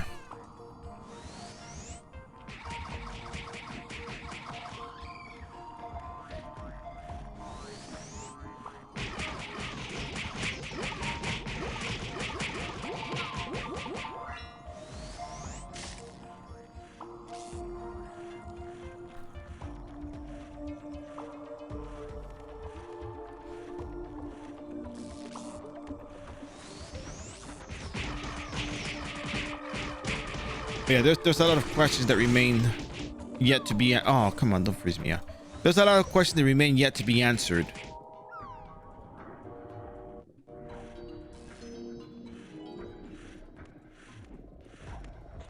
But you know, we can do everything little by little instead of just throwing everything in one go and, like, you know, rushing through things, because it's kind of interesting how, you know, I never really put this much effort into, you know, analyzing the numbers. We kind of just did the quest because we just did them, right? But now that I have like the Doram that can or can't handle things as effectively as other classes, I have my concerns of how well it can handle, you know, maps like Thanatos Tower.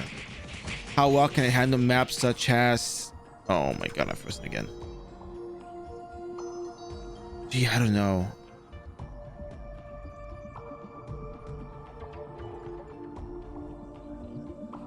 Abyss Lakes, for example, I really don't know.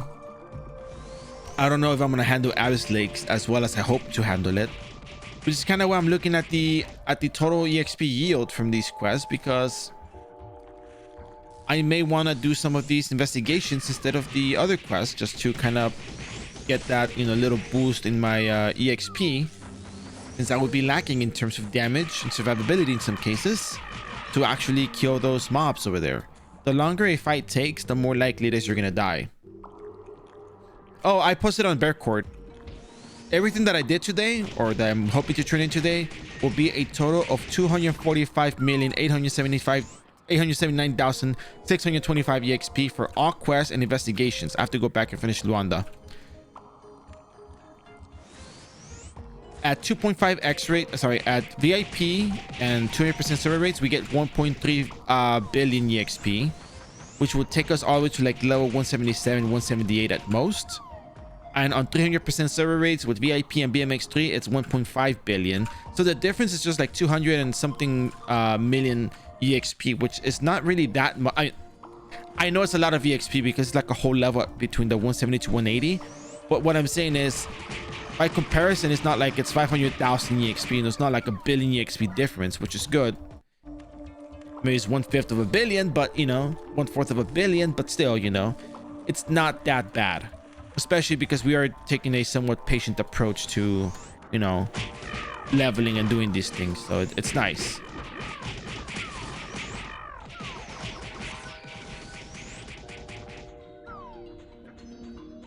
Right? Right. So I probably will turn in with the VIP because honestly, you know, I haven't. I need to figure out my schedule for tomorrow, Look, if you are here and you watch the iRO stream, you play iRO, you have characters in iRO, join the Discord. I may be able to do the refine event tomorrow. I may be able to. I still have to swipe for it, but I still need to do the sign up sheet for it, and it's gonna be super short notice. So I'm not exactly sure if it's like a good idea at this point because it's too short notice. But you know, at the same time, the refine event goes away on Tuesday, and we've been doing the series this past couple of weeks. That's last 2 weeks, I guess. And we kind of need to make the progress in this series because look, MVPing is not easy. I'm gonna be super honest with you guys, and not like in a gloating manner or anything, but yes, there's times when I make it look easy, but that's just luck. When you exclude luck, there is a lot of work that you have to do, and by a lot of work, I mean you can't just go in and click one button, kill everything, and be done with the map. In most of these cases, you actually have to think when you're fighting the monsters. You have to figure out, okay, I have to watch out and react to their attack and use stoop, you know, or if they're gonna cast a skill, I better lope out and get out, or I gotta heal up before I take too much damage and get killed, or use tuna belly and then chattering to run away. You know, stuff has to be figured out. And if I die, oh, I got my essences already, very nice. Let's go back to Luanda.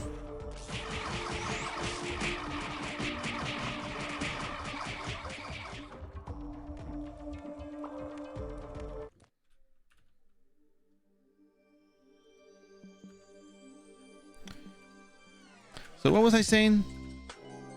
Oh yeah. Yeah, so we are gonna get a lot of EXP today. We might make it all the way to level 177. We will do the refining stuff. I don't know how much further we can actually go. You got your first card, very nice. What did you get?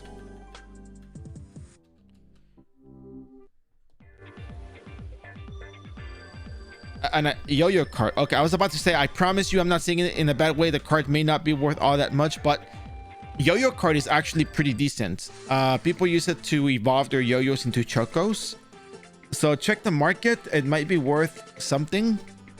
I would say I personally want to say between 5 to 10 million, but then you know, it depends what the market says. The market talks more than I do.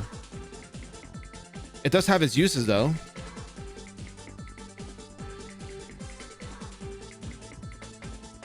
I like it for perfect dodge builds. I like it for, you know, perfect dodge build. Did I mention? Oh yeah, the Wu-Tang tribe is here.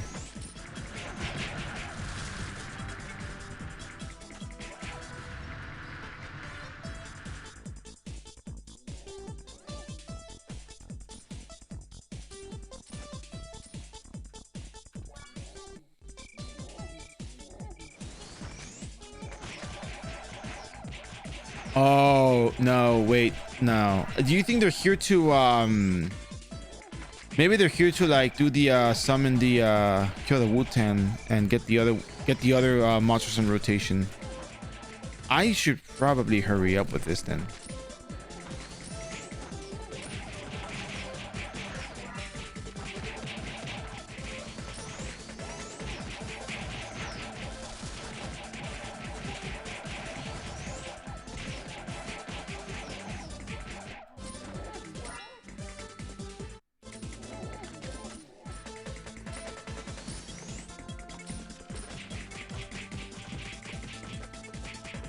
So yeah, so do me a favor, if you are here on the stream right now and you do have stuff to refine, consider joining the Discord. I may make an @everyone announcement for the refine events. It'll be the same format as last time. The last time we did this, it was in the format of bingo and monster race. I may consider doing a Aldebaran turbo track. I may have to actually investigate the turbo track tonight, but at most we're gonna do these events like that. And I don't know what time would be best yet, but given that I was West Coast time last time and I started the events at 10 and then like at 10 p.m. at night, like, you know, it's like 12-hour interval between the start times. I'm thinking maybe starting about like maybe 11 a.m. my time, which would be 8 a.m. Pacific. And then, you know, the East Coast can be here. I don't know how Southeast Asia time will do though. I need to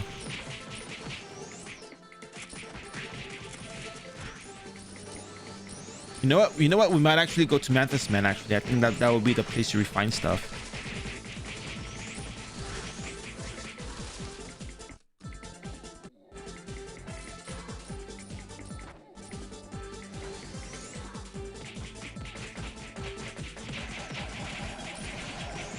Oh, wait. Maybe. It's because safe certificates. We need to use the safe certificates to refine items to +7. So we might actually be doing this at Frontera, unfortunately. But I do have some stuff to refine right now that Mantis Man can take care of. So.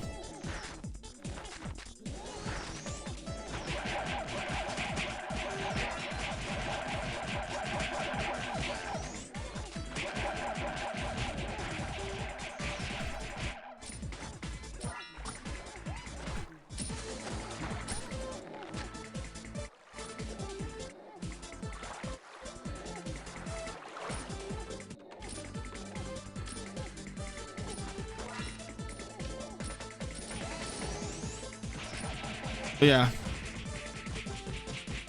and there will be a sign-up sheet. I mean, again, if I do this tomorrow, I need to check my schedule. I will be able to tell you guys maybe at 5 o'clock today, maybe in 2 hours I should be able to give you guys a confirmation. So yeah.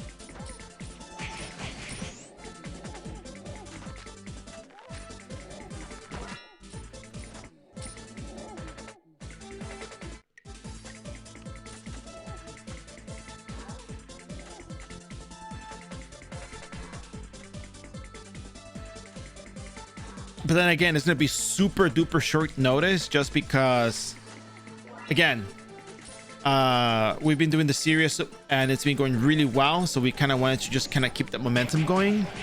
So, yeah.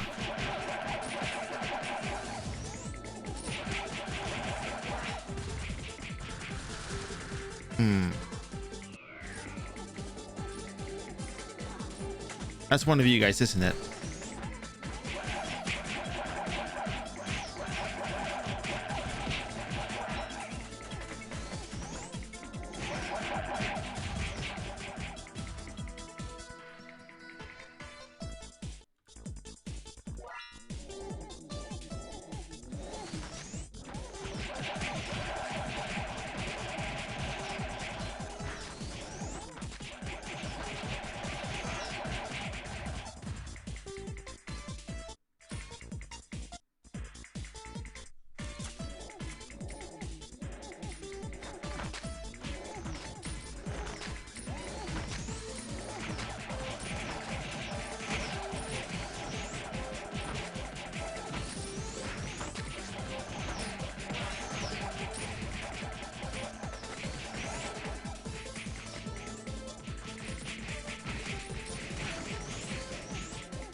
Yeah, the knockback got me.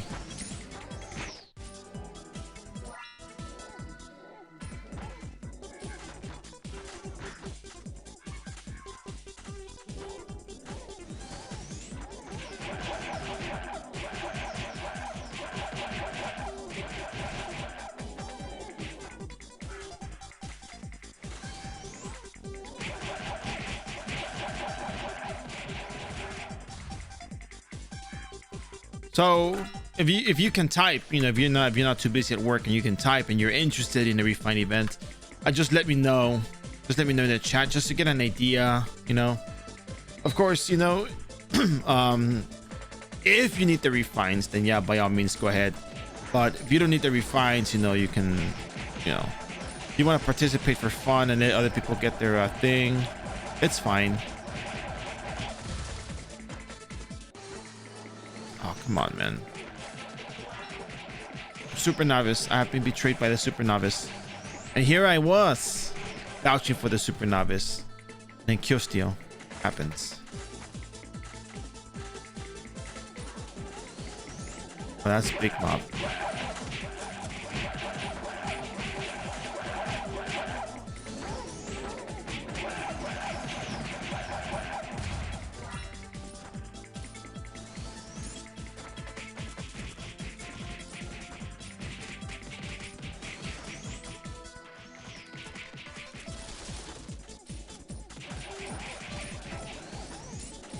I might get hit with the Magnum. There we go.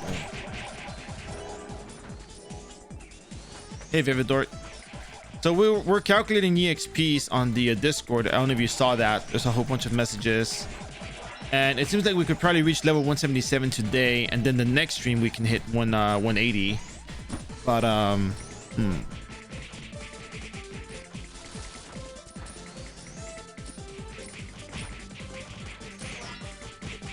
yeah, I'm thinking of using the free 1 day VIP that we get to do that.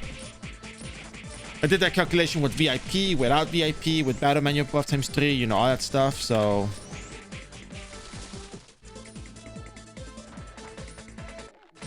we do have a good idea of how good it's gonna be. Tuna party, Tuna Valley. Oh God.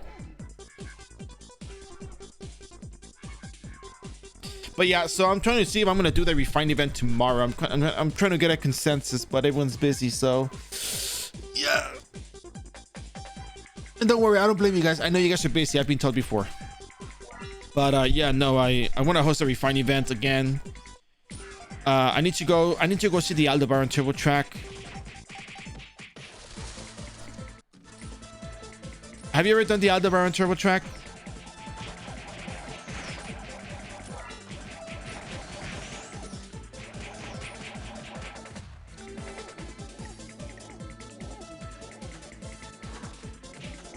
Oh, are you leaving Bush Tank? Are you done for the day?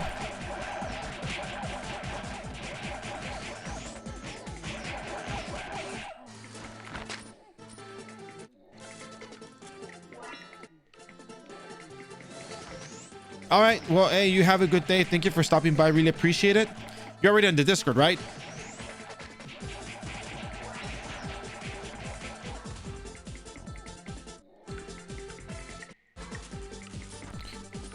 Yeah, all right. Watch out for the @everyone ping for when I make the announcements.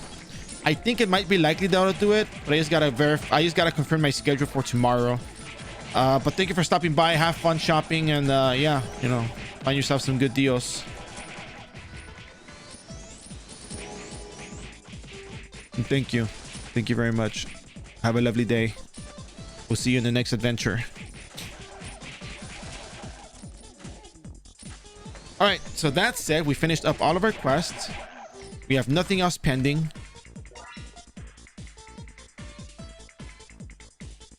I just gotta calculate the episode 16.1.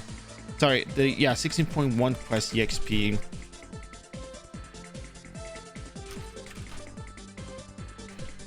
The 140 plus quest. So you get 700,000 EXP for all of those quests. Chief Guard is episode 16.1 quest. Chief Guard EXP 800,000 base. Okay, Chief Guard 800,000 EXP. Prison 1. We're gonna come just prison 1, 2, 3, 4, 5, 6, 7. 2, 3, 4, 5, 6. And 7. Okay. Each prison daily quest is 700,000 EXP. Not difficult to write out. 700.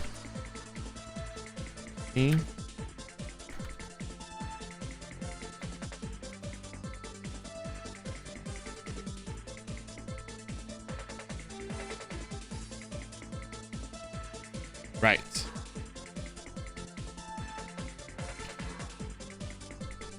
I don't know. I don't think I'm gonna count the Biju EXP, but you know, Room of Consciousness.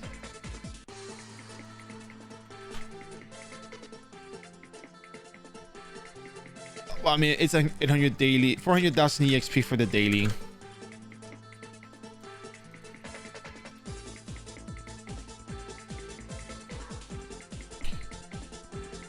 And then episode 15.1. Well, actually, episode 15, Vera City Daily Quest. Vera City Daily Quest. I have the names of the quest up here. I'll just copy them.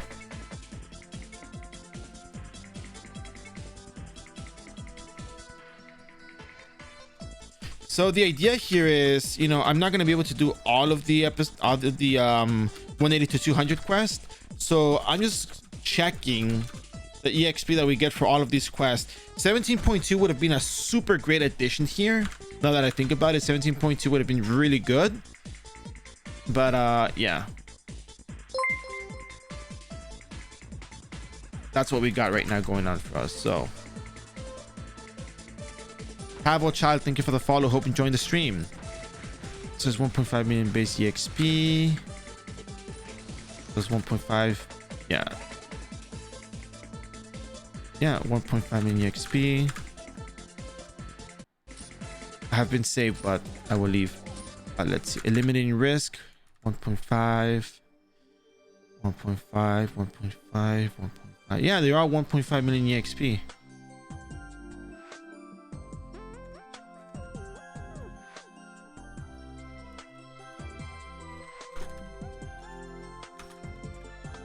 New power source.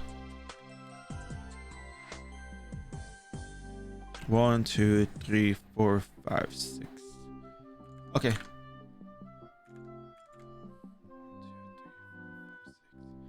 Yeah. Total quest EXP. 1, 2, 3, 4, 5, 6 quest. So 6 times 1.5. 6 times 1.5 is 9. So that's 9 million EXP for all quests together.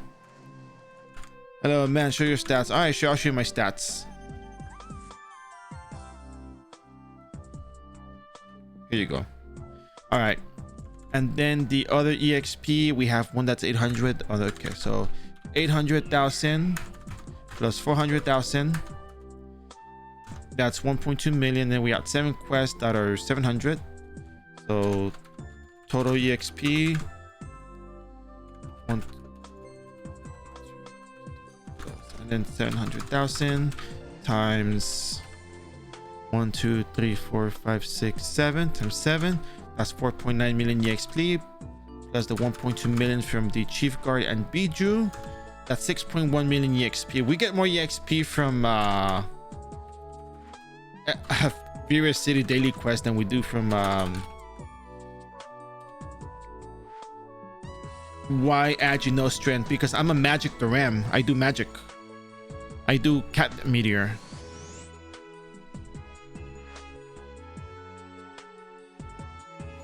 And also agility because of attack speed. So Doram uses a staff. Their weapons are considered staffs. And staffs have a very punishing attack speed modifier.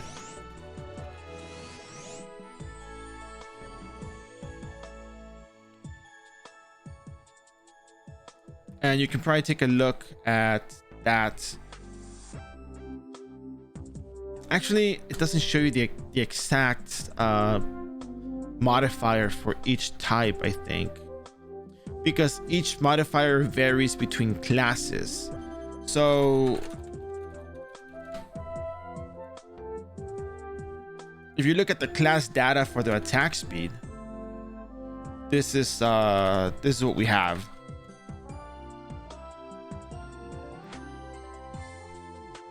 When they use a shield, they lose 20 attack speed. Like their attack speed is just like, it goes down significantly. Like for example, that's 4 attack speed right there because of other modifiers, blah blah blah. So that's a lot of attack speed that you lose from just wearing a staff. And then when you wear a shield, you lose even more attack speed. Yeah, that's like the base modifier, right? The base modifier before the calculation and all that stuff, right? Without agility, you have 145 attack speed.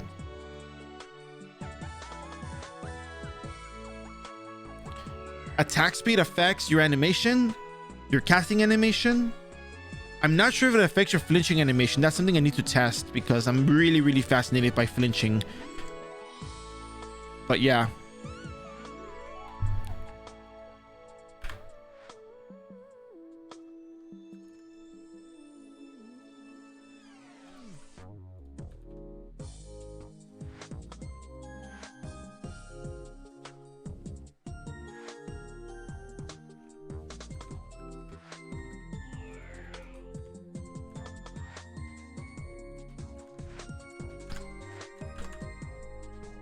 It's kind of funny, but for carrying capacity, I actually kind of like having the 50% because of the Wyvern steel stuff, but I try not to carry too many things either way. I don't have a need to carry too many things on my character, so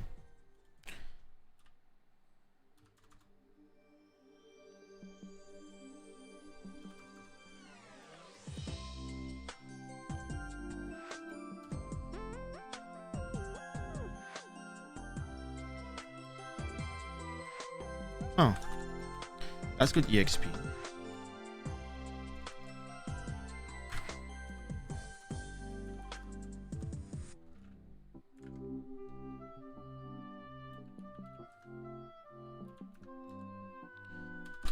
Oh, wait a second, what sounds in?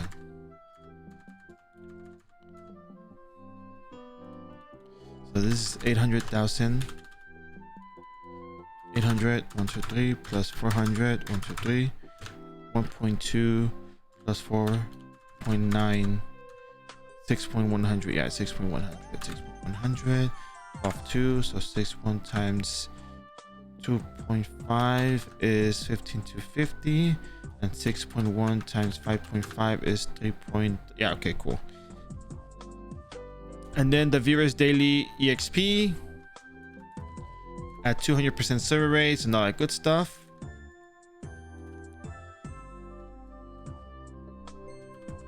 So that's 18 million EXP. At 2.5 is 22.5 million EXP.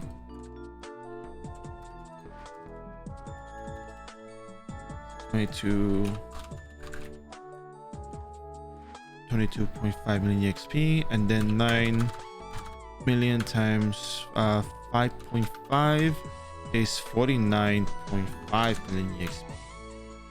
Wow. Wow, that's pretty good EXP. So total episode 15 plus 16.1 combined EXP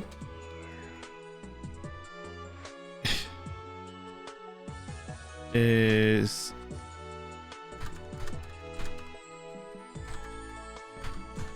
$15.1 million EXP at base 200. And then if we do the add 200% server rates and VIP and blah blah blah,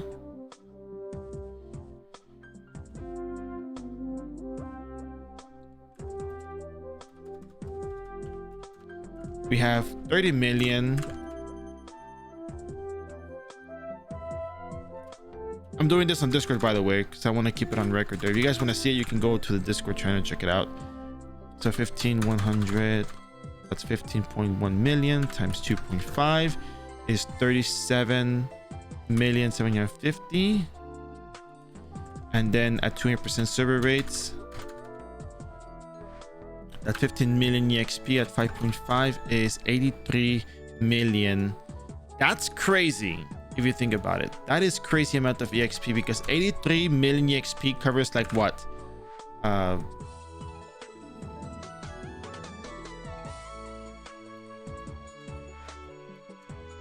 It covers 21% of 179 to 180.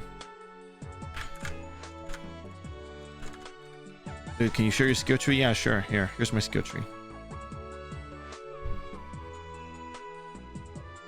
Are you trying to play Magic Doram, or what are you trying to do?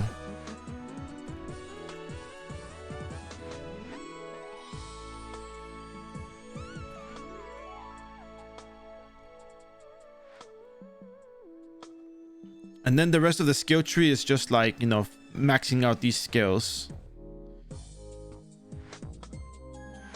I haven't decided what to do with these 3 skill points, so, you know, it's kind of just there.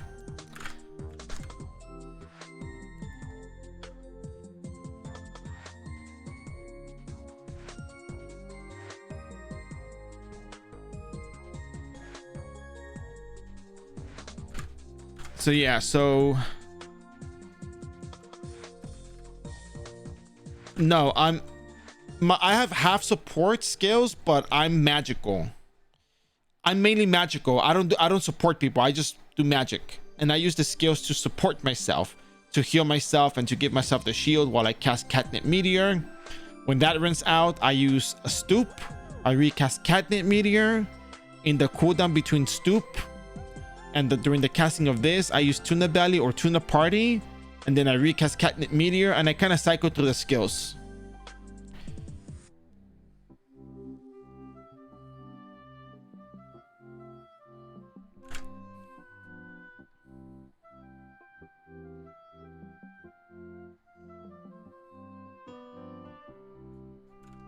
Yeah, you know what? I think I'm gonna go ahead and turn in the stuff right now. I think it's time to turn the stuff in. We're gonna use VIP for today. We're really only using the VIP just to do the turn in. We're not really doing anything else with it. It's just for the turn in. So right now, we are level 174 with 27.7%. So that's about 1/4 of that. So what is 272,768,834 times 0.25? That's 68,192,000. So we're gonna subtract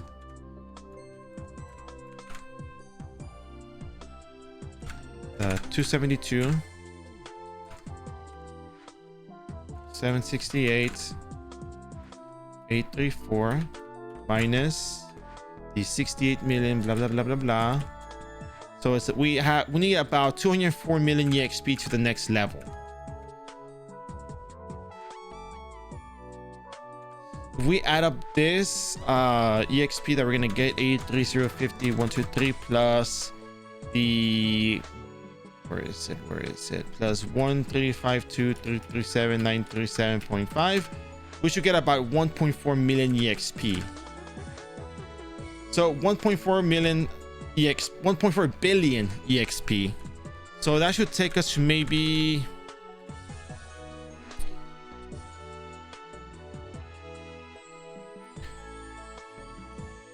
$170. It'll be stupid. 177, 178. Yeah, Doram is an interesting class, but I'm gonna tell you something, like, you know, straight up, physical is easier. Wait, which passive?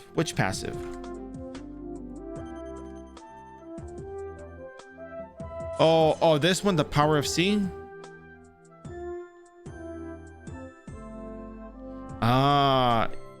Yeah, you know, I was supposed to discuss that with Kate.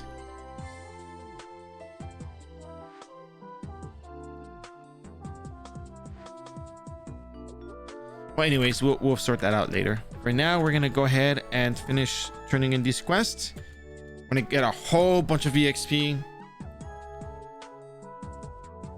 Whatever EXP we have left, I mean, whatever battle manual we have left over, it's gonna go to waste. It's fine. The main purpose of all this was just to get ourselves in the 178 level range, because we just care about getting the levels. We don't care about anything else at this point. We just want to get to level 180. That's all that matters at this point. That's all we care about.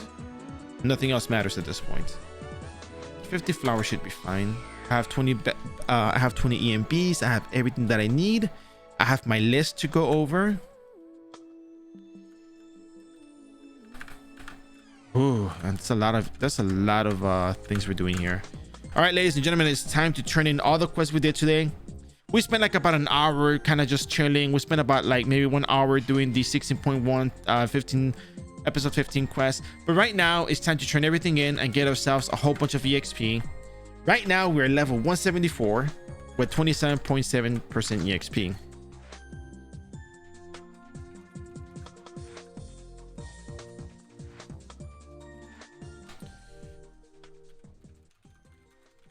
Approximate EXP gain that we're gonna have right now is gonna be in the realm of 1.4 billion 387 sorry 1 billion 435 million 387,937.5 EXP.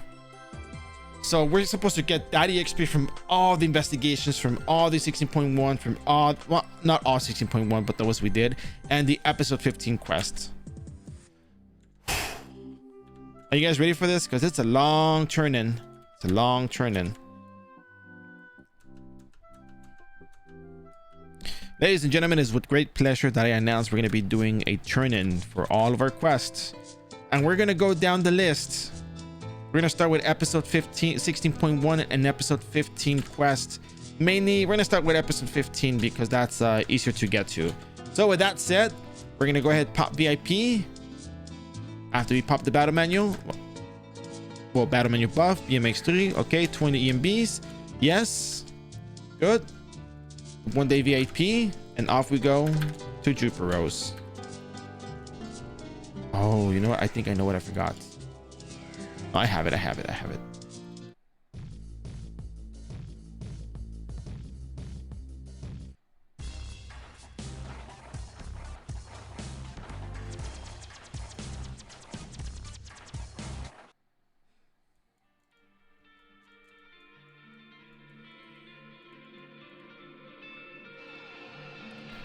So let me refresh this so we can see the EXP as we gain it.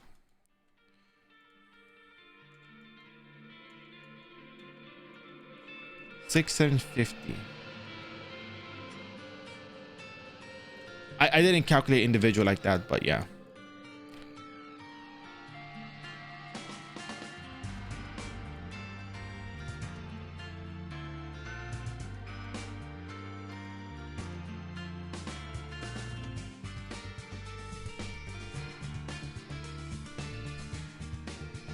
This is actually really exciting because, you know, getting to 180 is like it used to be considered very difficult. You know, it's not a simple task. It's not something easy to do.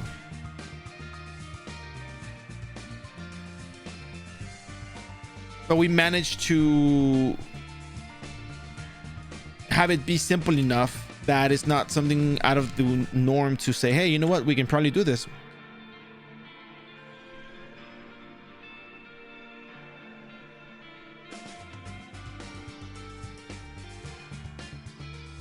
What I want the most out of this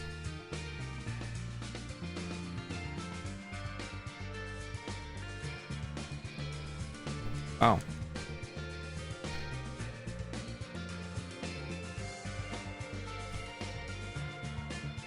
oh, that's you. Oh, look at that. Hey, I started at 27.7%. I think I'm gonna get to 177, and I forgot. I didn't do the exact calculation. I just approximated, but it's gonna be a good amount of EXP.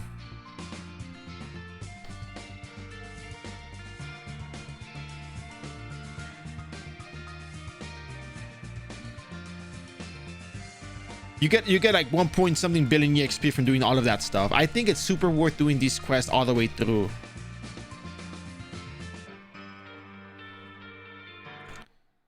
So we did the episode 15 quests.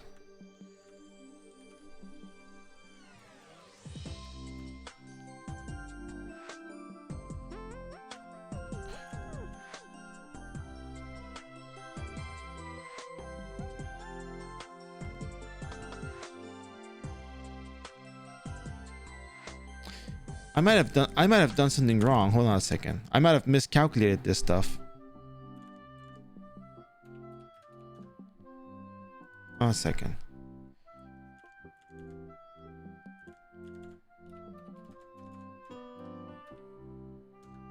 I got 40.5 million EXP, but why did I write...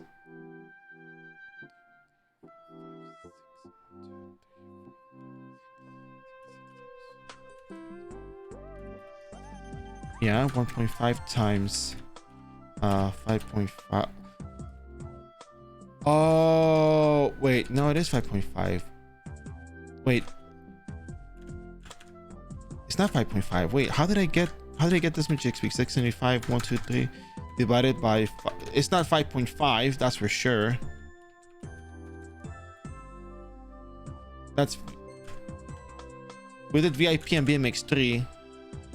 Oh, wait, don't tell me. Don't tell me.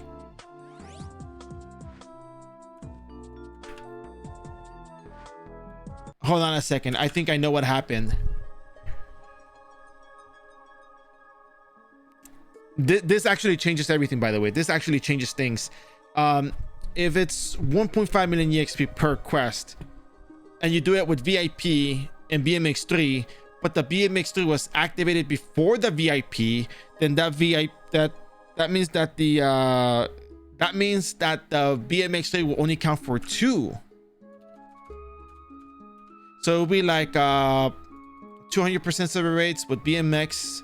That'd be 400%, so that'd be 4.5. Yep. So that does make a difference. Ooh. Because technically it should have been 9 million EXP total. Yeah, I popped it in the wrong order. It actually makes a difference. It actually makes a difference. I cannot believe it. Now you know. Well, I mean, you guys knew this, right? Because then I'm gonna feel very, very, very smart.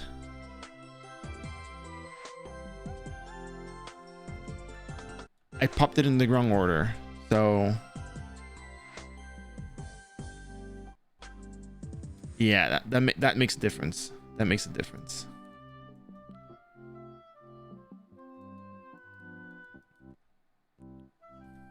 Damn.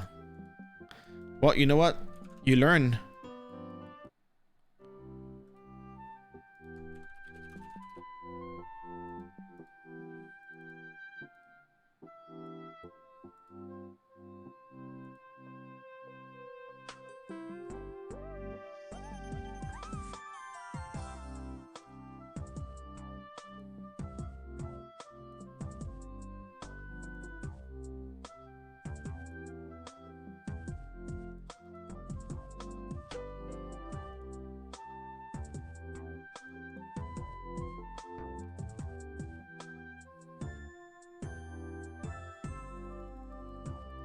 Oh yeah, no, I was gonna hit 180 with another round of dailies anyways. Like this was not the round to get 180. This would have taken me to like 177 with something. But it's a good thing that I caught it though, because imagine turning everything in that order.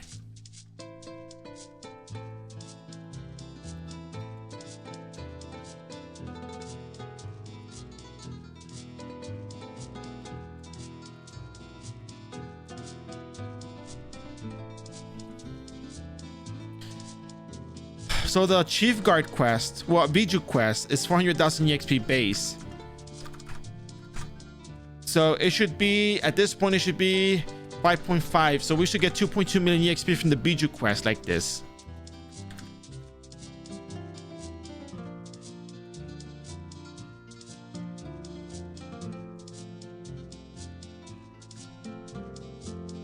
I'm a little astonished by this. But not entirely, just partially.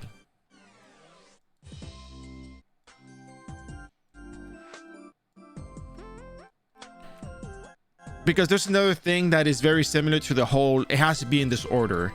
And I'm not talking about PEMDAS. I'm talking about Prestige.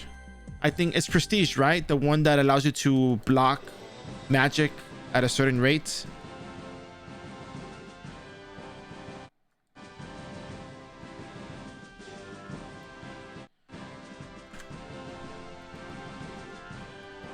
If we did this wrong, it would have been 1.8 million. But if we did this right, it should be 2.2 million EXP.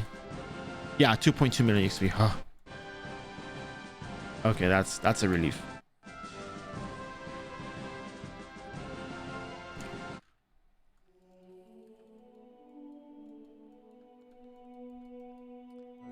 Yeah, the same way that I think the same way with Prestige. If you have the stats before you cast the skill, you get like the magic dodge chance and stuff.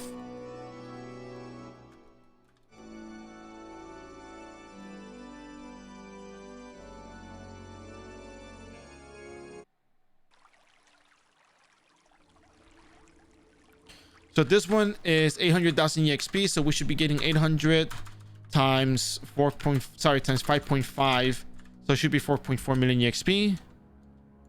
4.4. Okay, yeah. And every other EXP from prison should be 385.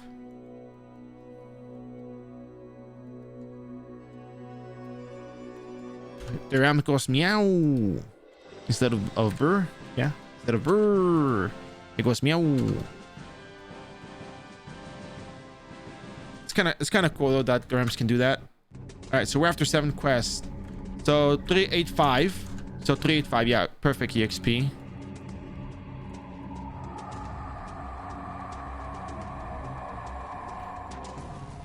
That's 2 quests.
That's 3 quests.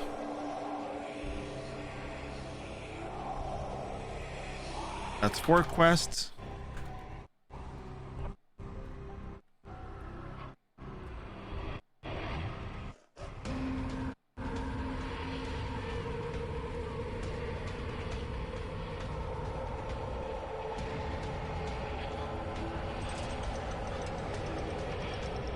That's 5.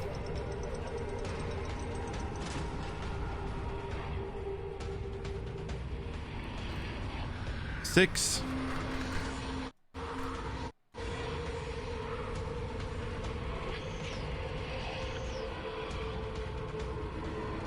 And 7.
Yeah, that one used like the least amount of EXP out of all these quests.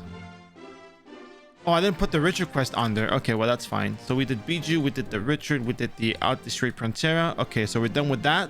So all we have left now is just the...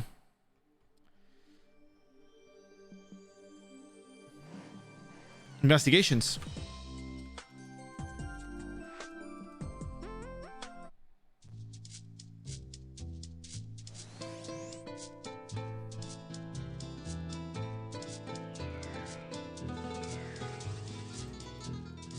Hey Simon, we're right on time for the massive leveling.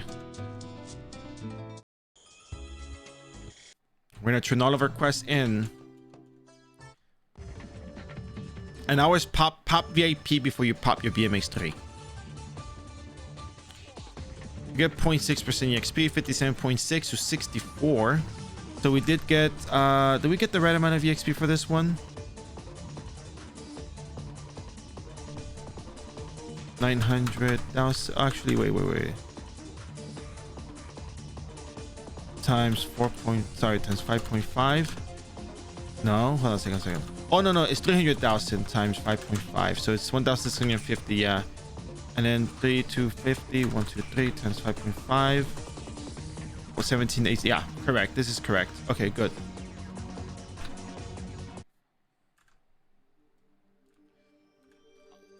Okay, up next we have Illusion of...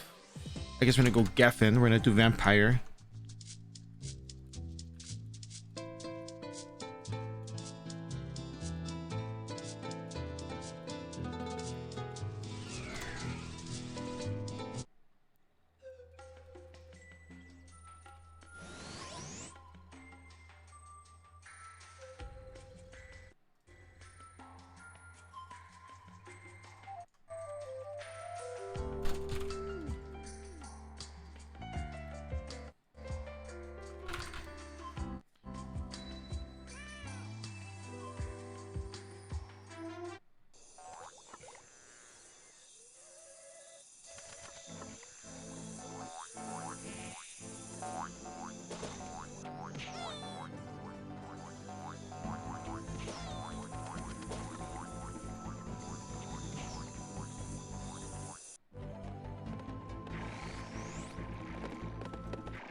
So this one should net us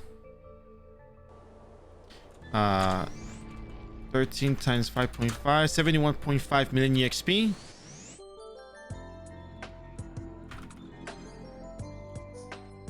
Yep, there you go, 71.5. 71.5 is still really good. Now we're gonna go over to Frozen.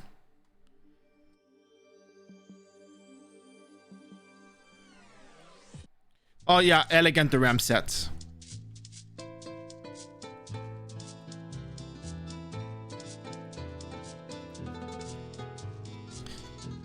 I think for pro, I don't know yet. I don't know what I'm doing yet, but I kinda want to get the episode 18 equipment for the Doram because of the fixed casting time reduction.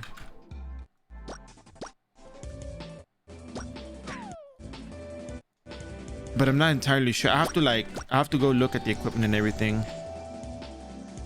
Because honestly we get a lot of EXP here that it's probably just doable. Actually, how much EXP do we get for all of the dailies combined from the 180 to 200 quest? So Frozen. Actually, we don't have time to waste. We're gonna just turn them in. 42.9.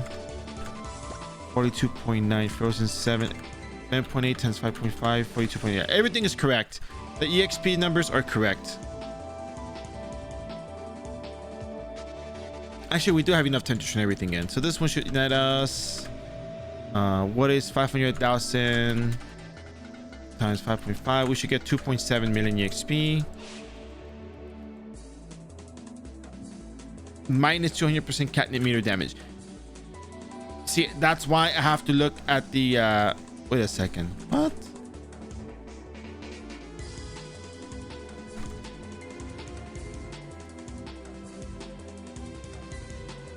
Oh, wait a second. What? You get 1.2 million EXP?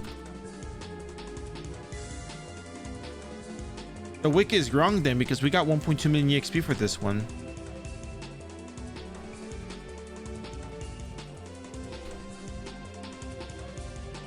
Or am I wrong? Yeah, it says main quest for each daily quest is 500,000, but I just got 1.2.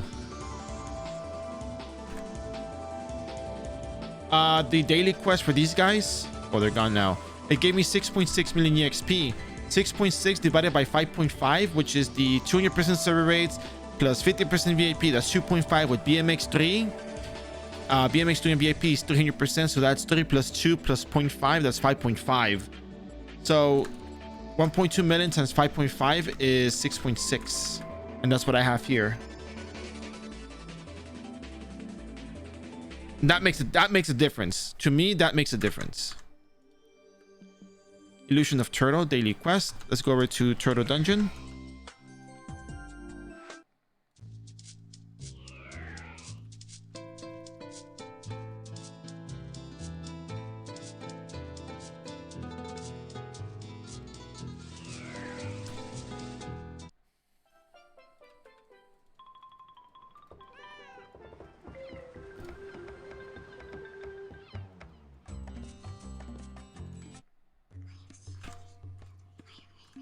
All right, so this daily quest or investigation.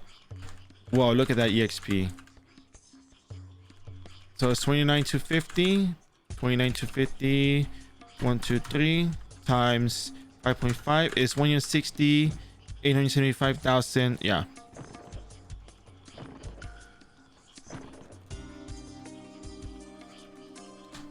Illusion of Abyss. The first quest should be 1.2 million XP, so I should get 6.6 million XP again. Yeah, I got 6.6. Yeah, so that one is correct.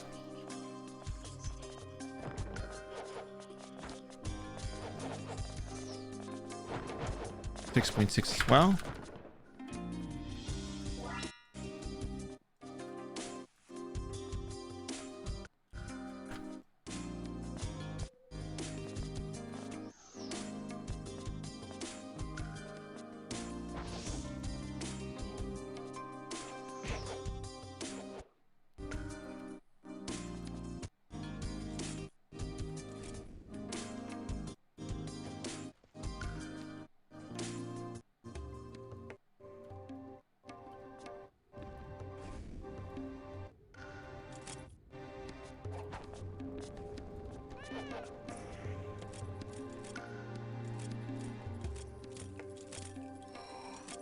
It's crazy how far I'll go for like 2% EXP.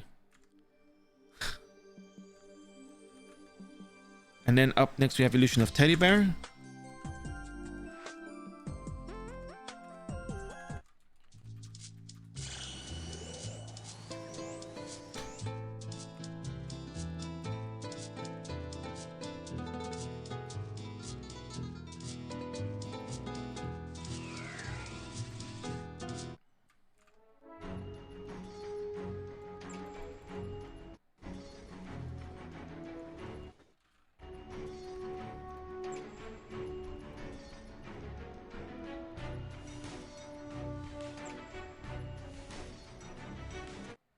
Oh, you know what? I jumped over the illusion of underwater.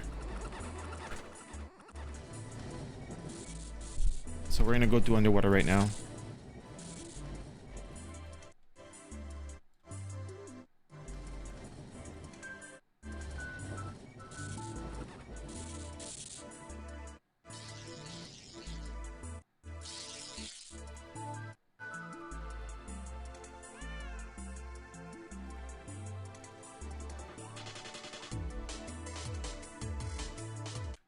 So they say we get 1 million EXP, so we should be getting 5.5 million EXP from Run. And then things that shouldn't exist should be 7.15 million EXP, which is correct. And then this one, this investigation quest should be 22,750, 123 times 5.5. We should get 125, 125, 125, 125. Look at that. We got like about 30%. We got a lot of percent off of that. That is insane EXP. I don't know about you guys, but this is insane EXP.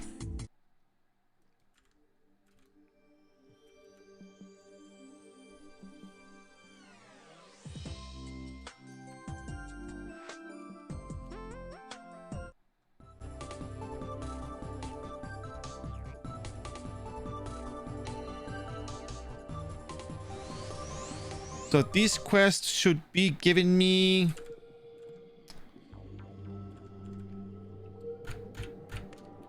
so they give you 4.4 million EXP, 4.4441, 860, so times 5.5.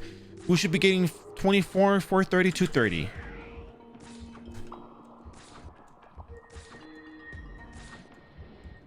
$24, 430, 230. Okay, cool. And the second one should give me the same amount of EXP. Yeah. 7% EXP for this. 7% EXP for this is really good. For the amount of effort that you do, it's really good EXP. Damn. Okay. We're going back to... we're going to go to Illusion of Twins now. That's the next one we got on our list. Illusion of Twins. If you could kill one NPC, which would you pick? Oh...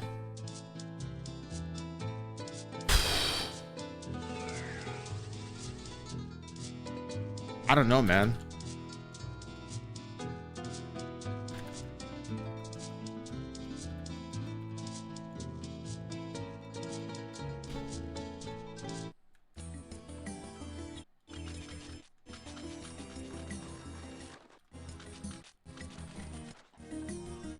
All right.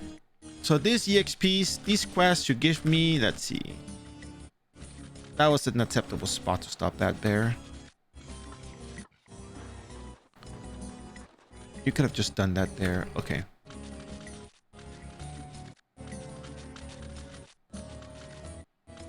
That's good enough.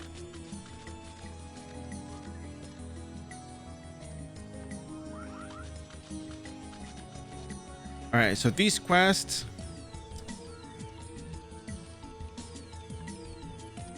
Where is it? Man, you're doing that on purpose. You're doing that on purpose. I know you are. So Illusion of Twins, the first quest should give me 3.151 million EXP times 5.5. Wait, is it a 5 at the end? Illusion of Twins, hold on a second.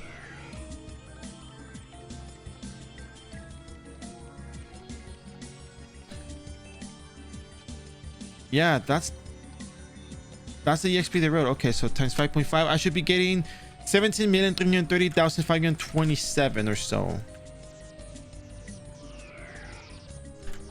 For source of power. Yeah, they rounded down. So 17,330,527. Okay. Same thing is gonna give me...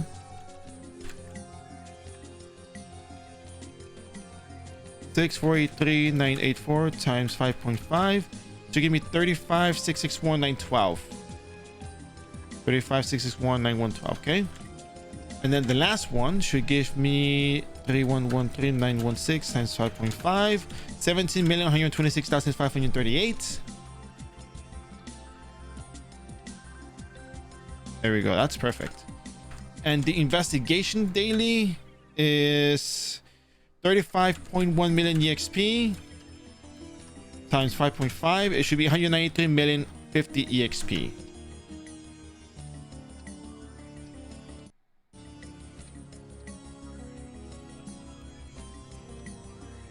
$183 million, yeah, 50,000 EXP. 183, 50,000 EXP. Okay, so we're level 177 now, and now we have all of the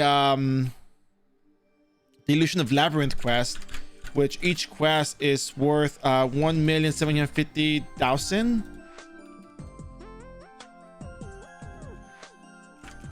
What's the calculator not working? Oh, the number lock. Okay, it's 1.750. So each quest should be giving me 9.6 million EXP, well, 9,625,000 EXP. and we're gonna see where this is gonna take us. We're not gonna be 178. I don't think we are, because the EXP requirement for 177 to 178, the requirement for that level alone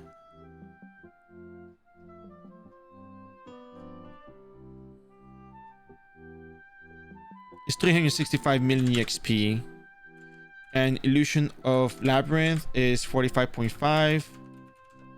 That's 250 million. Yeah, we're gonna be like at 177 with like a high 80 or something, I think.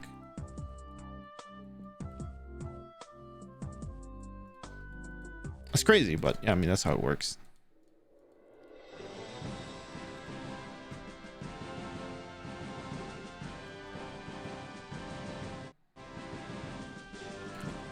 So what do you guys think of this EXP turn in 174, 27.7 all the way over here so far?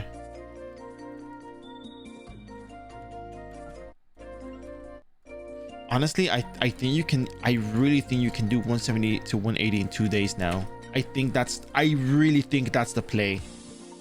I think that's the play. There's just no, I feel like the era of the 150 to 180 being painful is kind of gone.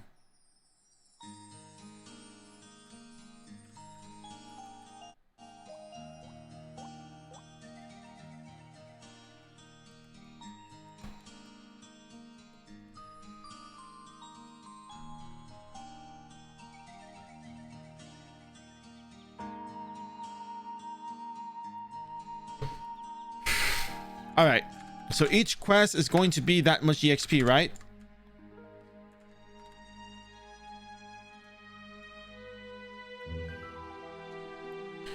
So, oh, I didn't do the calculation for each one. So each quest being 1.75, wow, 1,750,000 EXP times 5.5 should be 965.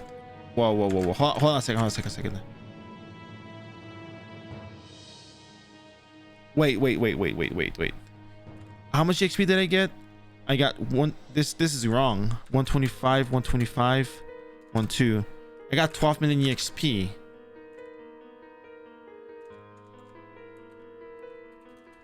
Wiki Illusion of Labyrinth.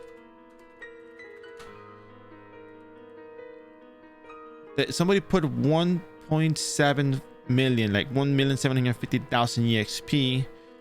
And the events notice says it's the same number, but we're getting 125,000, which is 12,512,500 EXP.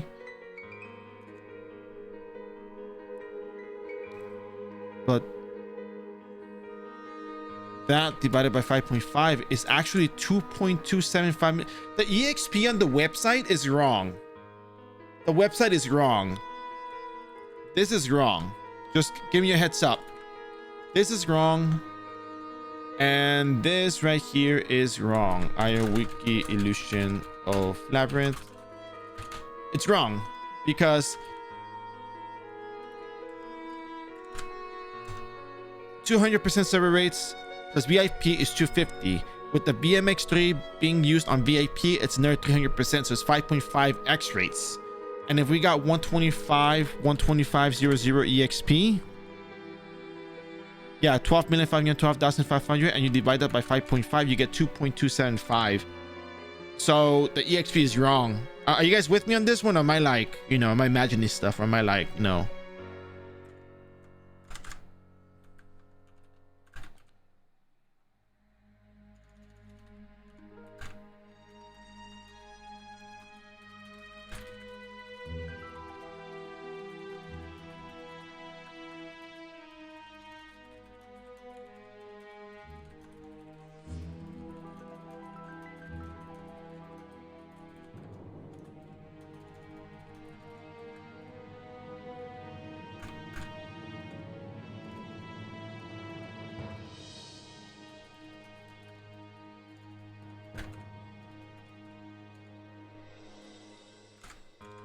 Don't worry about the battle menu. The battle menu can run. It's fine.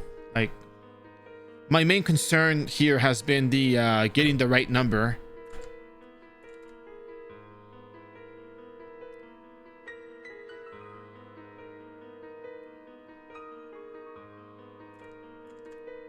because all the other numbers that I've calculated were on 5.5 rates, and they all fit. They all went in.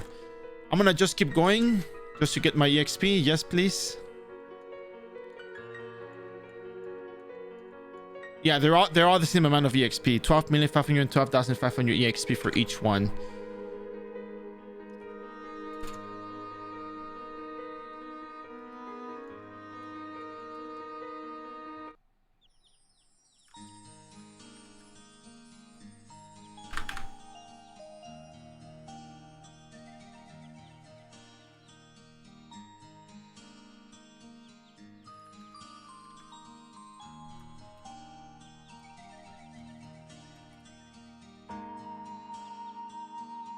Oh, wait. Yeah. That's correct.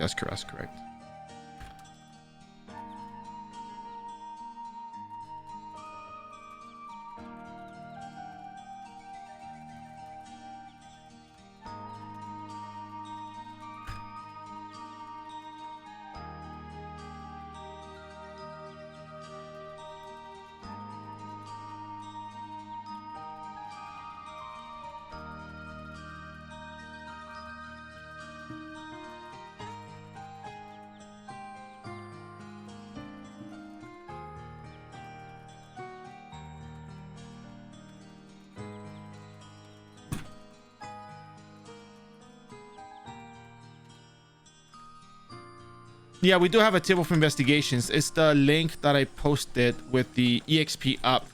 Illusion investigation EXP up is the current thing that we have at the moment, and I'm using that for the calculations. So last but not least, we have the investigation quest here for illusion, which should be granting us 45.5 million EXP.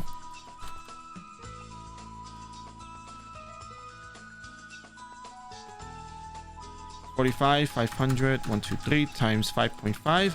It should be giving us 250 million, 250 EXP based on the calculations. Oh, damn. 178, baby. Look at that. Damn, son.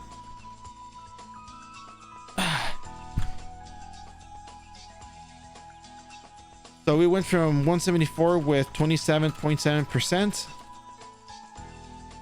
to 178 with 15.0%.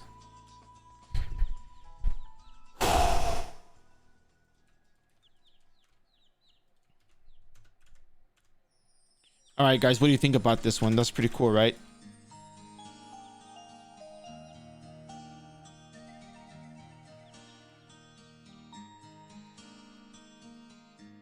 No. Investigation quests are different right now because we have the EXP up.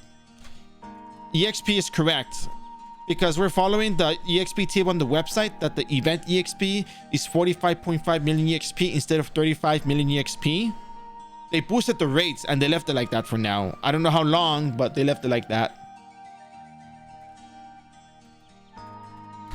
45.5 million times 5.5 is 250 million, 250,000 EXP, which is 250 million, 250,000 EXP as reflected per this chart here. Yeah, I got 250 million, 250,000. That's what I should have gotten.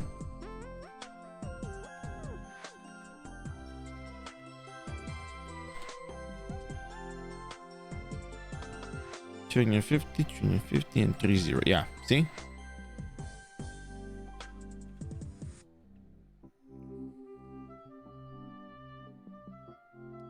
Yeah.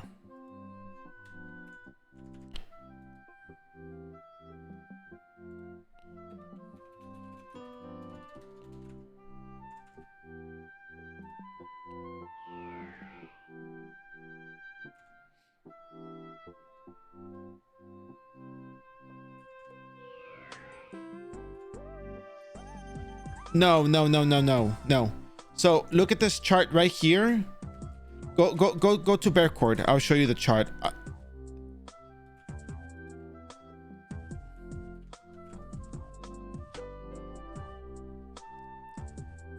So illusion of twins is 35.1 million. 200% server rates plus VIP plus VMX3 on VIP is 5.5x rates. VMX3 on VIP is 300% added rates. VIP is 50% added rates. And the standard base rates is 200%. 200 plus 300, 500 plus 50, 550. So I should have gotten 193 million. And yeah, 193.50. And right here, this is the EXP for twins. 193 million 50. Yeah. Yeah, there you go. And then over here, that's for the other one. Yep, it's all good now. Everything is good. And it's like, dude, this game is just off the hook, dog.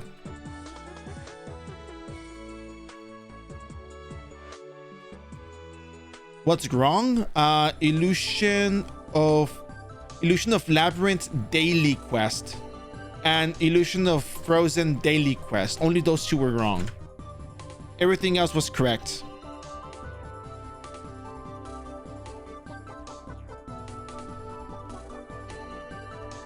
Ooh, oh, elegant Doram shoes. Yeah, I'll take those Doram shoes. Very elegant, very demure.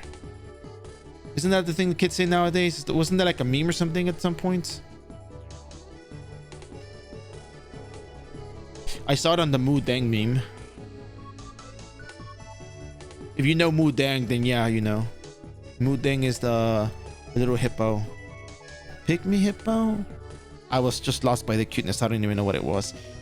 So addiction plant. Okay, we're gonna go to Pan real quick.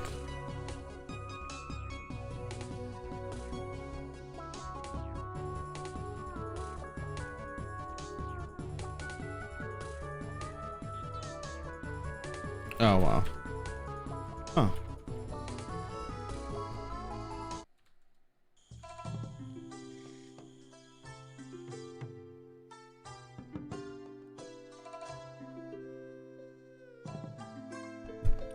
How off was it? I'll tell you how off it was. The EXP was 1.2 million EXP because I got 6.6 million EXP. I got 6.6 million EXP from the daily quest. So it was 1.2 million EXP. 66000 million divided by 5.5 should be 1.2 million. So Frozen of Illusion of Frozen daily quest is 1.2 million EXP. Correct. Instead of the 500,000 EXP, it's 1.25 million EXP. Look at that. Look at that. Look at your bear doing work.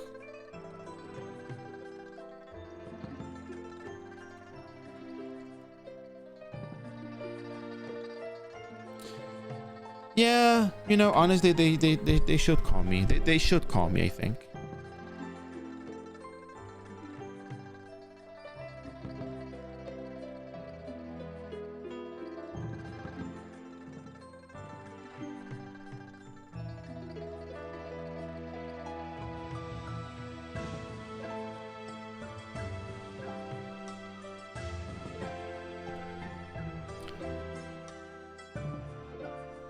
Man.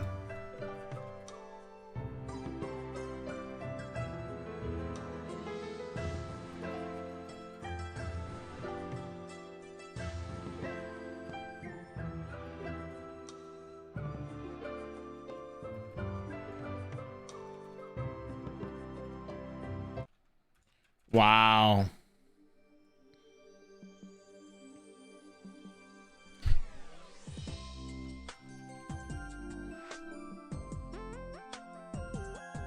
Oh, right.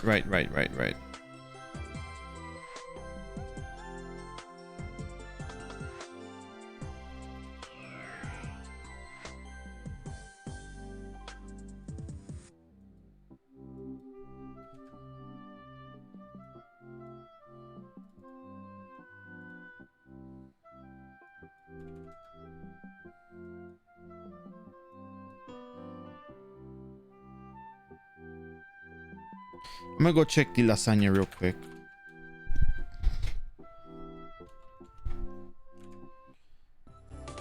Man, I don't know about you guys, but I had a lot of fun today.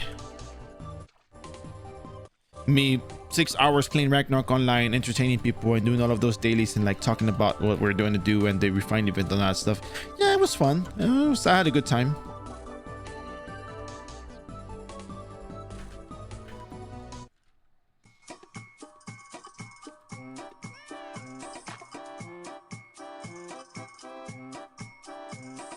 Oh, the shop is not here anymore. Okay. I think that's me for 90 tokens.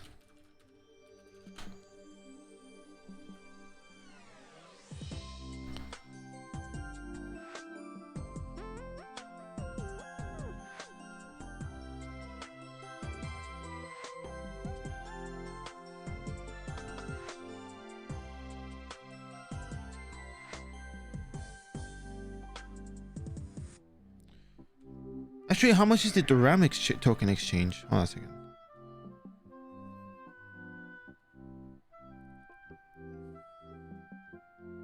I should have checked. Oh, 90 Doram tokens. Okay, 90 Doram tokens. Okay.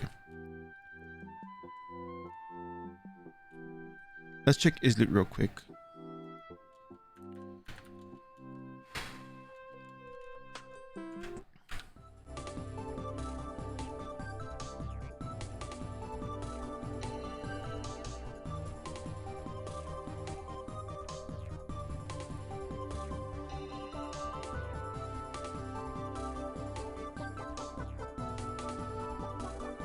Okay.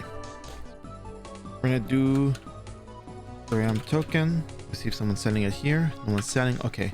I'm gonna go back to Prontera. So here's the deal. I have to go soon. I have to go soon.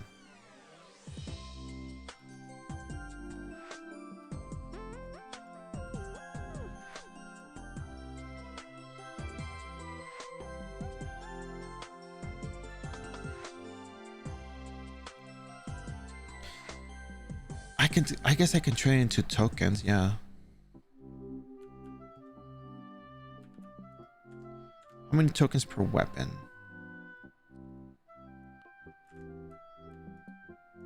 So this one gives me 2 tokens.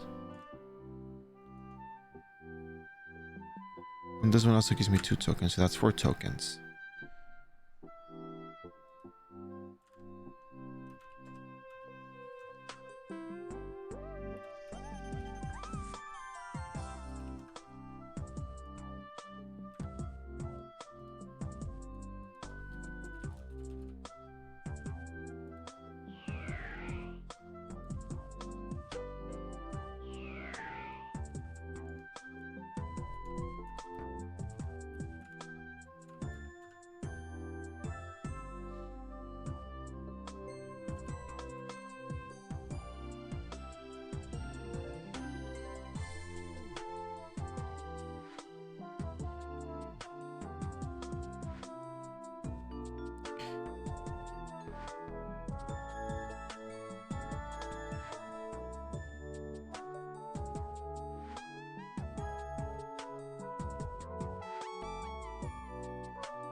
Oh, you know what? I do have to go. Look, guys, I need to get going.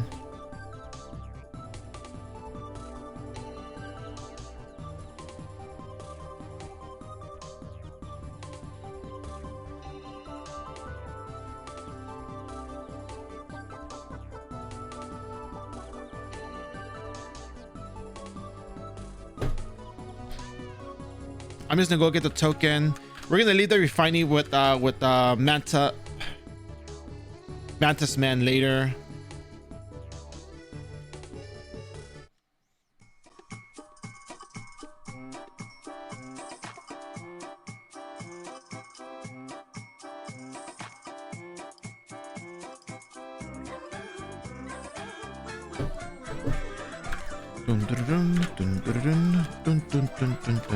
No, diminishing returns in a way.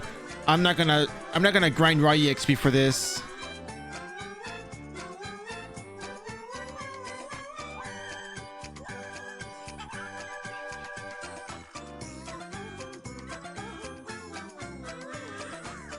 Wait a second, 1 second. No.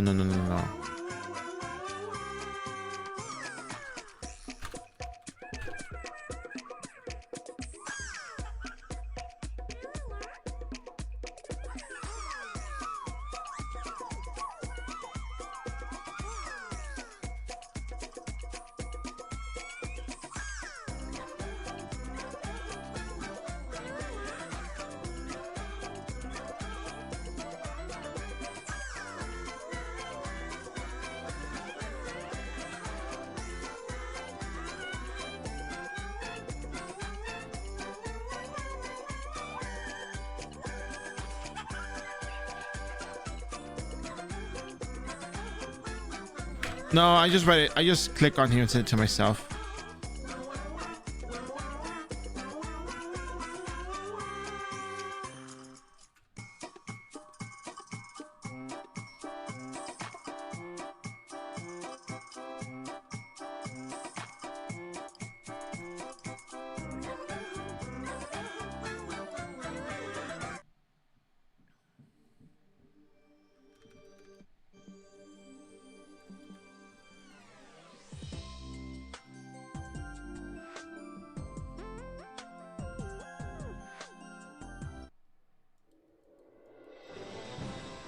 No, I didn't do the kitchen dailies today.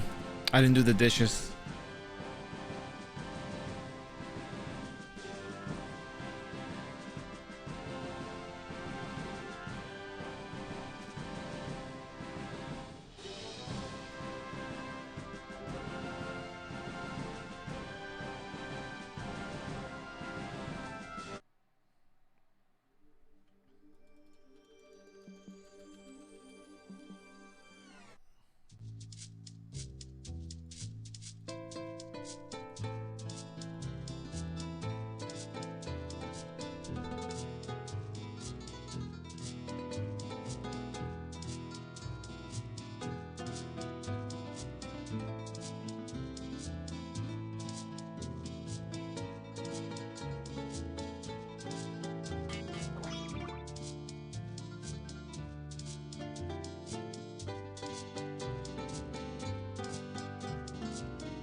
All right, guys, we're gonna do some super rush refining, and whatever happens, happens. And I'm gonna get out because I gotta go do stuff.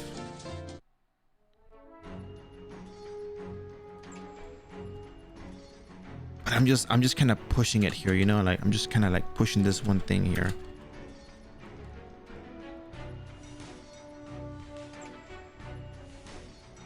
I can't refine everything. I only have 4. I'll refine the other things later. We'll do a damage test later.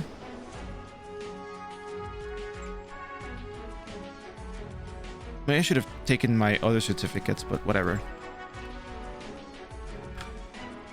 Wait, Simon, we're not leaving yet. We're gonna go see Mantisman real quick. Mantisman is the official refiner of the December F2P 20P series. Oh, I forgot I have to refine it to plus. Oh my god, I have to refine it to plus 7 first impression. All right, you know what? Forget it. We'll just do this another time. It has to be Mantis Man. I don't want it to be anyone else but Mantis Man. No, I am gonna go out now. I just realized I didn't refine my stuff to plus 7 first,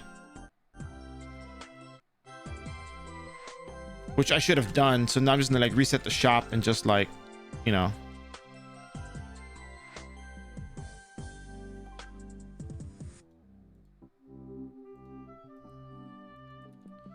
Guess no one's been refining right now.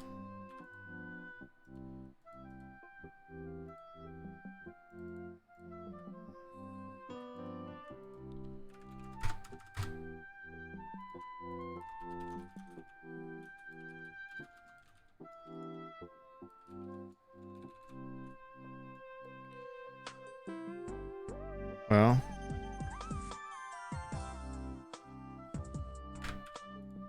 I guess that's it, guys. I have to head out. I thank you guys for your support as always. Remember, tomorrow I will be doing a refine stream tomorrow. So I'm gonna wait. Try your luck. Put this. Wait. What's with the spoon? What are you talking about?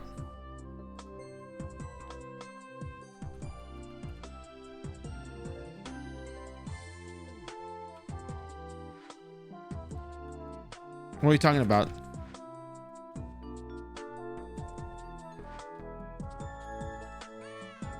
Is there like a meme going on or something? I haven't checked the wiki.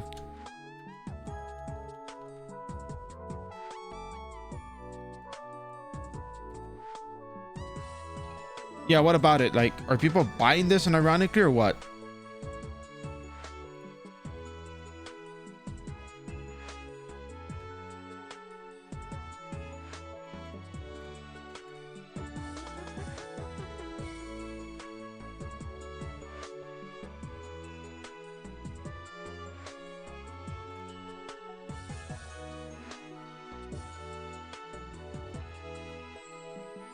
This feels like a complete total outlier. Like, I really don't know why anybody would buy this.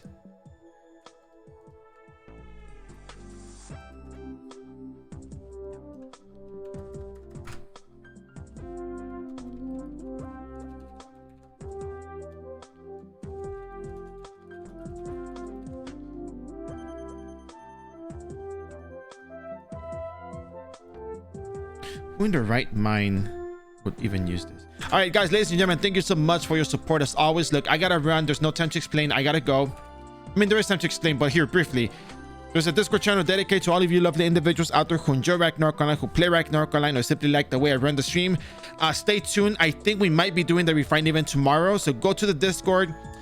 Do not mute it. Keep it stay put. I will probably be doing a sign-up sheet later today. For the refined event for tomorrow. Also, don't forget to subscribe to the YouTube channel. We might be able to start putting stuff there right now. Not right now, but I have to redo the character introductions because 28% server rates versus 20% server rates does kind of make a difference to what level you start off at. Initially, that one does make a difference. Believe me, it does. And then we also have yeah, don't forget to hit that follow button. And what else? Tomorrow, just stay tuned in for tomorrow. Refined event will probably likely happen. 80% chance it happens, 20% chance that something comes up and I can't do it, but 80% chance of doing so. I'm sure that I can do it, but you know, between now and the next hour, I gotta think. So thank you so much for your support. We'll see you in the next adventure, and you guys are the best. Remember, next week, level 180 Doram, more instances, more MVP killing, everything that this stream has to offer. So thank you very much for your support. You guys are the best, and we'll see you on the next adventure. Bye bye. I really, if this thing sells, I'm just gonna be like appalled by this. All right, bye bye.